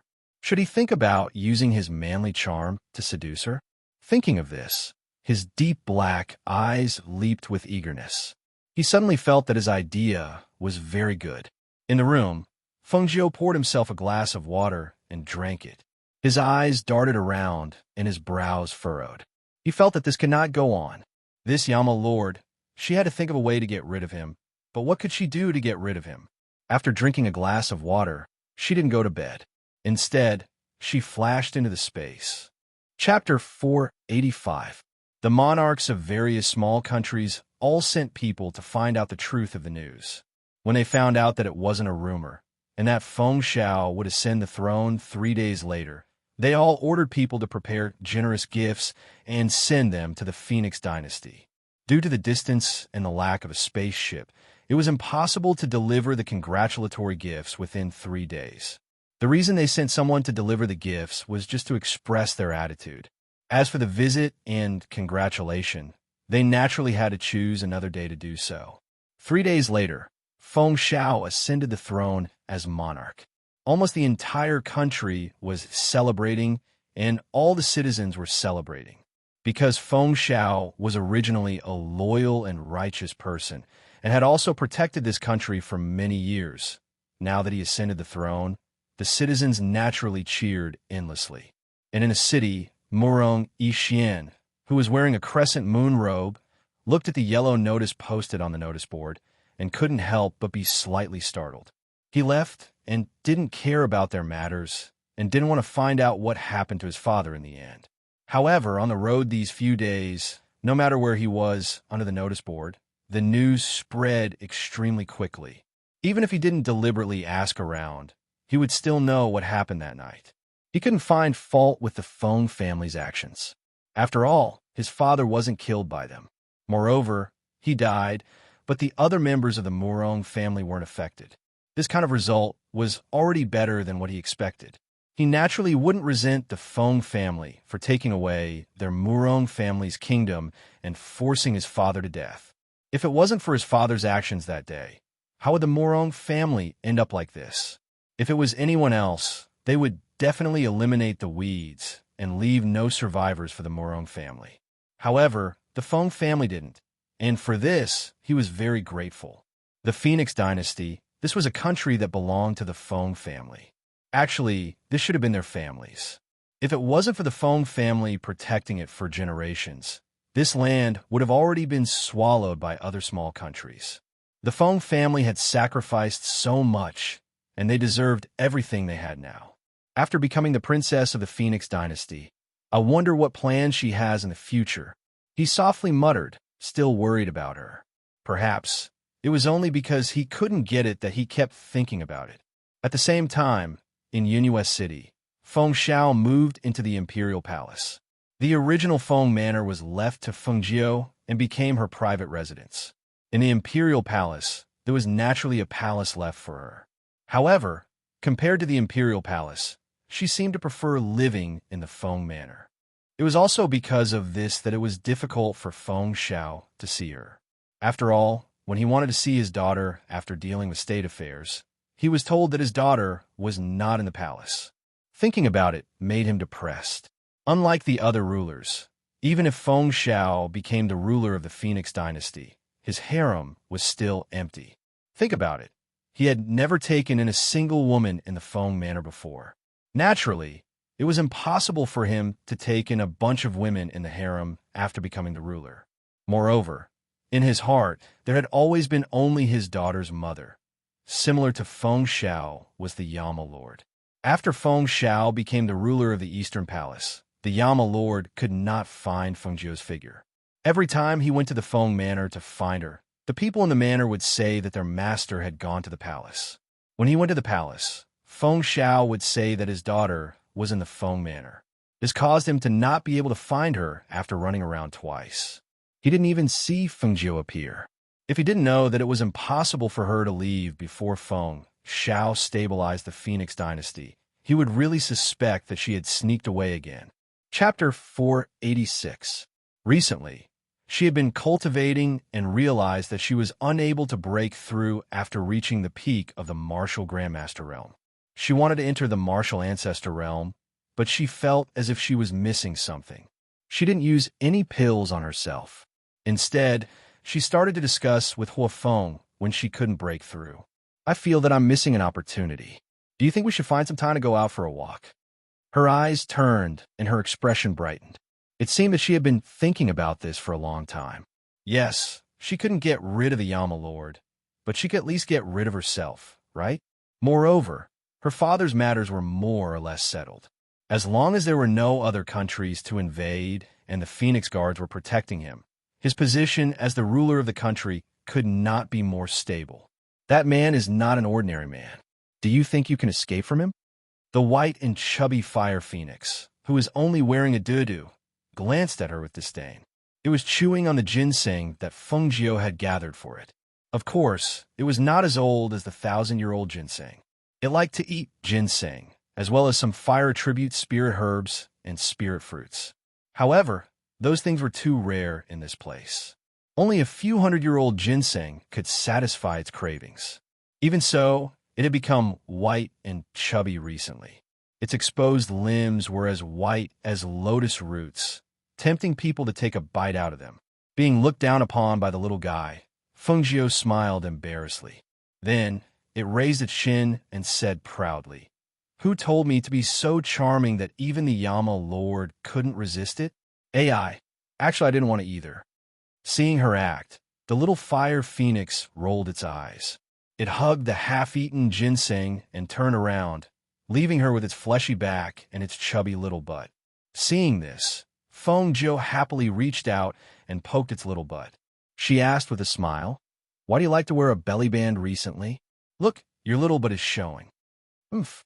It's good that my little bird is not showing," it said without turning its head and waved at her in disdain. "Don't stay here all day and annoy me like a coward. Hurry up and get out. It's going to turn the sky upside down if I can't find you." "Sigh. If I can't hide, then I'll just go out." She sighed softly. Then, she stood up and dusted off her clothes before flashing out of the space. "Coward." Little Fire Phoenix muttered and finished eating the ginseng. Then, it went to the place where the elixirs were placed. Outside in the courtyard, Yanju, who couldn't find her, had been waiting for her in the courtyard. When Feng Jiu came out of the space, he, who was drinking tea in the courtyard, paused for a moment. His deep black eyes flashed with a dim light as he looked towards the room. Her aura had not been there before, but now it had suddenly appeared out of thin air.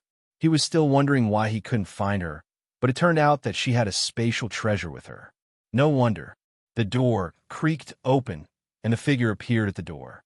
He looked at him and revealed a flattering smile. "Hee, Yama Lord, why are you drinking tea in this courtyard? Do you need me to accompany you? Not hiding anymore?" He raised an eyebrow, and his deep black eyes fell on her body, making her scalp tingle. Chapter 487. With just a glance, he could tell that there was a problem with her cultivation. He did not continue to harp on the previous topic and instead asked, "Have you reached a bottleneck in your cultivation?" Hearing this, Fengjiu's eyes lit up, and she quickly sat down opposite him. Yes, my cultivation is at the peak of the martial grandmaster level, but I haven't been able to break through recently. I think I'm missing an opportunity, so I was wondering if I should go out for a walk. Hearing this, the Yama Lord glanced at her indifferently. Are you trying to leave me behind to lie low for a while? Hee, of course not. I was just about to ask you, do you want to come along? Her thoughts were exposed, so she smiled embarrassedly and quickly tried to salvage the situation. Oomph. If you want to invite me along, you have to see if I'm in the mood. The Yama Lord snorted coldly. He was obviously happy, but he still put on airs arrogantly. I see. It's okay. I could do it myself. Her eyes were full of smiles as she looked at him with a cheerful expression. Hearing this and seeing her cheerful expression, the Yama Lord glared at her. Who said I'm not going? Don't even think about leaving me behind. The corner of her mouth twitched. This arrogant and unreserved man. Why can't he be more reserved? Cough. The Yama Lord put a fist to his lips and coughed lightly. He looked at her and continued. You can't reach the heavens in a single step in cultivation. In the past few months, your cultivation has improved by leaps and bounds. Many people can't keep up with your cultivation speed. However, this kind of cultivation is not good. You have to build a solid foundation for every rank. Otherwise, the higher your cultivation, the easier it is for you to collapse. Since you've already reached a bottleneck, take this opportunity to go out with me and train. Don't try to break through for the time being, otherwise it won't be of any help to your future cultivation. Don't take those advancement pills either. Piling up pills won't work either. Taking pills too often will make it easier for your cultivation to advance as you go further. Hearing this, Fengjiu nodded seriously, which was rare for her. Yes, I understand. Then, she looked at him strangely and asked, Yama Lord, are you really that free? You really don't need to go back to your house. The Yama Lord's lips curled into an imperceptible smile. He glanced at her and asked, What's wrong? Are you trying to inquire about my family background? If you want to ask, just ask. Why do you have to beat around the bush? If you ask, I will definitely tell you. Hee, there's no need. I'm just saying. She immediately retreated. She didn't want to know his background and family background. Knowing too much wouldn't do her any good. Seeing that she had instantly shrunk back like a tortoise, Lord Yama glared at her in exasperation. This cowardly woman. He had already made it so clear, yet she was still playing dumb. However, it didn't matter. He had plenty of time to waste with her. In the end, she would only be his woman. Thinking of this, his mood suddenly became better and the corner of his lips curled up. His handsome and resolute face was usually cold and tense, but now, because of this smile, the coldness on his face was softened. Fengjiu couldn't help but stare in a daze at this gentle expression. Chapter 488. What? Do you think this lord is a feast for your eyes again? He glanced at her and said coldly, This lord's tofu isn't delicious. If you don't admit it after eating it, humph. How would I dare? She laughed and immediately put away her drooling expression and put on a serious face. Yama Lord, then when do you think we should leave? Seeing her putting on a serious face, he snorted. You can let go of your father's place? As long as you can. This lord can leave with you at any time. Hearing this, she secretly rolled her eyes. What do you mean he can leave with me at any time? He said it as if it was something. However, she still had a fawning smile on her face and said, I can let go. I've left 4 golden core cultivators here for my father, and with the Phoenix Guards guarding, the other small countries won't dare to invade. If the other small countries don't dare to invade, the people from the various forces in the Phoenix dynasty won't dare and have no reason to do so. Besides, I know my father's abilities and methods. With his power and handling ability, he can naturally control the Phoenix dynasty. Especially since we were born and raised in this place. We can't be more familiar with it. There's nothing to worry about. This was also what she thought after thinking about it. Her father was very safe here, and he could make full use of his abilities. Even if she left for a year or so, she would be at ease. Seeing this, the Yama Lord looked at her. If that's the case, then let's leave now. There's no need to be in such a hurry. I have to make some arrangements. She thought for a moment and said, 3 days. We'll leave in 3 days. I still have to enter the palace to tell my father about this. Enter the palace? This lord will accompany you. As he said this, he stood up. Hearing this, she glanced at him and asked, I'm going to the palace to say goodbye to my father. Why are you following me? Are you afraid that I'll sneak away again? Cough. The Yama Lord coughed, feeling a bit awkward, but he didn't show it on his face. His deep gaze moved from her face to the other side, and said lightly, This lord also has to say goodbye. After all, he's an elder. All right, let's go together then. Her voice paused, and she hesitated for a moment. She looked at him and said, But when we go to my father's place, don't talk nonsense. What nonsense are you spouting? He was confused for a moment and glanced at her, but when he saw her winking at him, he instantly understood. The corner of his mouth twitched, and he looked up at the sky, speechlessly. Was this woman afraid that he would tell her about that night when she was drunk? You've reminded me. If your father knew that the two of us had already reached that level, he would definitely be more at ease with you by my side. He said seriously, but a smile flashed through his deep black eyes, and the corners of his lips curled up in an imperceptible arc. Fengjiu was stunned when he saw him walk out with his hands behind his back. He quickly ran to catch up with him. Yama Lord, I realize that you've become even more handsome recently. Your manly charm is off the charts. Old people again? I'm wrong. You can't be considered an old man. At most, you're a charming uncle. Uncle? The Yama Lord snorted. This lord is only 25 years old this year. I'm only 9 years older than you. And should I call you big brother? She asked carefully. Chapter 489. Fengjiu felt embarrassed. Did this person like to harp on this matter?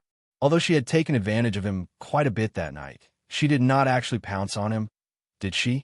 Also, who was the one that said that the alcohol was strong, then added that there was enough alcohol after hearing her say that she wouldn't cause trouble after drinking? It was clear that he was the one with bad intentions, and she had taken advantage of him. In truth, she felt that if she had not vomited all over him that night, the one that had been taken advantage of would have been her. That was why when she thought about it, she felt at ease. Who told him to have bad intentions in the first place? Leaving the courtyard, Huilang's shadow followed behind the two. Lung Shuang, who knew that Fengjiu was going to the palace, went to arrange for a carriage. After all, there was still some distance between here and the palace. Naturally, they could not walk. However, just as they left the Feng Manor's gates, they saw Guan Shilin walking towards them. Xiaojiu, I was just about to look for you. Seeing her, Guan Shilin broke into a smile. Seeing the Yama Lord to the side, he cupped his hands and greeted him. Brother, shouldn't you be at the black market right now? Why are you here? She walked towards him and asked. I have something to tell you. Do you have time right now? His gaze moved between Fengjiu and the Yama Lord. These two shouldn't be going out for a stroll, right? I was just about to go to the palace. I have something to tell father. Do you want to come? We can talk on the way. She gestured to the carriage to the side. Guan Shilin, who was about to nod, saw the Yama Lord glance at him from the corner of his eye. He then looked at the carriage and could not help but smile. So if it's like that, then I'll also go with you. I'll just ride a horse. You two can sit in the carriage. This carriage is very wide. The three of us won't be able to. As he spoke, he was interrupted. It's getting late. Let's talk on the way. As he spoke, the Yama Lord had already stepped into the carriage and entered. Seeing this, Guan Shilin quickly said, Xiaojiu, get in the carriage. It's the same if we talk in the palace. The Yama Lord's aura was not something a normal person could endure. If he dared to sit in the same carriage as them, he would probably be frozen to death by the Yama Lord's aura. All right, then we'll talk about it in the palace. She smiled and didn't force him. Only then did she get into the carriage. At this time, in the palace, Feng Xiao was sitting in front of a desk after finishing his work. At this moment, he did not have his usual majesty. In his hand, he held an amethyst white jade hairpin. He stroked the hairpin over and over again as if he was caressing the person he loved. At this moment, his eyes were filled with longing, tenderness, and pain that had never appeared before. Wanrong, our daughter has grown up. Do you know? She's really outstanding. If you could be by our side, How good would that be? He murmured in a low voice with a hint of sobbing. Men don't cry easily, but at this moment, tears welled up in his eyes. After so many years, the memories that should not have been forgotten were sealed away. The person in his heart that should not have been forgotten was not remembered. He felt guilty, his heart ached, and his heart was filled with longing.